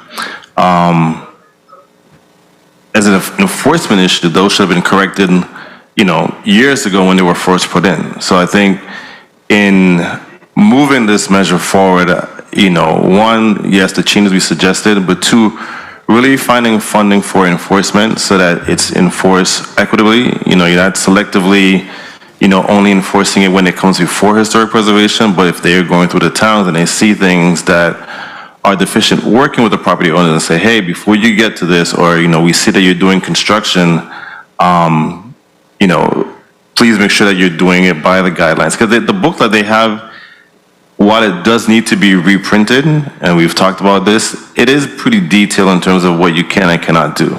I think the last part too is funding. When I heard $300,000 in funding, that's laughable. That can't even build you a house, so much less renovate, 2 or 3 properties. Right now, our town, Frederickstead, is working with 2 property owners who are trying to renovate their buildings. One lady went to DPNR and was denied funding for her renovation. Although EDA did agree to assist with some of the funding, we're trying to find the funding to help pay for the part that DPNR denied, which was to get a roof on, because EDA will not do the rest of the building unless she has a roof. So we're looking at outside banks who will provide grant funding because we don't have that available. So a revolving fund of some sort with serious money to help property owners renovate the building and expedite the process. Our lending arm is just ridiculous, where it takes 60, 90, 120 days to get an application approved. You run the person's credit, you look at their financial stability, you look at, assets. That shouldn't take you 3 or 4 months to approve. So really looking at that. And then the last piece is insurance. A lot of these property owners can't go for traditional bank funding because the cost of insurance is astronomical. There's got to be a way to either find additional insurers or some sort of insurance guarantee fund or something to alleviate the cost of insurance. Because if I own a building and I only need to renovate it and I go to the bank, they're going to require insurance. And the cost of, you've been to the building we have, the cost of insurance is almost $75,000 a year. How many people can afford $75,000 for insurance in a building in one of our historic districts? It's just not, it's not feasible. That's more than most people make. So there's a couple of recommendations, but I'm happy to continue to provide input, but we've got work to do. Thank you very much for your response. And again, I want to commend the bill sponsor. We can't stop here. Yes, there's some additional work that is needed on the bill, but we need to close the loop on this particular issue. It's been 30, 40-year discussion in regards to how do we address what we're seeing in our town areas, the blight that we're seeing in our town areas. Thank you very much, Mr. Chair, for the time. Thank you very much, Senator Francis. Senator Gittins, you're recognized for your 5 minutes. Thank you, Mr. Chair, and good afternoon to all again. Thank you, Mr. President. And we did fail to say that Mr. President, too, is a co-sponsor on the measure. But, before I go on, I just want to say from the onset, and I'm sorry that the DPNR commissioner left. Part of my job is to help improve the quality of life of all Virgin Islanders. That's our job. Not to come here and get in any wrangling with any agency head. We've been at this for quite some time and trying to get the input of DPNR, the Historic Preservation Commission, and all other stakeholders. That's why I read the letter into the record, where it specifically said that in an attempt to develop social integration, my office staff and I saw it fitting to engage, and I listed the entities that we asked for input. Here we are, 3 years later, and still, all we want is input. But when it comes to this with the historic preservation, it seems like everything else is supposed to be off. We're talking about myth. The only myth here is that we believe that everything old is historic. And that is not so. We know that. We have to be able to balance historic preservation with community improvements and economic developments. I've traveled to Charleston, South Carolina, which Charleston, South Carolina's downtown area is the exact same layout, street names, everything of Christiansted and Frederiksted. The main street is King Street. The waterfront side is Strand Street. When you reach to the end of King Street, you see a bandstand. Same exact thing. The only thing different is that you ain't seen a whole bunch of abandoned and derelict buildings in Charleston. So we can do better. We're talking about being a tourist destination and whatnot. I mean, I don't want to make this about the tourists because it should be about us who live here in the Virgin Islands. But at the same time that we're championing that tourism is all we, that's why you want people to come off the cruise ship to see a whole bunch of abandoned and derelict buildings. The buildings are literally crumbling. This legislation seeks to reduce the number of abandoned and dilapidated buildings that we're seeing in our historic districts.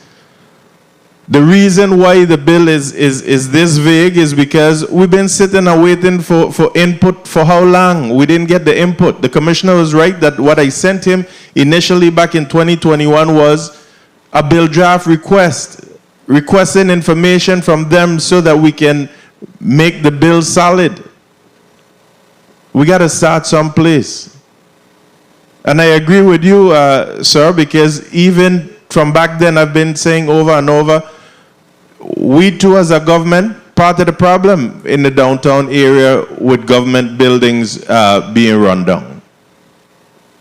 But that doesn't stop the fact that we have to do something now.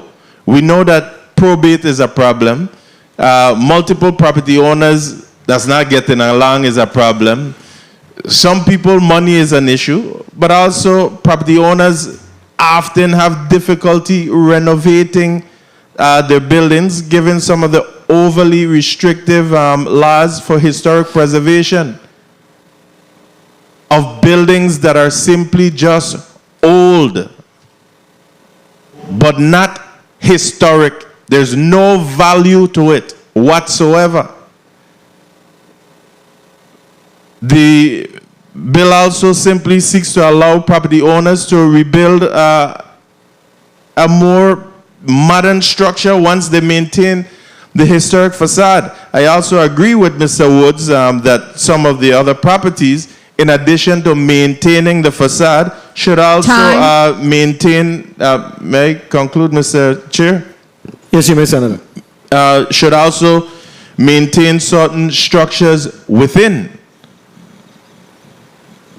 As a born, raised, and educated Virgin Islander, I too am very concerned about maintaining the charm and history in our downtown areas. But the reality is, if we don't do something now or quickly, we're going to lose some of these same structures right before us forever. And I don't think that that's what we want. The buildings, again, are literally crumbling in front of us. We have the most beautiful town in this region. And abandoned and derelict buildings are both eyesores and threats to public safety. I hope that before we wrap up, I know that the bill needs some work, and I'm willing to do the further footwork. But I'm also hoping that the chair would also have the testimony from the Virgin Islands Police Department to be read into the record. Again, this too is a matter of 1, public safety, 2, beautification, and 3, economic development, while we still want to maintain our historic preservation. I respect that thoroughly, but we have a problem. Let's not sit here and act like we don't have a problem based on what we're seeing. Most of my colleagues are all older than I am, and you heard from all of them talking about how the tongue used to be. And when you're talking about the bill being, the law being in place from 1968, I wasn't even born yet. But I'm saying to you, today in 2024, we need to make some adjustments. Thank you, Mr. Chair. Thank you, Senator. You were born in 1981? I appreciate your comments. 1989 after Hugo. Thank you.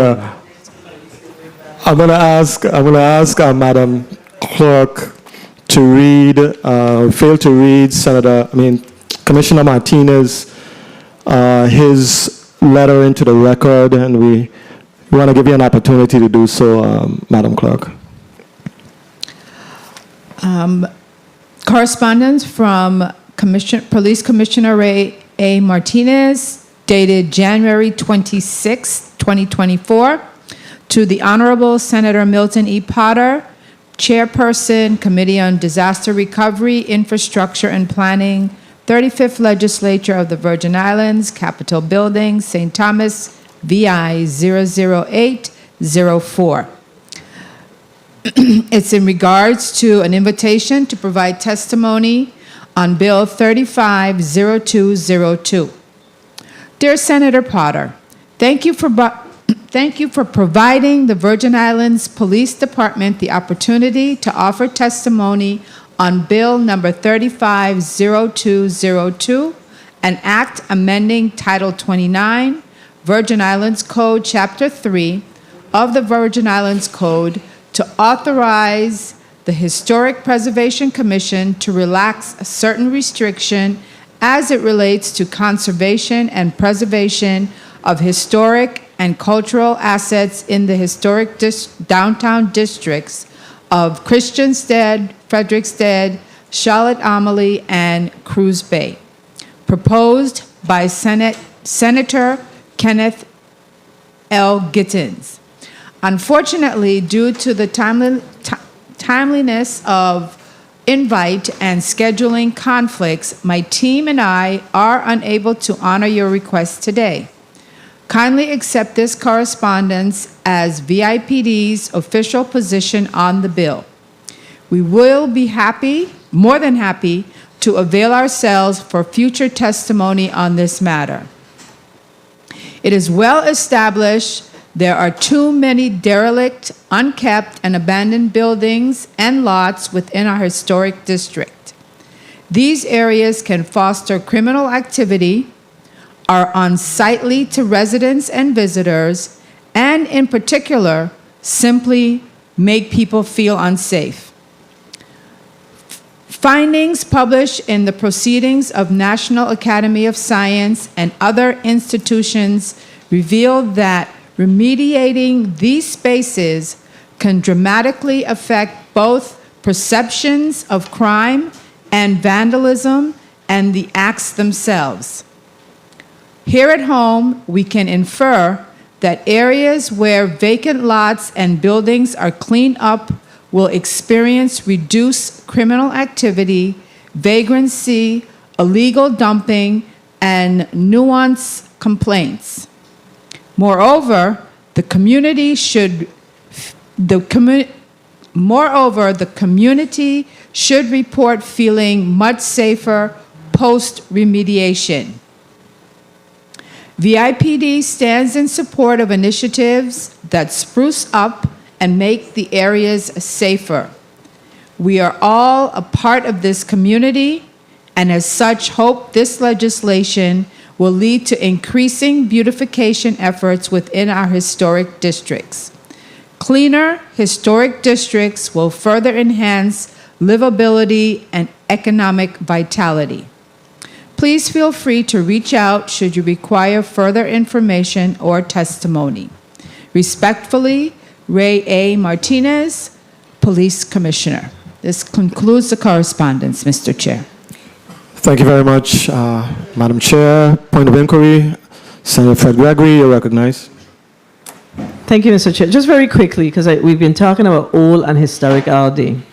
So I need clarification, if there is clarification. So do we have policy in place that determines what is historical as far as the year is concerned? From what year back is historic? It's based on age, so 50 years and older as a baseline is considered historic, and then there are 4 criteria. I'm historic then? Yes, you are. And fine at that. I'm historic. Okay. Just in general, So 50 years I'm back? Yes. So then the goalposts are moved then? The goalpost keeps moving, Yes. right? But that makes sense. It makes sense. Yes. So 50 years and back are historic. Yes. Okay. No, Thank you. There are 4 criteria, and if you want me to elaborate. I would love to hear it, Mr. Chair. Thank you. Thank you, Senator, for the question. So based on just the baseline of 50 years, then there are 4 criteria. There's association of an event. That can be just in itself historic. The building could be very simple, nothing elaborate about it, but because of a historical event taking place there. For example, the emancipation, the proclamation of that statement being read at Fort Frederick, had it not been anything else other than a little building and that was read, that in itself as a historical event makes it important. Or it might be associated with an individual. You've probably heard the famous one, George Washington slept there, and because George Washington slept there, that's important. Anyone within Virgin Islands history that has made a significant impact on our existence, that place can be considered historic just because of association with that individual. Or it might be on the integrity of that building's architecture, its design and style, the things that make it unique. That can be also a criteria for historic standard. And then also, a site could be based historic because of its archaeological evidence. For example, our Native American sites, historic sites in the region, the information that those sites can reveal and contribute to better understanding our history can also make a site historic. I.e., Main Street, when we found that Native American site, that was a significant site, and it was based on its archaeological data and information that it revealed. Senator James, you recognize your point of information. Thank you, Mr. Chairman. I believe in Frederickstead, there is a building that has on it Alexander Farley was born here. Yes. Okay, Yes. is that building privately owned or owned by the government? It's owned by the government. It has gone between Housing Finance Authority back to DPNR, and I think it might be back under Housing Finance Authority. Doesn't look good though. No, it doesn't. And again, this is another example of thank you. the funds. If Go ahead. Yeah. Go ahead, because I want to find out why. Why is it in that state? You know, I know there was a time where our town, Frederickstead, was interested and wanted to help get it rebuilt. I know there was at one time it was being looked at for Housing Finance Authority was going to do something to rebuild it. It's really a matter of funding that has been the challenge for the most part. Not lack of will or interest, just funding. If I may, Senator Potter, I wanted to respond to a couple of things that I believe it was Senator Capehart had made, if I may, and not say directly at her, but just to clarify for information. Sure. The statement on the website talking about speaking to our senators about changing on the bill or the laws that exist, that's not an authorized statement by the department. That should not have been on our website. The laws that they stand now, they are appropriate, and we would not, take that route to seek changes. Two, the case that she referred to of that gentleman that decided he was going to go and lick down his building, well, here's the facts of the matter. He had an application, and I believe I know the case that she's speaking of, so I'm speaking to that matter. That individual had an application before the committee to hear for a demolition request. Again, the committee is charged with protecting the resources. What the committee gave was an amended order to partially demolish the structure, strip it down to its bare framing, and then give the committee an opportunity to come out and look at the structure, because the thing that was of question was whether the framing was in fact so deteriorated that it could not be saved. But no, that individual decided he was going to take the law into his own hands and tore the entire building down, which was a violation of the law. And that's the facts of the case. Had the committee been given an opportunity to allow the process to follow through, they would have gone and seen, and in fact, yes, this building is too far gone. You will be given clearance to do that. But no, took the law into his own hands. And that's the problem, a lot of it, is that we want to do what we want to do, and nobody going to tell us what to do. And it don't work that way. Gotcha. Thanks for your clarification, Mr. Krieger. Appreciate it. You had a point of information, Senator Fonseca? Yes, thank you so kindly, Mr. Chair. And, and Mr. Krieger, I agree with those criteria that you mentioned for historic. However, the problem is all the buildings in the whole town of St. Thomas, Charlotte, Amalia don't meet those criteria. A lot of them, no significant person, no significant event, nobody important is sleep there, and they are old, 50 years old. Listen, that means the whole of Pearson Gardens is historic, because all them built in the 60s. So I know, right. But you see, that is the issue of the district with the maps. So that is up to us. Thank you very much. Thank you very much. Senator Capehart, you recognized for your point of information. Thank you, Mr. Chair. I just want to make a point of information as Mr. Krieger wanted to provide clarification into a situation that I did not even say the name, the street, but there's a problem. And my problem is the case-by-case basis. In that situation, that individual who came from the States told the commission that they had timelines they were working on, and they did not work with that individual. So I understand the whole application process. I understand everything. But Mr. Krieger, I am saying that every application that comes on your desk, that yes, a case-to-case basis must be done. And there's some stringent guidelines that you guys have that we need to walk on. Because you're gonna have people do exactly what that individual say.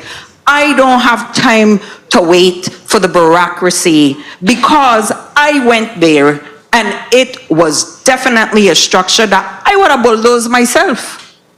So thank you for that clarification. But that home that that person said, suppose somebody go in there and they get hot, they're going to come and sue me. So there was no safety there, and that person did that. So thank you for your clarification. But Mr. Chair, I don't know if we have a second round, but I just had inquiries as it pertains to the commission itself. Thank you, Mr. Chair. Thank you very much, Senator Capehart. Now, this is the final round, so that's why I'm entertaining multiple points of inquiry. So, Senator Alma Francis Heiliger, you're recognized for your point of information.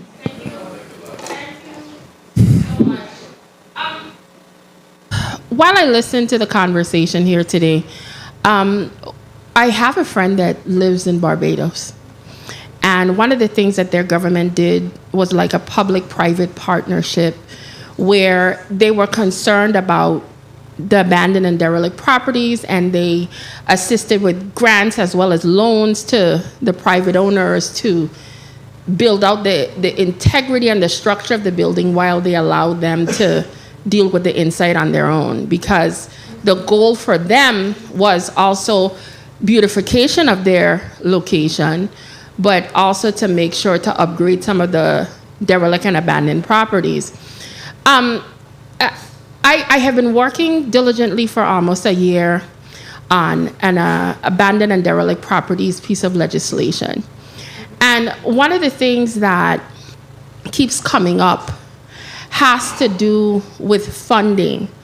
And as much as I have been working to try to create a correlation between public, private, government, etc., that's something that we're looking at various different states and seeing how they worked it out.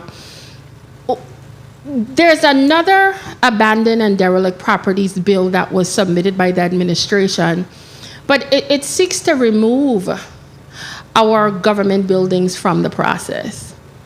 And for me, that is a major problem, because if we're really going to tackle abandoned and derelict properties in our territory, our government owns quite a significant amount of these properties, and they need to be addressed as well. So with mine, I do plan on include government properties in there. But do you think that we need to have some kind of demarcation because we happen to be the owners as well as the ones creating the laws? Or do you think there should be a holistic approach across the board to tackle this major issue that we've been discussing here today in regards to abandoned, derelict properties and how they affect the community as a whole? Thank you for your point of inquiry. Is that directed to a specific person on the panel? Mr. Krieger? Peterson can answer. Well, holistic is always best, because as was pointed out before, it helps to set a good example. I know the government as a whole, we do have plans for a lot of our buildings. It's just that, because of funding is primarily a challenge.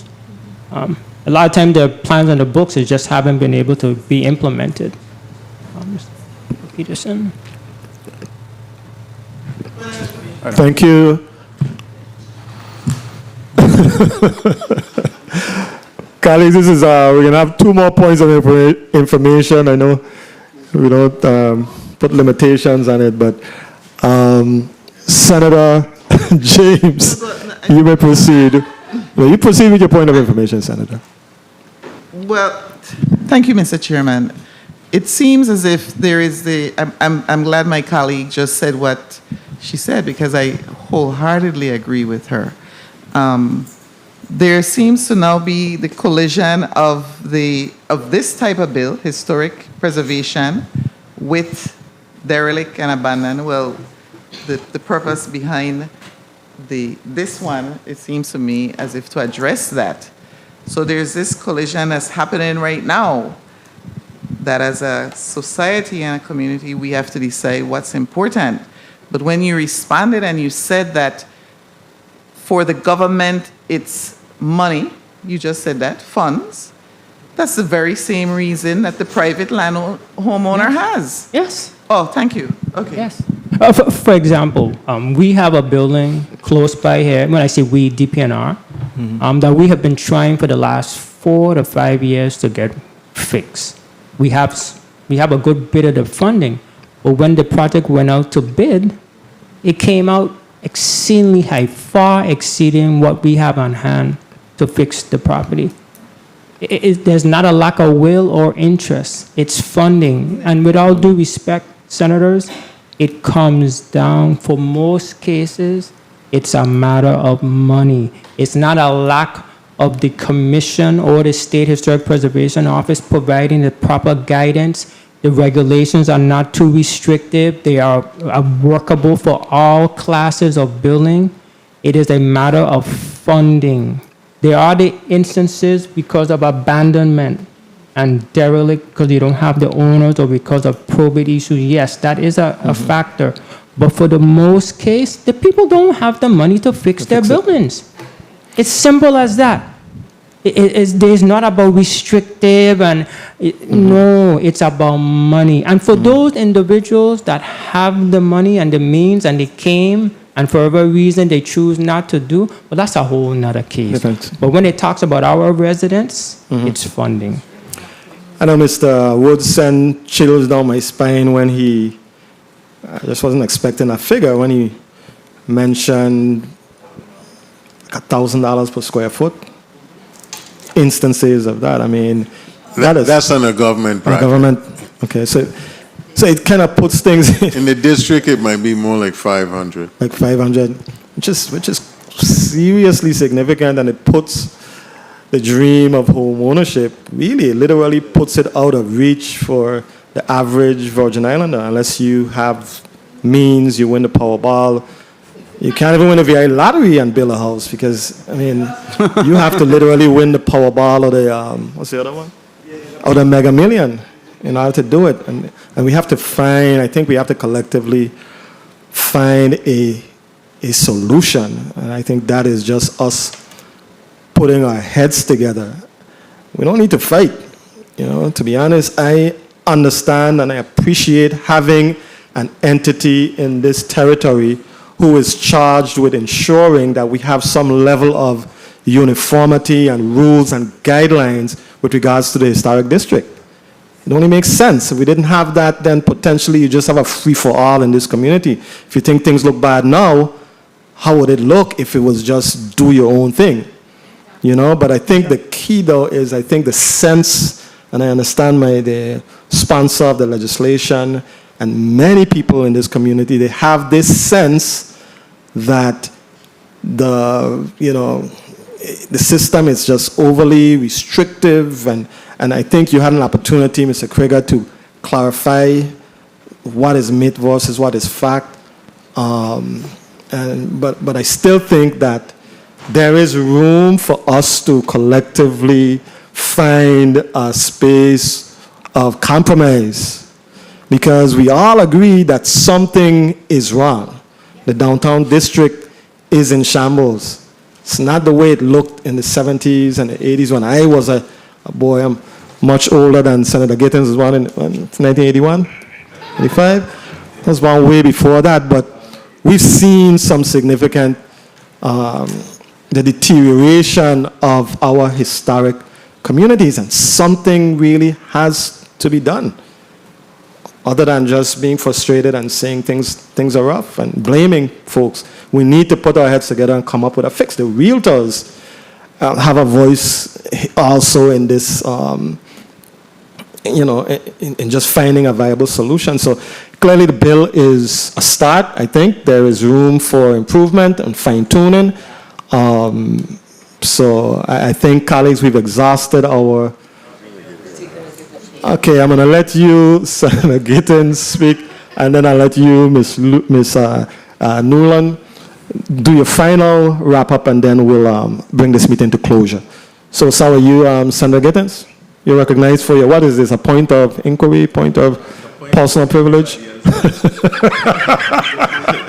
Point of inquiry, you're recognized. Thank you, Mr. Chair. A point of where everybody else at. But let me first say that I am old enough to know that what it was, tropical storms, David and Frederick. I always say if we had the technology that we have now back then, we would have categorized those two as at least a Hurricane 1 and not tropical storm. And I believe that was back in 1979. But Mr. Krieger, you spoke to the process, and you explained some of the process, and I like the one example that was used. But what I wanted to ask you, based on your process, is how long does the process takes? And I wanted to be clear that me asking that question don't mean that people should do what they want, especially when there's laws on the books. But how long is the process? So, Senator, I'm going to address building review because there are, different types of applications, signage, paint color.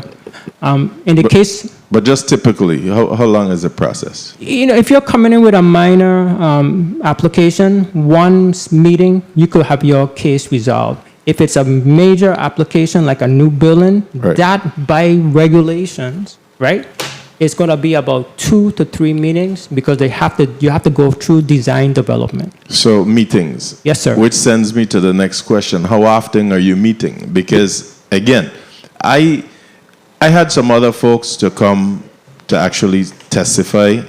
I was hoping that they would come to testify to explain their experience with the HPC, the Historic Preservation Commission. And at the last minute, they were fearful of retaliation and any further delays. And they specifically said that. And I don't even want to say what one of the permitting process the one was waiting for, because then it'll be like telling you exactly who it is. But when they had to wait over a year to get that authorization, this too is what hinders economic progress in the territory. So how often is the HPC meeting? Thank you for your question, Senator. First, let me answer the time frame. The committees right now meet once a month. For St. Thomas, St. John, it's the second Tuesday of the month. For St. Croix, it's the third Thursday. Now, in regards to a failure to address an application, by statute, by the rules and regulations, there's a resolution to that. If the committees fail to respond to a file deemed complete application, the law requires that will be passed. So if there's a failure on the part of the commission to act on a duly submitted, approved application, the DPNR has a way to deal with that. And is that written in the application? Just tell me yes or no if it's written in the application that the applicant has, so that they can know if you take more than X amount of time that they have this recourse. It's not listed on the application, but in the rules and regulations, it is, sir. So the applicant wouldn't know what your rules and regulations states, only you. But I'm just saying, let's work with our people in trying to make our towns, bring it back to what it used to be, because that's your economic drive, the downtown area. I really don't like to see our downtowns, especially Frederick said, how the place looks. We saw some of the pictures earlier, and all I'm asking is that we put our heads together so that we can address this. I know that the HPC isn't going to agree with legislation to relax. And if we have to, I mean, we realize that we need to define the word relax, but we need to help our people. And I'm hopeful that we are able to bring some amendments and move this. I am, as the bill sponsor, I've spoken with the co-sponsor, the Senate President, and we have agreed that we will hold a matter and work on it. But I'm truly hopeful and prayerful that once we do the amendments and bring it forward, whether or not the HPC agrees, we need to move this forward and look for some economic progress in this place. Yeah. If I may, Senator, first of all, I thank you for your interest and concern with the commission program, because you've also helped to bring to the forefront some of the issues that really need clarification. So I thank you for that. I assure you, Senator Gittins, that we are willing and able to work with you and your colleagues in better enhancing our legislation if need be. And I assure you also that anyone that comes to the commission seeking to care for their property, we provide them with the utmost of care and assistance. I can assure you that as the director of the State Historic Preservation Office, myself included, and our staff, we are dedicated to assist. It is unfortunate there are some who choose not to come to seek their assistance, but anyone that does, sir, we do handle them properly. And the ones that haven't done so, I will see to it that corrective action is taken. And I'll just say this, 24 meetings gone. And you and I know we've been discussing this, and I haven't been invited to one meeting to have this discussion. Hopefully, going forward, we'll do that. Yes, sir. Motion. Thank you very much, Senator Gittins. Senator Gittins, you recognize your motion. Mr. Chair and colleagues, I move that Bill number 35-0202, an act amending Title 29, Chapter 3 of the Virgin Islands Code to authorize the Historic Preservation Commission to relax certain restrictions as it relates to conservation and preservation of historic and cultural assets in the historic downtown districts of Christiansted, Frederiksted, Charlotte Amalia, and Cruz Bay be held in this committee for further work. I so move. Thank you very much. Properly moved by Senator Kenneth Gittins, seconded by Senator Alma Francis Heiliger, Senator Maurice James, Senator Carla Joseph. Roll call on the decision to hold Bill number 35-0202 in committee. Senator Diane T. Capehart? Yes. Senator Capehart, yay. Senator Alma Francis Heiliger? Yes. Senator Heiliger, yay. Senator Kenneth L. Gittins? I think so, yes. Senator Gittins, yay. Senator Maurice C. James? Yes. Senator James, yay. Senator Franklin D. Johnson? Yay. Senator Johnson, yay. Senator Carla J. Joseph? Yes. Senator Joseph, yay. Senator Milton Potter? Yes. Senator Potter, yay. Mr. Chair, we have 7 yay.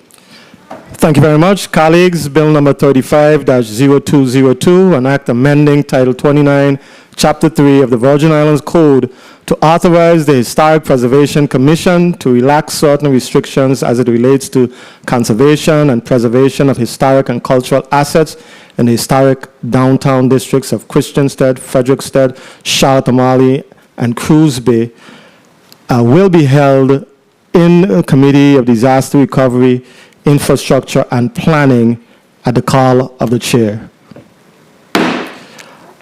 Ms. Newland, I promised you that you would have had an opportunity to say a few remarks, so before we actually conclude, I'll keep my promise. I appreciate that. I've been here since 9 o'clock this morning, so I would like to give the realtor response, if you would give me a few moments. I want to thank Senator Gittins for bringing this bill forward. As I said, we've been working on this since 2012 exhaustively. I would have liked to have had the opportunity to have a realtor response and an owner response. I think that I would have flooded this area with realtors and owners that would dispute the categorization of lies about the requirements by the Historic Preservation Committee. We have made call after call after call after call about the difficulties that they have encountered. And so to categorize that as lies goes against 360 realtors, all of their database, all of the owners that they deal with, and I think that they would disagree highly as to how it was presented today. I would like to tell you also that when we did the 2012 and had all of our students go out and collect data on all the historic buildings, they also looked at the tax rolls. There was over $1 million in 2012 of unpaid taxes. They also looked at the names of the owners. There were several owners that are well-known, quite wealthy in our community that could well afford to take care of their property and never have. And it's well established that they're very well off to do that. The problem is that I've actually had a few of those people that I grew up with, because my family moved here in 1957. I grew up downtown. I grew up in this town. And I will tell you that they said, why should I fix it? They'll just raise my tax. So I'll just leave it the way it is, even though they could well afford to fix it. So I would like to tell you that I agree with that the government buildings should be fixed also, that the length of the process, the application process, has been told to us that can be over a year, well over a year, and I could bring people to this chamber to bring that forward. And I would tell you, if that 2012 bill that Senator Hill had gone forward, it had in place requirements that you must fix your building, and if you didn't, you would have a fine, and the fine would go towards enforcement. Unfortunately, it did not go through. There was a beautiful building on Synagogue Hill. It was owned by 16 heirs. 15 heirs came to me and said, we would like to sell this property. A local person wanted to buy it.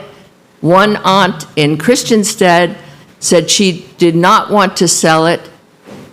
I told the aunt, I spoke to her myself, that there were vagrants in there using flammable materials. I guess you use that for crack cocaine.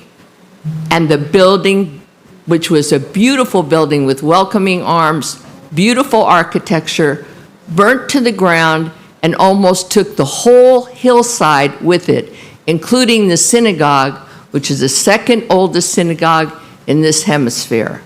So I will tell you that thank you, Senator Giddens. This is a beginning, but hopefully one day we'll have an all-encompassing legislation where our little lady that was in Watergut that fixed her house, but nobody next door ever had to, will be an over-encompassing bill that will take care of people that take their last pennies to fix their house and let their neighbor just never do anything. Thank you, Senator. Thank you very much, Ms. Newland. I'm going to get all of the testifiers to just do a quick wrap-up, maybe 30 seconds if you can, as we close out. Beginning with you, Mr. Woods. Thank you, Senator, and all of the senators today. Well, I began my statement and provided, I think, some direction on what you could put meat into the bill. I mentioned 2 properties that got approved for full demolition and partial demolition, and they were tied to structural evaluations. Another one was tied to really return on investment evaluations, and just simply pouring money into a decrepit site is not going to bring it back. But you could preserve what was important there. So those are two areas I think you can put it. Commissioner Martinez also can be a force in defining many of these structures, whether they're nuisances and blights that can be demolished over and those are the kind of things I believe going into the final bill will provide guidance for the relaxing of requirements. And I think that's what needs to go into the bill and not just say, well, I want to demolish the interior. Gotcha. Thank you very much, Mr. Woods. Mr. Krieger? Senator Potter and the committee members for the opportunity to be here. As we outlined, the law as it stands right now provides sufficient flexibility for the preservation and restoration of historic properties. The commission maintains a body of applications, and you are willing and able to come and review those. And this is not hearsay or speculation. This is case-by-case examples of where the commission has worked with property owners to help fix their buildings. It's unfortunate that people continue to want to portray rumors and things. That's fine, but the facts are we have the cases, and there are good examples that you can see from all spectrum of the building trades. And so just thank you for the time, and I appreciate it. Thank you very much, Mr. Krieger. Mr. Peterson? Thank you, Mr. Chair. Mr. Senator Giddens, you said something earlier where someone took a year to get an application done or something like that. Our current committee is several private business owners, so obviously we meet once a month. And there's actually been a few times every year, actually, we have 2 meetings a month so that we actually don't hold anybody up. That's how many applications we have. So we actually care. We're from here, we live here. We don't try to hold anything up at all. Of course, we're going to try to preserve what we can preserve. Mr. Woods has stated there's 2 demo projects we approved for you last year, John. So there's myths, there's facts, and we want the best for this community. And we don't want to hold it back one bit at all. Thank you for your time. Thank you very much, Mr. Peterson. Mr. Moorhead? Thank you, Senator. On behalf of our town, Frederickstead, I would like to thank you for the opportunity. I think the suggestions that we put in our testimony should help in advancing the bill. But I think like everything else in government, you have a marketing issue and you have an enforcement issue. So I think some additional funding for the Historic Preservation Commission to dispel whatever myths or facts are, that they do get the assistance that they need. And then for enforcement, so it's equitable, just, finding or picking who you want to enforce the rules on is not fair to the rest of the community, because then, it becomes a lawless community. So like everything else in government, I think you really, really need to, work on marketing so that people know what really is and what isn't, and then work on enforcement. So thank you, and if we can help in any way, let us know. Thank you very much, Mr. Moorhead. Colleagues, thank you for participating in what has been a very productive meeting. Thank you very much, testifiers, for spending some time with us today. I wish to express gratitude to the members of the central staff and my personal staff for all of their assistance. The Committee on Disaster Recovery, Infrastructure and Planning meeting of Tuesday, January 30th, 2024 is hereby adjourned.